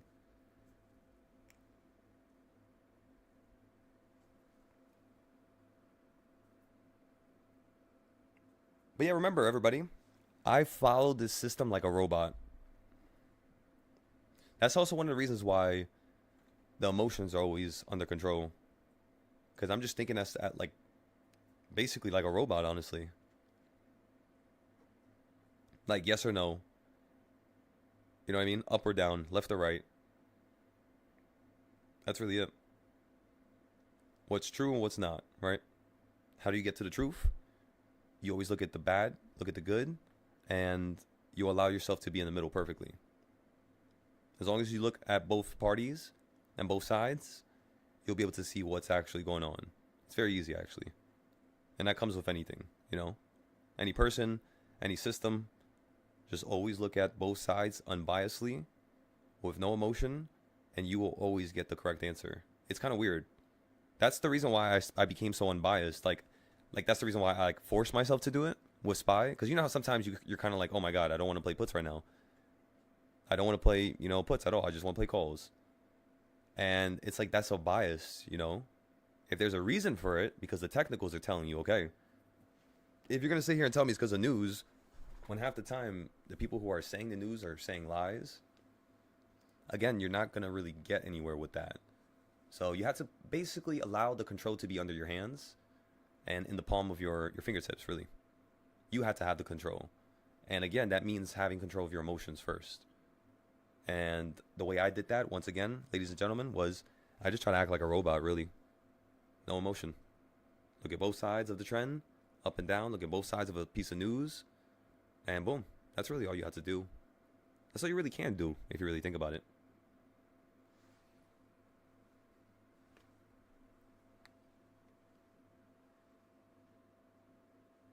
Perfect. It's at the price we wanted. Let's go ahead and add, how much is 10 contracts? That's going to be 240.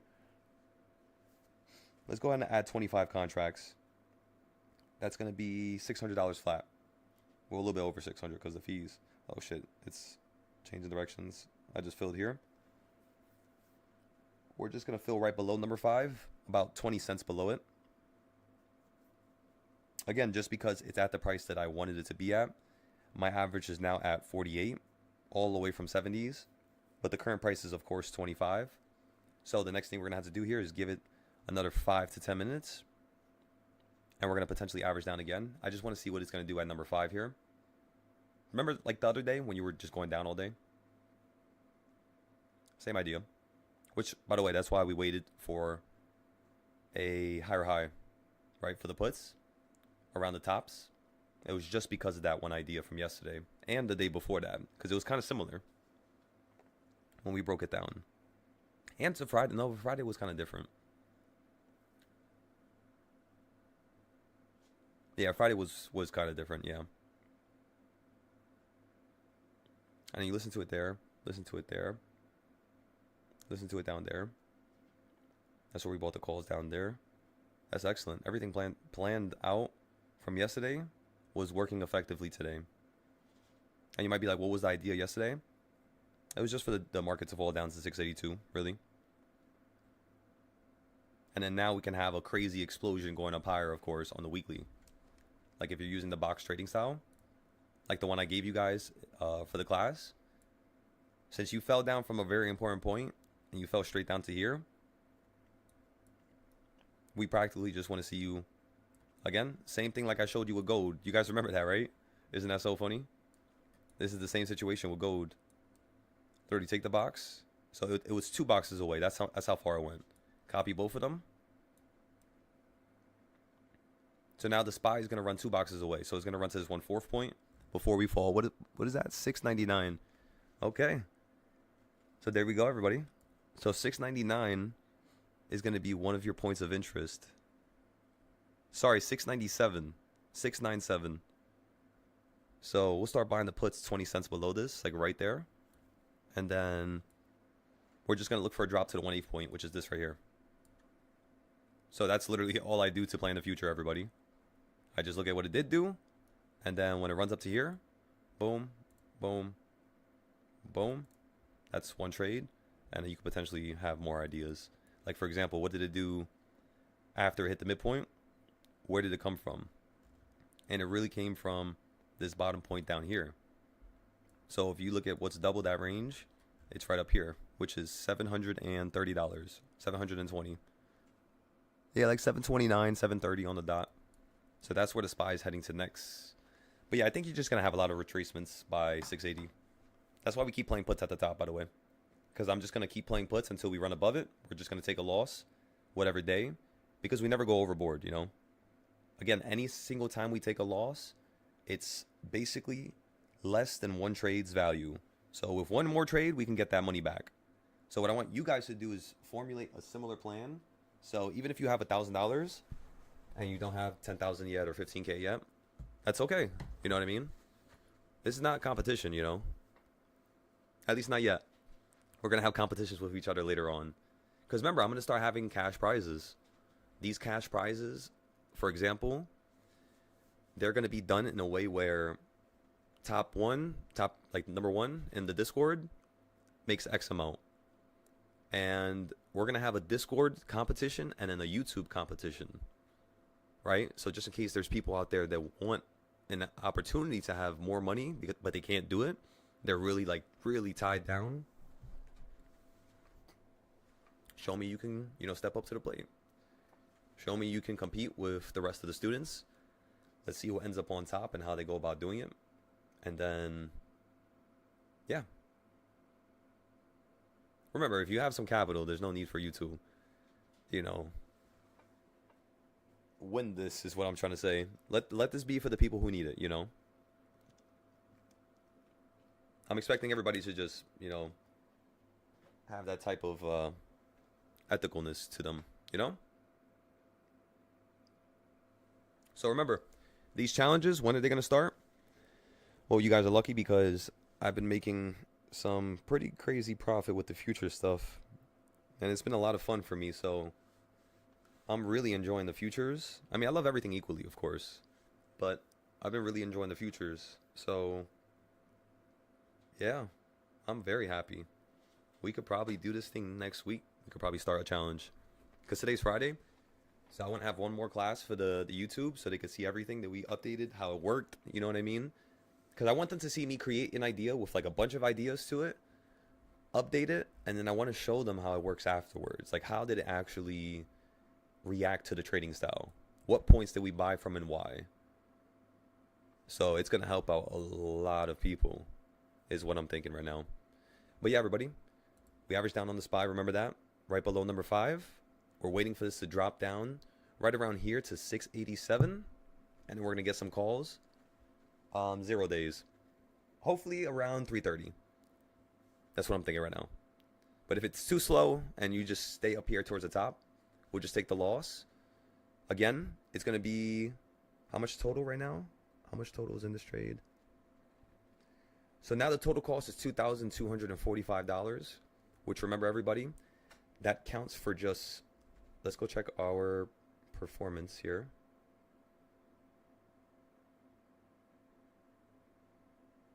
On Discord, let me see. So let me add it all up. Add it all up, add it all up. That's about 300, and this one's about 2,000.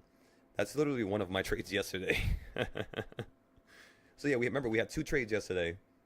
684 puts where we made 2,000, and then we had 688 puts where we made 2,249. So right now, this trade is only one of my trades from yesterday, which is perfect. That's exactly how we should operate. Not too much risk, of course.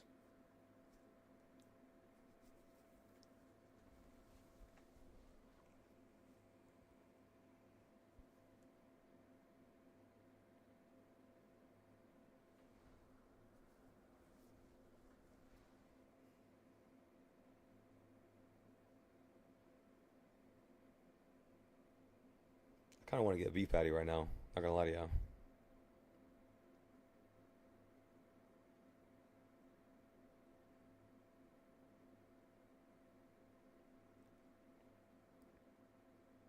Yeah, I gotta gain more weight. I gotta gain at least like 20 more pounds. 20 more pounds and I'll be happy. Then we could chill at that weight for like a year or two, if anything. I'm not trying to become like, you know, a damn bodybuilder. But I just want to be around like 170. Like 170, 190. Especially because I'm 6'1".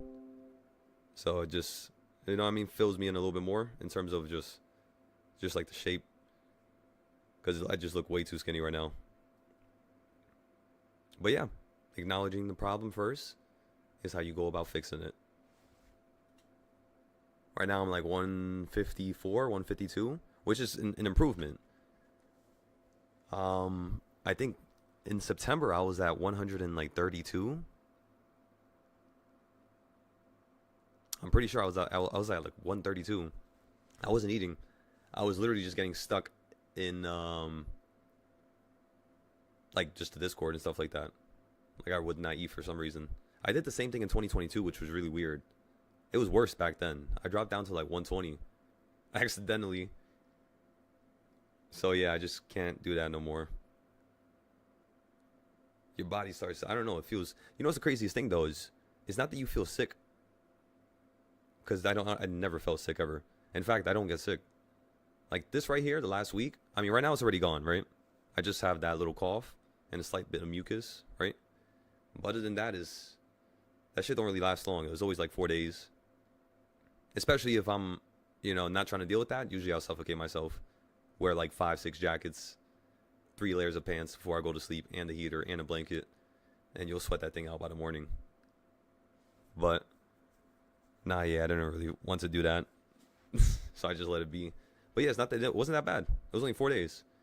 And it's because I don't eat that much, you know? I literally consistently kill all those parasites that are in your... You know how you want sugar or you want snacks or you want food? I forgot who told me this. I'm pretty sure it was culinary. But that's all parasites. You know? Like in your body, that's little tiny bugs that are feeding on basically just the food. Same thing with dead cells. Like your dead cells in your body, they don't actually replenish themselves and change themselves until you don't have any food in your body. Like you need to have no food in your body for at least, you know, 10 hours, 20 hours, like once a week. That's what all you guys should be doing now. I don't know if you guys do that, but if you don't, you should. You really, really, really should. But yeah, don't just do what I'm doing, because I'm doing it like every day. I'm like fasting for like 20 hours every day. But the past 2 months, it's changed, of course, right? I'm not doing that right now, of course. But yeah. Yeah, I might go grab that beef patty. What time is it? 2:47? I could be there. How long does it take to cook it? I think it takes some like 5-10 minutes. Because I usually get that thing like crispy. I could probably call them. Yeah, let me call actually. Yeah. Because by the time I get there, it takes me like 5 minutes to walk there. So 5 minutes to walk there, 5 minutes back. I might get 2 of them. Nah, yeah, maybe I'm just gonna get 1. Because if I get 2, I'm gonna get tired. Because I already ate, you know, earlier.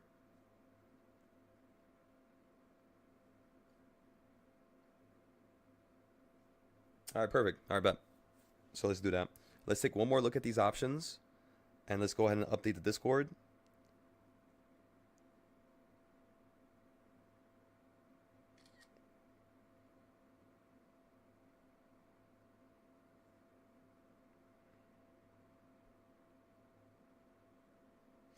through the window, by the window.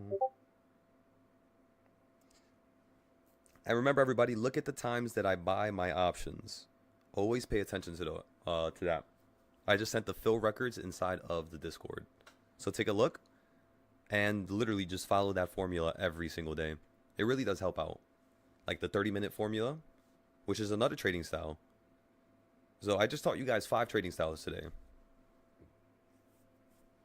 Some of them are more of a psychological trading style as compared to a actual technical.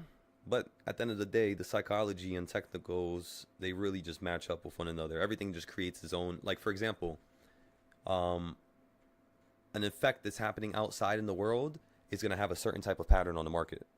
You know what I mean? So what I'm trying to say is talking in language have an effect and a pull on the market. And that's the speeding up factor. Right? It doesn't actually dictate where the market's going. Remember, news does not dictate where you go. What does, point blank, is people buying. That's it. Now, because of news, it causes people to buy differently and people to change up their buys and people to reposition. And with all these factors, that's the reason why you tend to get those crazy moves, you know, for like a couple of days. And then, like, let's just say the market was bullish and then the market just runs up and then you have a Fed meeting and then Powell is just like, all right, like this and this and this and that and that and that. And everybody's saying the market's going to crash, and the market's crashing the first day, 2 days, 3 days. And then 2 weeks later, you're at like a $20, $30 new high. Which is, again, what I told everybody the market's going to do this time. If you do not crash on FOMC, like that same day, which we really didn't, you know that? We did the next day, of course, but I was looking for it to crash the same day because I'm looking for certain patterns. Because if you're not going to repeat a certain pattern from last time, now I know this market's going to do something different here. For example, an extreme run can now happen. That's something that's different. Or something slower than last time. Yes, even the same thing can happen. Even if it's different, you could still have the same outcome, which is kind of cool. So there's still multiple different ways that you could really psychologically factor all the variables, you know? You just got to write it down and mix and match them up differently and use different concepts, and it's all about your brain. That's all this is. So have fun with it, you know? Really test your brain and take yourself to the max in terms of what you can think of as an outcome or probabilities. Remember, the more patterns you have seen, the more times you have done something, the more confidence and just ability you will have to use it properly. Because sometimes you could use something and use it improperly, of course. Like, for example, the trade from today, excellent. Top of the CS zone, number 3. Second time you hit it. The only part that could have been improved was just getting slightly higher than it. That's all. And then when we averaged down, we didn't average down on number 4, right? We waited to average down after number 4, which was above it. And then the second time we averaged down was right around here. $10 cheaper. So it's kind of like we're closing in with the market now. It's like we're getting closer and closer and closer and closer. Even though it still seems like we're so far, our options are getting real close to the price action. And the fact that you're at number 5, you're only 2 strikes out. If not, you could, yeah, about 2 strikes. So that's just $2, right?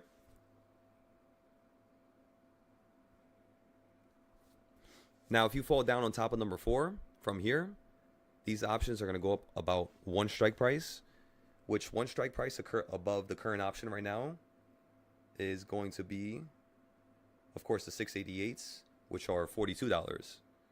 So that's literally right beneath our break-even price. Isn't that crazy? So even if you only fall $1 to number 4, we could just take a tiny loss and just, you know, bounce. And then just position into the 5 to 10 day options. Because I want to see if the market's going to pull up above 680. Like, this shit is getting so annoying. Like, just go above it. Because if it doesn't, it's just going to collapse out the sky again to 670s. Which, it gets boring when you keep having to do the same thing over and over again, because it's kind of like, all right, now I rather just wait a week or two to trade before I trade again.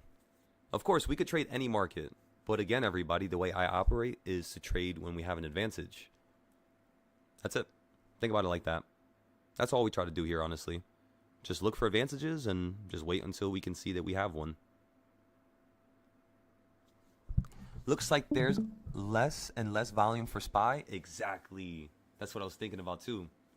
Looks very condensed, which means any slight large move within a 5 to 10 minute period is going to cause these contracts to increase massively.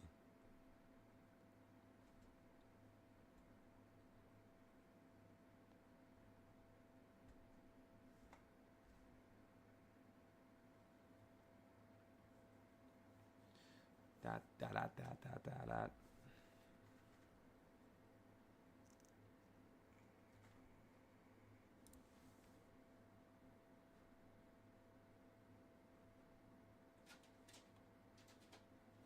You guys want to hear something funny? The other day I was listening to music and I had 2 Brazilian songs on at the same time. And I feel like I created a whole new song. And that shit was amazing. I gotta figure out which one was the other one. This was one of them. And it was not these 2 right there that you saw in that little playlist, the Brazilian playlist. It's a different one. I watched this video when I was in Japan, actually, when I was with one of my boys from over there. He's in the Discord, actually. Chapta. He's an artist from Japan. Like, he records music and stuff like that. So whenever we go to Japan in the summer, I'm just letting you guys know, we're definitely going to be pulling up to a few, it sounds, I guess, boring, but I mean, basically clubs, right? And he basically performs at these clubs. So usually it's, like free entry. And again, I'm not trying to do stuff just to be like, oh, it's free entry type of shit. That's not why. It's because, we support a person. I'll pay for the whole entire bill for everybody. Because of course I want him to get paid for that. Because every person he brings, they pay him a certain amount. So if we can have like 10 people, 50 people show up, he would get a little bit more capital. Because his music's pretty good.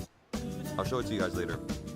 But yeah, I was chilling in his other boy's crib, and we were watching this when we were about to record the music videos.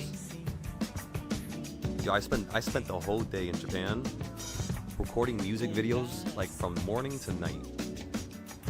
Walking throughout the city in the rain. It was insane.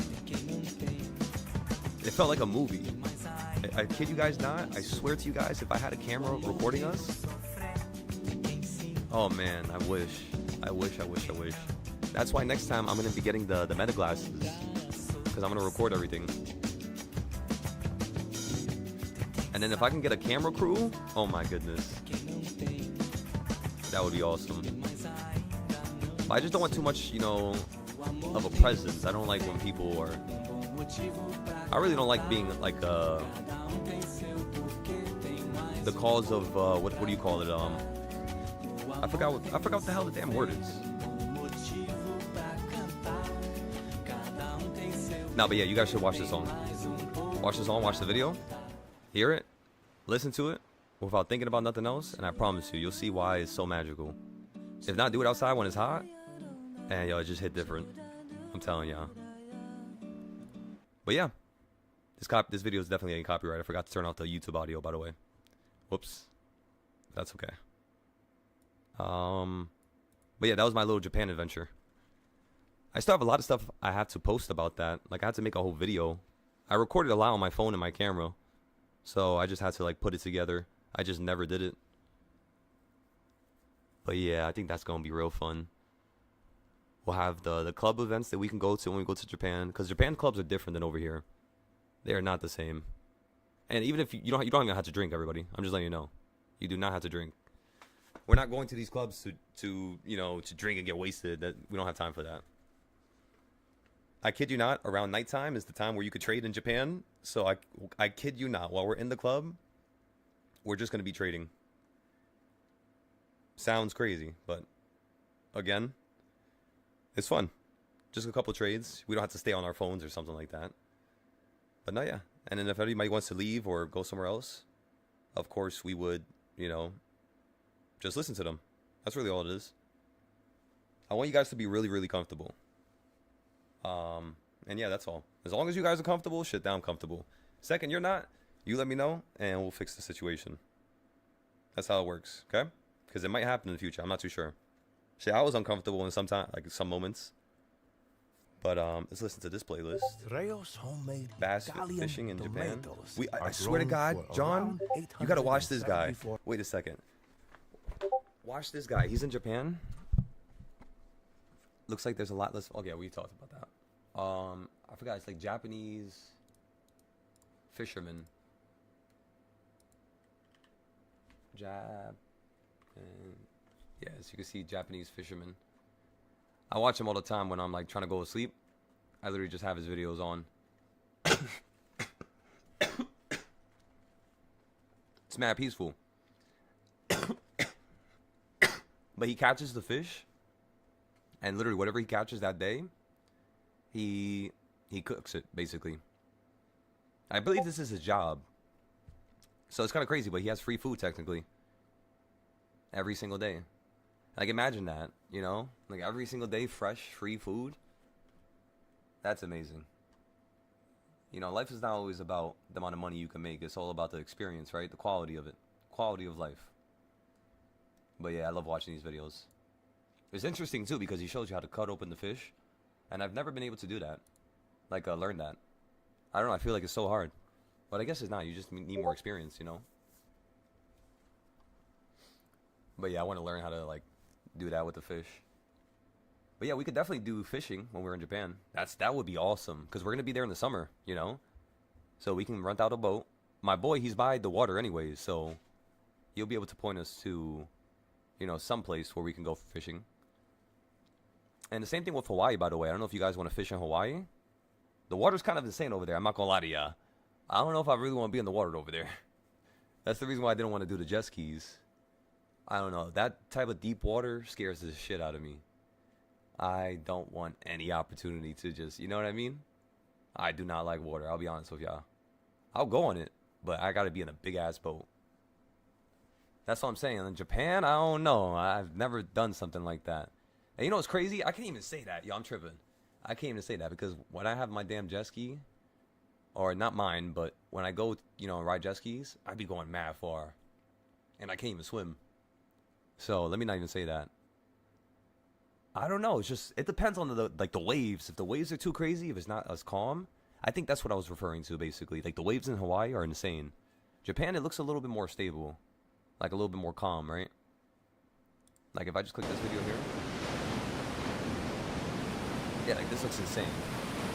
That water is so close to the floor. Yeah, so this looks pretty good. It's not bad. I don't know if you guys want to watch him cooking the fish, so I'm not gonna show that. But nah, yeah. And the boat is not, like, see, this boat is way too small. I ain't gonna lie to y'all. He's tripping. Look how much this thing is moving. Like, nah, yeah, that water is kind of crazy. Never mind.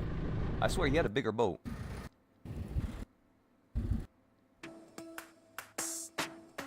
But nah, yeah. You guys should watch him if you're bored. Alright, let's go back to Spy now before I get too off topic here. We fell from number 5. You fell in between 4.5 and number 5, so slightly higher than 4.5. 4.5 is about where the circle is right here. So again, that's slightly above, like, or you could say slightly in between, just like how I just said it. And that's pretty much all. We're just waiting right now. It's 3 o'clock. Options are at $17 to $18. So we're going to bring our average down massively again, one more time, the last time. As you all know, we only averaged down 3 times in total. That's the way to do it. That's the way to go about it, everybody. Only 3 times, really. And every time you average down, you want to be down more than 60 to 70%. So 60 to 70 is like a good entry to add to your contracts when you're down. It sounds crazy, but that's just how options are, really. You kind of got to get used to it, and then you'll kind of, yeah, you'll just do it every day. Because remember, with options, you never really want to put too much risk on the board. Same thing with futures, but futures is a little bit unfortunate. You have to put risk in order to trade it. You have to put a lot of risk, you know. But not really, you know, not with the prop firms, at least the new age of trading now.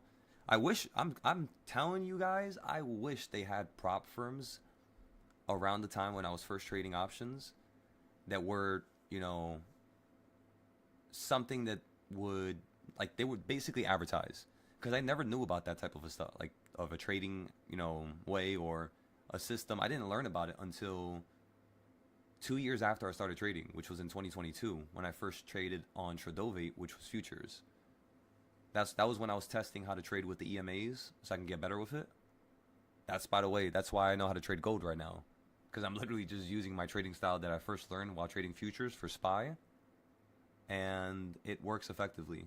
Because you could lose so much money up and down. It's kind of like you just got to keep going for the little wins, little wins, little wins. That way you can't really allow the market to control anything. It's like everything is still in your hands, you know? But it's technically not until you get a really big safety net. But again, with a prop firm, you only pay $100 and boom. You trade with 50K very slowly. Do not lose the challenge and lose the account. And 5 to 7 days later, you'll be able to, you know, profit enough so that you could take out some money. And that's $5,000 right there. Remember, I took 3K to 100K in 3 weeks when I was 21 years old. That means if you guys use the formulas that we have now after 4 years, I would say that you should be able to turn 3K to 100K within 2 weeks. That's what you guys should be able. That's like your baseline. You should be able to do it in a week, technically, a week and a half. Like half the time I did it. Because I took too long and I was down massively so many times. It's just I had massive wins. Like that Tesla win, it took me from slightly above like 13,000, instantly shot me to the 30s. So I went from like 30K or 13K, 10K, which was trading SPY, and the next day I was down 5,000-6,000. So I was gonna lose the whole account. I put the whole account into the trade again. You guys remember the story? I always talk about it. And then we basically held it, sold it the next day, and then we kept trading back and forth aggressively with Tesla until November 5th. So that was about like October 21st, October 24th, around there. That was when we hit the 30K, because we had 30K on one account and I had 20K on the other account. That's 70 at that point. And yeah, all it took was about 3 more days going into November. And then I remember on November 4th, that's when I really started losing a lot of money. That one day, I think I lost like 10,000 with Tesla for the first time. Like I could not win, you know, nothing back. Could not make it back. But that's not bad though. You know, it was about, like I said, 21 days after I first started options trading, which was on October 6th, towards like the end of the first week. And it was all because I was getting sick and tired of my life. I was getting sick and tired of paying $2,000 in bills every month, and I was barely making $2,000. So all my money was going to all my my bills, my car, my insurance, basically rent, and it was just too much. It was just way too much. So I was like, yeah, I can't keep doing Uber Eats. I'm gonna have to do something else. And the stock trading wasn't really going too well. I had made a lot of money with it, but I didn't really sell it, and I lost a lot of money with it. So I ended up only selling, you know, $3,000 worth of stocks to be able to buy the options. That's how I first started options trading, by the way. I started with $600 from the stimulus check. I threw it in to a couple companies, $3, $2. I took that $600 and I turned it into $1,200 within a week. Because again, I was trading biotechs, I was trading medical companies, I was trading the energy companies, the cheap EV companies that were blasting off into the sky, like FRSX, if you guys remember that one. BNGO, I don't know if you guys remember that one. Casper Maritime, and Pixion we played. Sava, which was the Alzheimer's drug company. Uranium. So many companies we were trading at that time. And we managed to take that $600 and we just kept recycling it. So we would buy something for $3, the whole entire account. Everything, one trade. And I would sell it for like 40%, 30%, on the stock side of stuff, and I would keep throwing it into another company that was really cheap. And I used to watch this one. I'm not too sure exactly where he's from. I don't want to, be rude or anything. But again, he's from some part of the world that's around India and Pakistan, right? So you could say somewhere from that area of the world. He didn't have too much subscribers, and he would post stocks that were really, really cheap. And he would always have this weird trading style, like really weird. And he would always predict markets running up. I kid you not, there would be companies down for 20 years, and he would predict it running up within 6 months. It was wild. So that's when I started recognizing. I was like, okay, so there's people that are able to do this, and they got really good with it. So let's just copy their formula, and let's just keep going.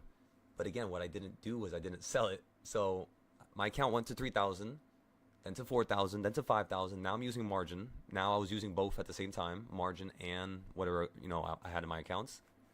And when I got to 6,000 profit, meaning 6K was mine, I had about 3,000 in margin. So I had about like almost 10K in the account.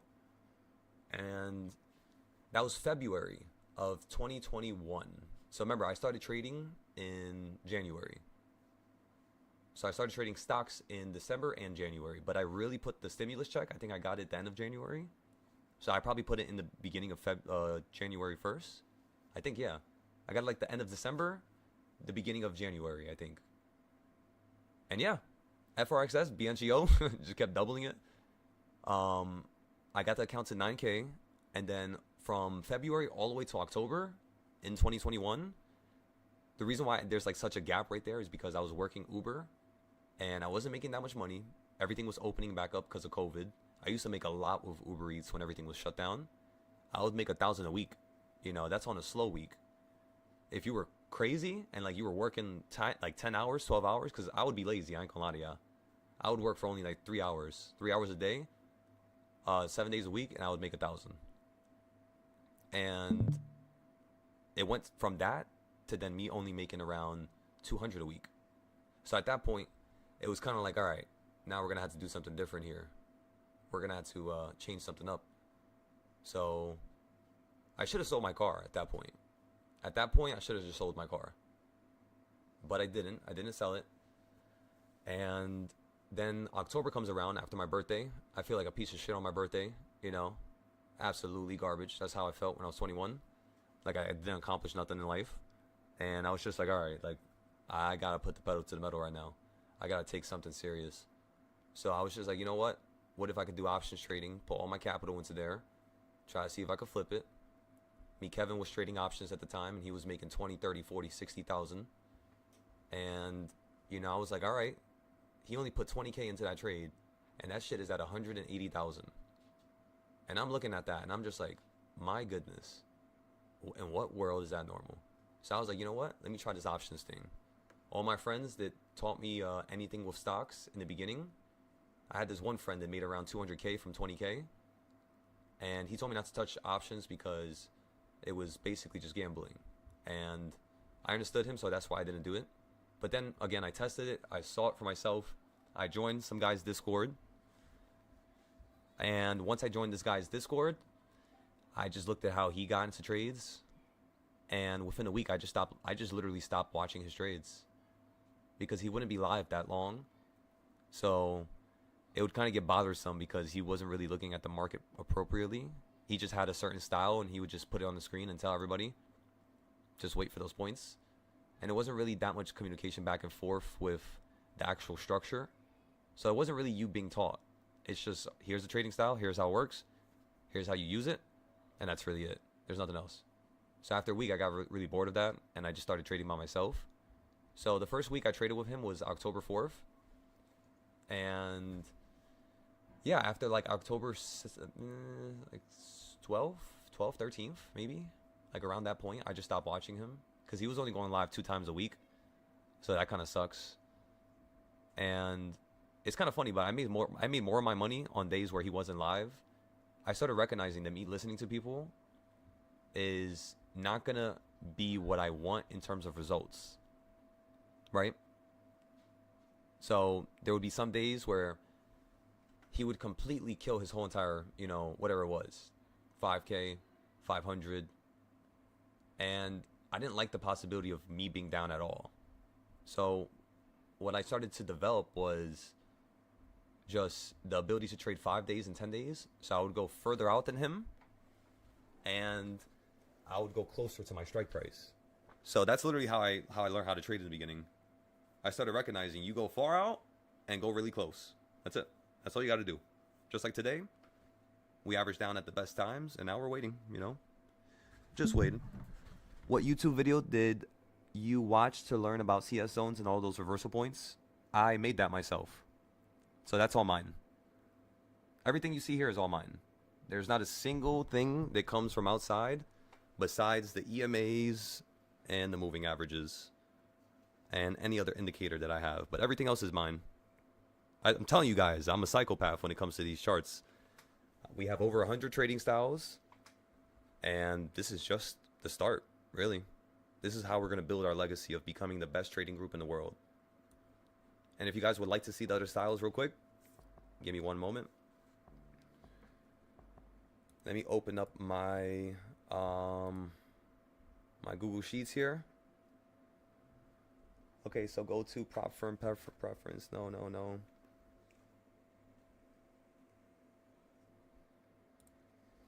Charts 1 to 55. I gotta update these. I last updated this in February. We have a little bit more than 55 now. We probably have now, since I compressed them, we had 100 trading, like 120 trading styles earlier this year. So I compressed them to about like 60, 70. But then we started adding a few more because of the YouTube. Of course, also because of our other accounts like crypto, futures, Forex. Right? We have the status here. Is it completed? Is it in use? Next steps. You know, nothing. That means it's completed. Entries listed. That means does it have buys and sells listed? And are we trying to predict the future? Yes. They created. I just got to fix that. Class, links. And yeah, that's how I organize. I'm telling you, I'm really organized with this stuff. I joke around a lot, so it doesn't really sound like it. Or sometimes, you know, it's just, yeah. I just don't really look at it, I guess, too much with you guys. But yeah, that's it. That's all you guys have to do. Just be organized, and you'll go flying past me in terms of ability. So again, learn the free trading styles from YouTube first. Because, of course, once you realize and recognize that one thing works, you'll start to be able to use all this stuff because you'll start to understand the purpose of it. Because every trading style is different. You know, even the purple ones, we have like literally 4 generations. Look at this.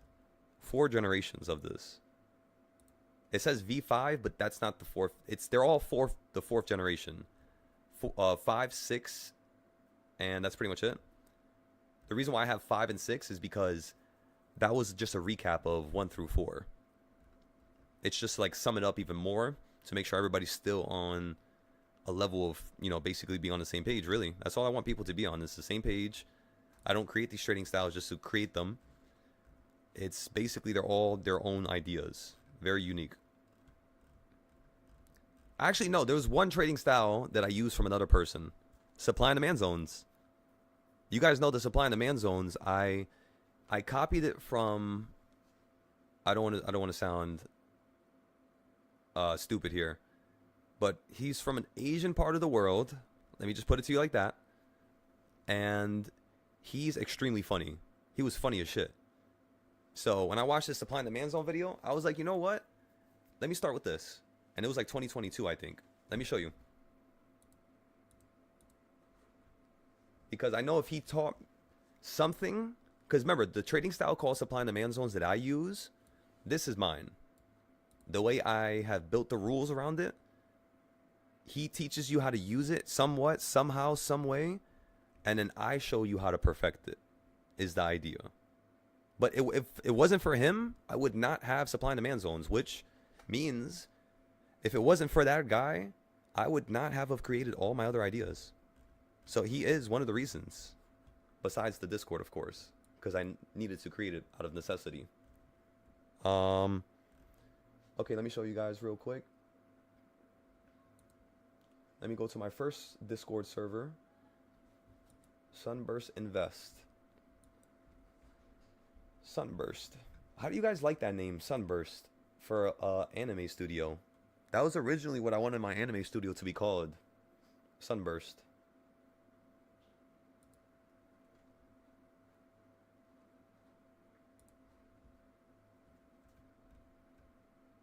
Okay, let's go to...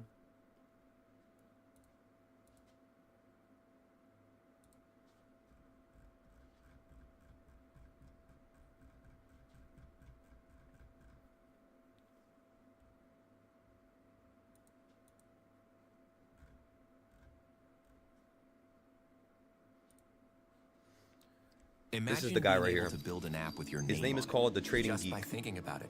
Meet base 40. If you can master supply and demand, you'll be able to make so much more money from trading. These are what I'm going to be covering in this course. But if you want this course to work for you and you really want to master supply and demand, please do not skip through the video. I'm going to start off by teaching you what is supply and demand, why you should trade it, and then how to draw, how to find supply and demand zones, and how to actually trade these zones. When should you enter for the trade? Last but not least, I'm going to teach you how I personally trade supply and demand. My own secret supply and demand strategy. Because I didn't know if this was going to work. I was literally just believing in this for no reason. So what is supply and demand? Supply and demand is basically aggressive selling and buying.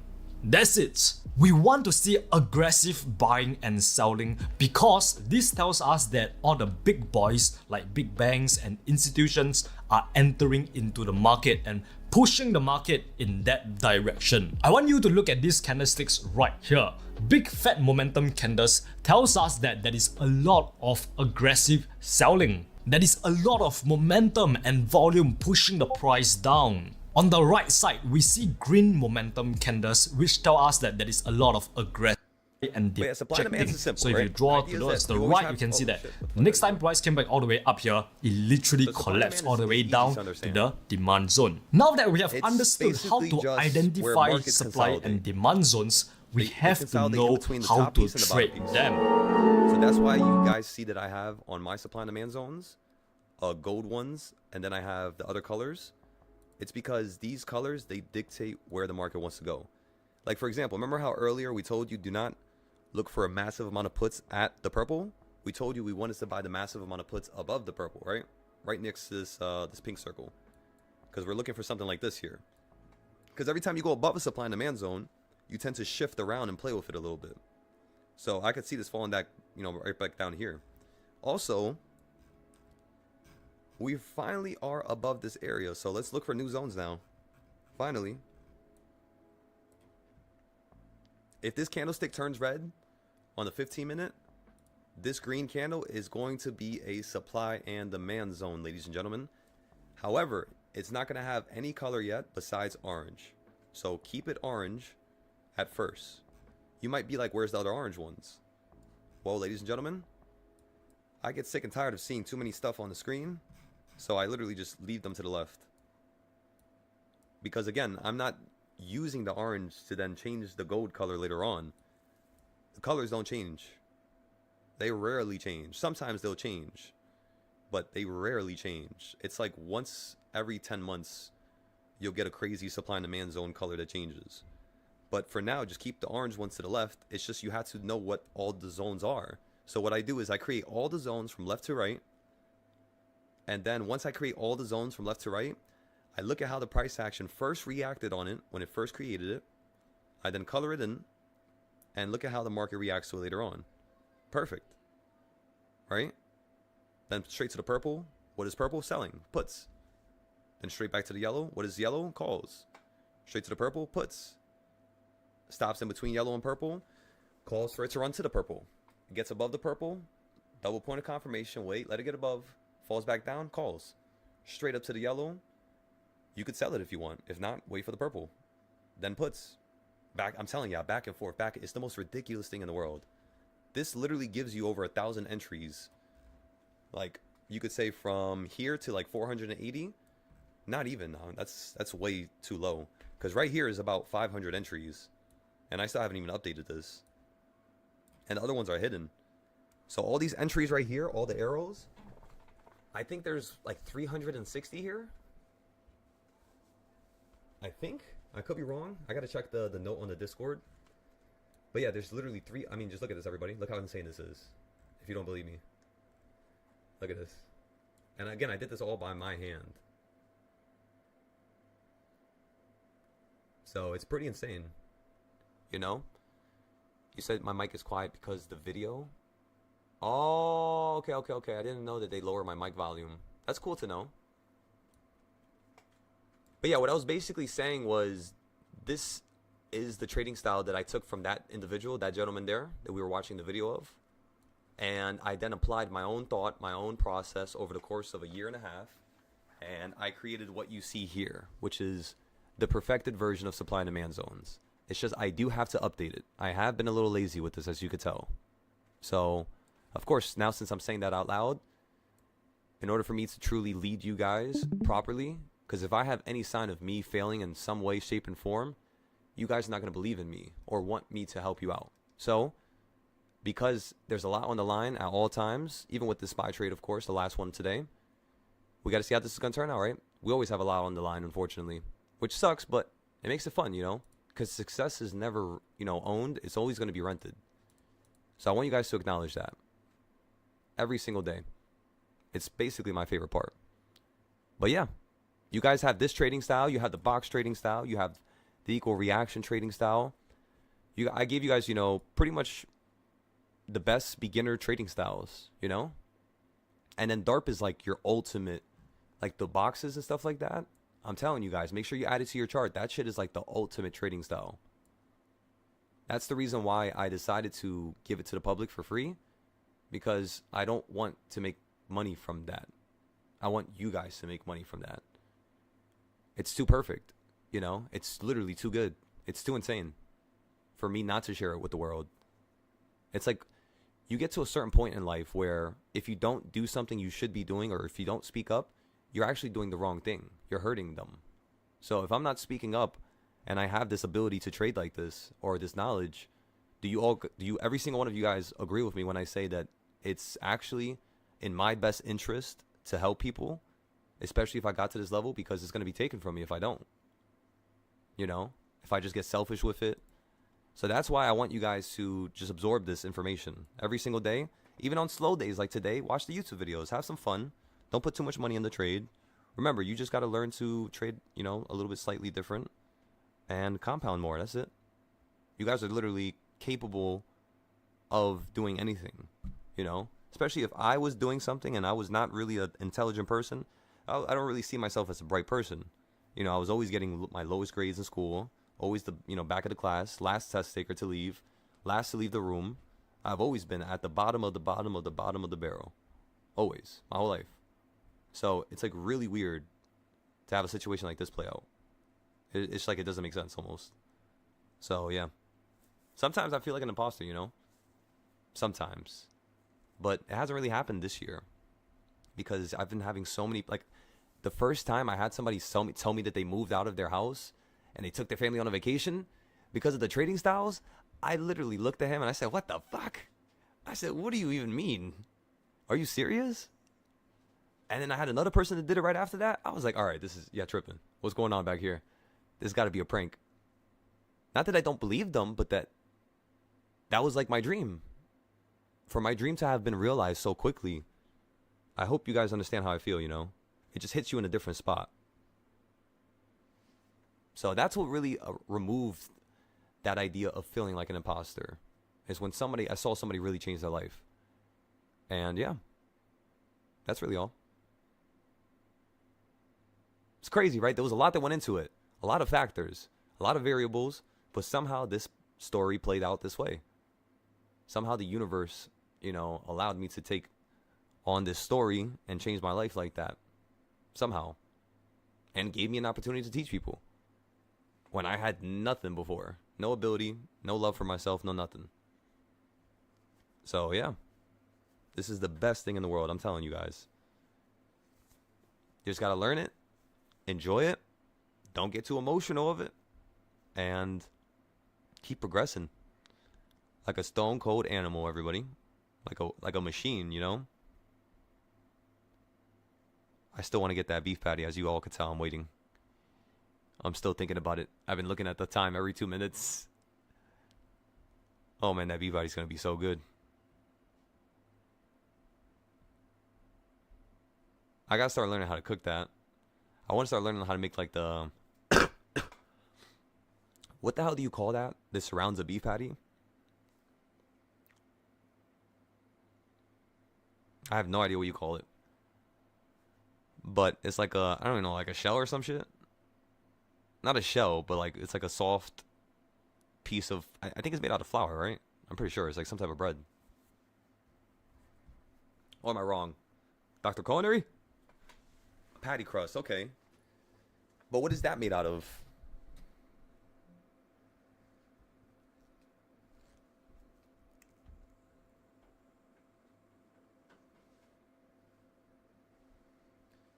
So you said he's like 23 years old now? Plus flour? Oh, talking about. Wait, how do you make the beef patty thing? Oh, shit. Why did you I had send to send you the recipe. Bro, if you could send me that, I'm not gonna lie to y'all. I'm gonna get the damn ingredients. I'm gonna try to see if I can make that. That shit is like my favorite food. Yeah, it's I mean, it's basically dough with turmeric. Turmeric. That's what gives it the color. That makes sense.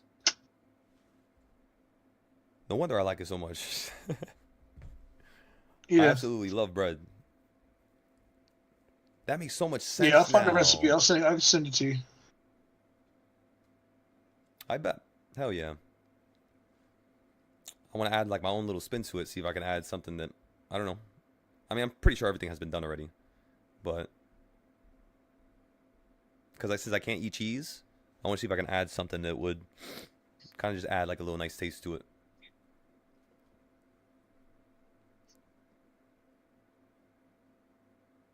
Hell yeah, beef patties, yeah. Mm-hmm. Yeah, I mean, just look at that right there. Come on now. There you go. Mm-hmm. Oh, man.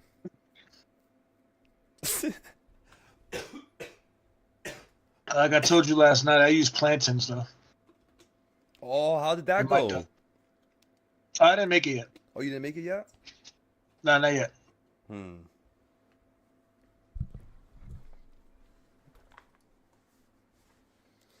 said flour and Camille and butter. Hell yeah, Mikey. All right. So it looks like there's like a couple different ways that people go about making it, right? And then you said AVGO. I haven't looked at that company in so long. Let's take a look at that company, AVGO. I could do that for you right now. The options, everybody, are right back at $30. We just need this to run into the 40s, and boom, we're gone. Nice little profit. We just got to see if this is going to hold on top of the purple right now, right? That's all we're looking for right now, is you just dipping slightly below the purple, and then we're, boom, out of our trade.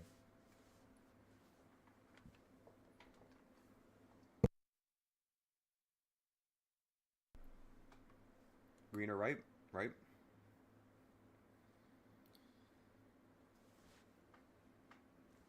Because the ripe ones are like the yellow ones, right? Well, like they're like the green ones that turn yellow, basically. No, those aren't the ripe ones. So which ones are the ripe ones? Oh no, the ones that turn like brown, right? Yeah, they turn matte. They turn brown. Yeah, they get sweeter as they turn brown. Because if you use the green one, it's like they come out like a little bit harder, right? Yeah, the green ones are more for boiling. I mean, you can use them. Don't get it twisted, but you got to boil them first. The ripe ones you could just mash in there. And with the ripe ones, you don't need as much sugar because they're already sweet. Yeah, that's also another thing. Because I looked it up and I was like, you got to have like, I forgot the type of sugar it is, but like there's a certain type. Because I was trying to learn how to make that because I'm not going to lie to y'all, that's like one of my favorite foods as well. especially the soft ones. Yo, with rice and beans. Oh my goodness, and some chicken. Oh my goodness. Come on. I'll go for like 2-3 plates of that right now. Don't forget the beans with the potatoes inside. Oh my goodness. I'm sorry. I just made you guys hungry. Shit. Maybe I might get 2 beef patties.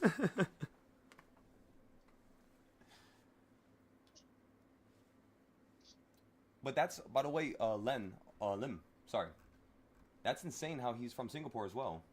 And he's only 23 years old. You said you was watching his YouTube recently and he just bought a house. That's awesome to hear. He's definitely insanely intelligent. I'm just not... The problem I have with traders, right, like YouTubers and stuff like that, this is not to take from them, because they're absolutely amazing, right? I don't watch all his stuff. I don't know about all his stuff. I don't know how he trades. I don't know a single thing about him. But if he had the ability to make something and it works like that, which was, you know, decent to a certain standard. It wasn't perfect. It wasn't amazing, but it was decent. You know, it tells me he's above average, of course. The problem with the stock trading community is that above average is, how do you say it? Like, above average is not really a difficult thing to obtain. It's something that one could obtain after just a year of, you know, trading back and forth and organization of thoughts and, you know, pattern recognition and all that jazz.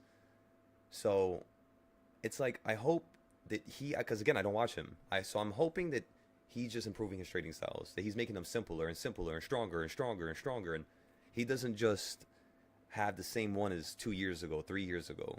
That's what I hope. Because, you know, sometimes people, they don't really improve. But if he bought a house recently and he's still only 23 years old, there's nothing you can say about that man.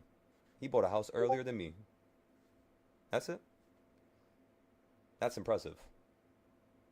So, yeah, I would always look at people like that, you know, really gauge them, top to bottom.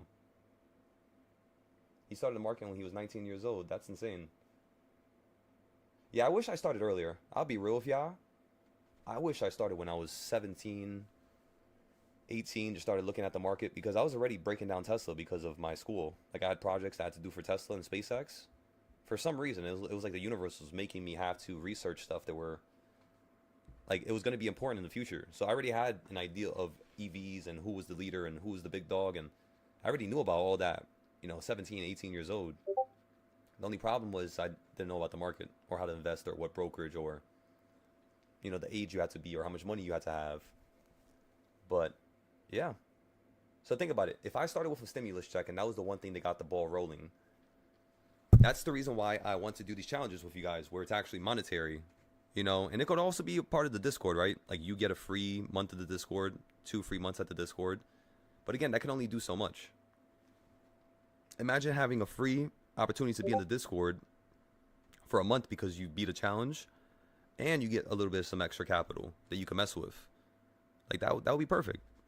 So if I had that opportunity, I'm trying to give you guys that opportunity. That's the only right way we can go about this. And that's also another thing that bothers me with the stock trading community. They ain't trying to really help each other. They want each other to not be intelligent and not know how to trade and not share their trading styles. My trading styles got better when I started teaching them and showing the world. I don't know how, but they started getting better, more stronger, easier to use, less risk, you know, and it was beautiful. It was like what I, you know, always wanted, basically. But yeah, that's also another part that I just don't like. Like, before I get a house that's, you know, $1 million, $2 million, $3 million, again, because the Hawaii house doesn't really count as my house. This Hawaii house, I'm simply getting it. 1, because I love Hawaii, of course. And 2, I want to be somewhere hot, of course. 3, I want to still be around America, right? Or in their, you know, international waters.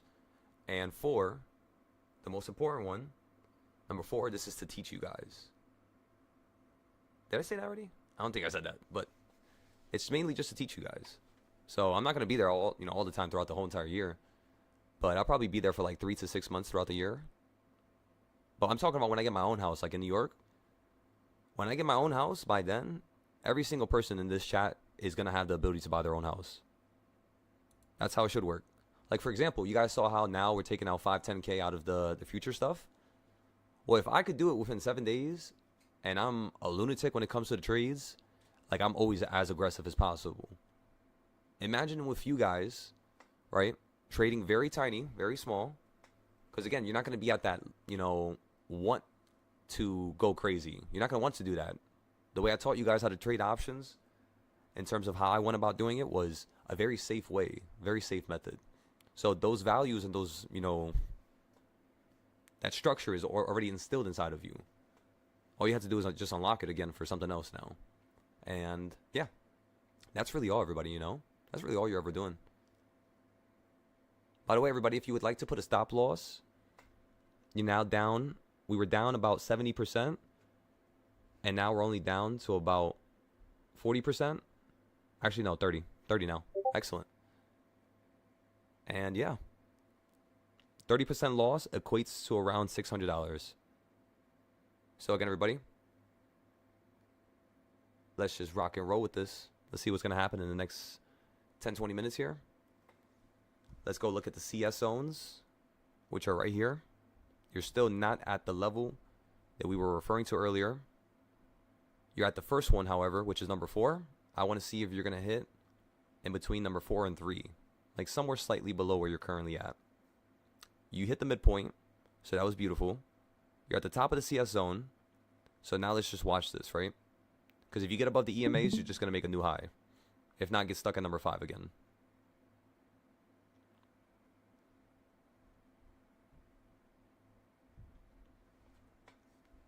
And then tomorrow we're gonna basically, hopefully tomorrow, we're gonna play the continuation of the upside.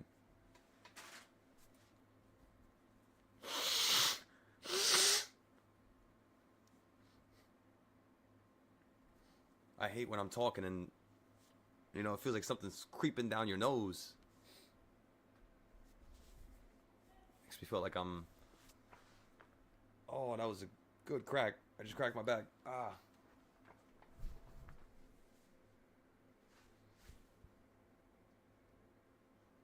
Oh. Ah, that hurt. That shit just made me lightheaded. My goodness.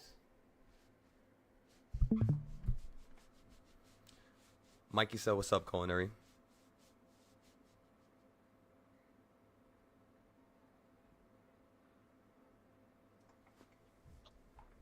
He's on YouTube?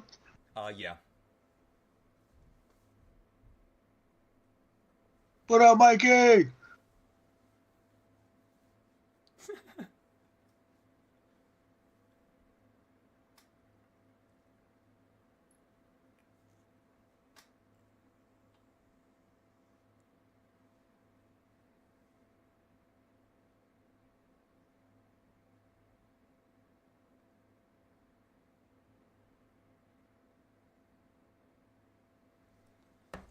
Oh yeah, this is gonna be so awesome.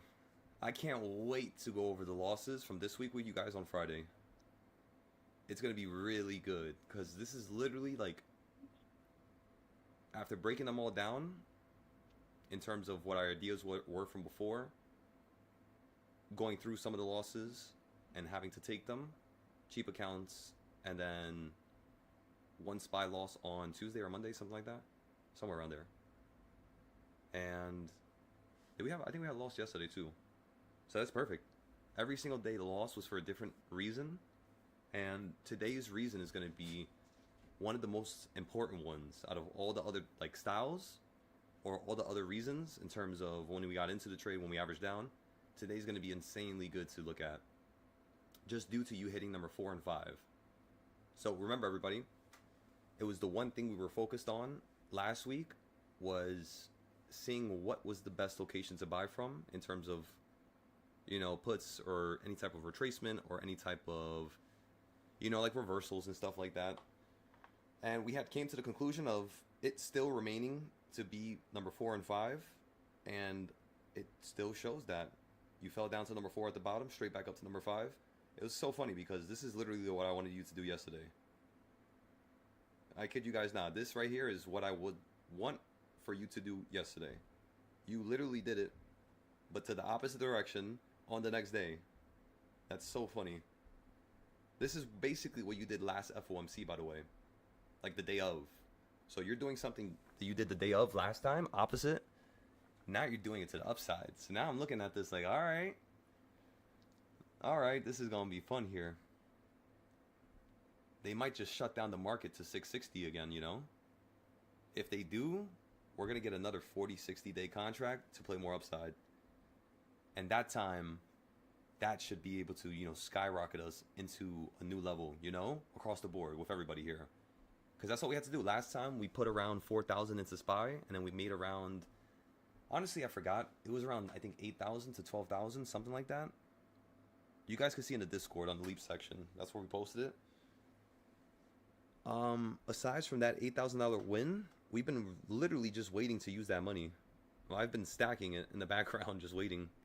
So, yeah. That's pretty much all. Once we hit a nice low, we're going to use basically half of it up front. So we're going to use 6K up front. Last time we only used 4K up front, and we were going to use another 4K, but we never got an opportunity. The market just kept heading up after that. So that was pretty awesome.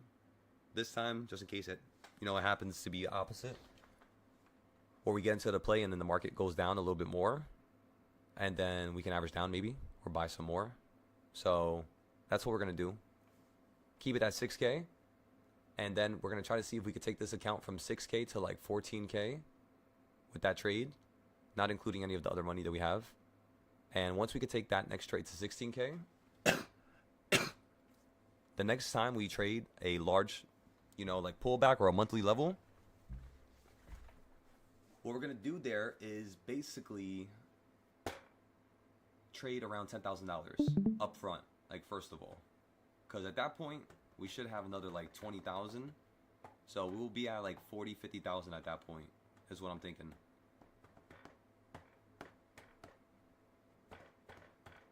Again, if the market crashes down to 660 right now, we're going to use 6,000, throw it into calls. We're buying 4 sets of calls, 4 different strike prices, 4 different dates of expiration, and we're going to sell them one by one. That's how we do it with SPY. Same thing with Intel, same thing with every company in the world that we trade. We buy different expiration dates, different strikes, and we sell them at different times. It's all for a different reason. But, of course, we tend to buy them in groups, usually, unless SPY is doing something ridiculous. Like when you start running to 740, 730, we're not going to be buying in groups. We're going to be buying like every $10. Like 720, not even. 715, I'm already inside my yearly puts on SPY. For a drop straight down to like, what was the bottom? The bottom is going to be 740, and then when you fall to sky, the midpoint is going to be around 613. So you're going to fall to 613 the next time you drop from 720. So that means I'll probably have a play once we hit 720, 710, 715, somewhere around there. I'll probably buy a put for 690 for like 2 years out. And then once we get to like 730, I'll buy like a let's just say 80 for, again, 1 year out, maybe 2 years out.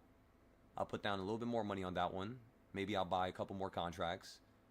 I tend to have like a really nice system so that if we need to average down, it's like we didn't go too heavy at first, so it's not going to screw us over. You know what I'm saying? All right, everybody, give me 1 second. I'm getting a call real quick.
ladies and gentlemen.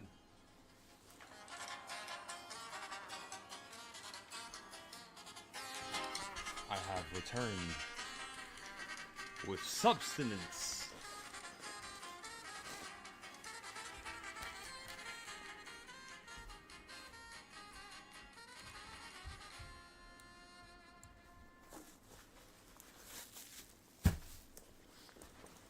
Alrighty, let's talk about the loss.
Yo, you guys want to hear something crazy? Tell me how I got inside.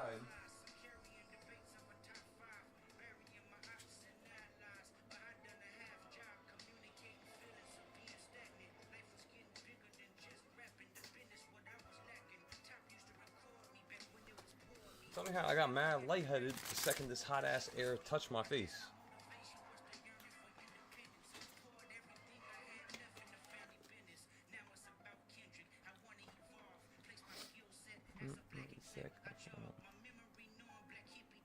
There we go, ladies and gentlemen. We're at the 590s. This is exciting.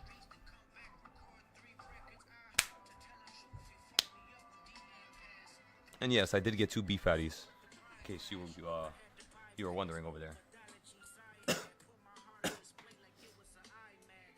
What the hell is in my pocket?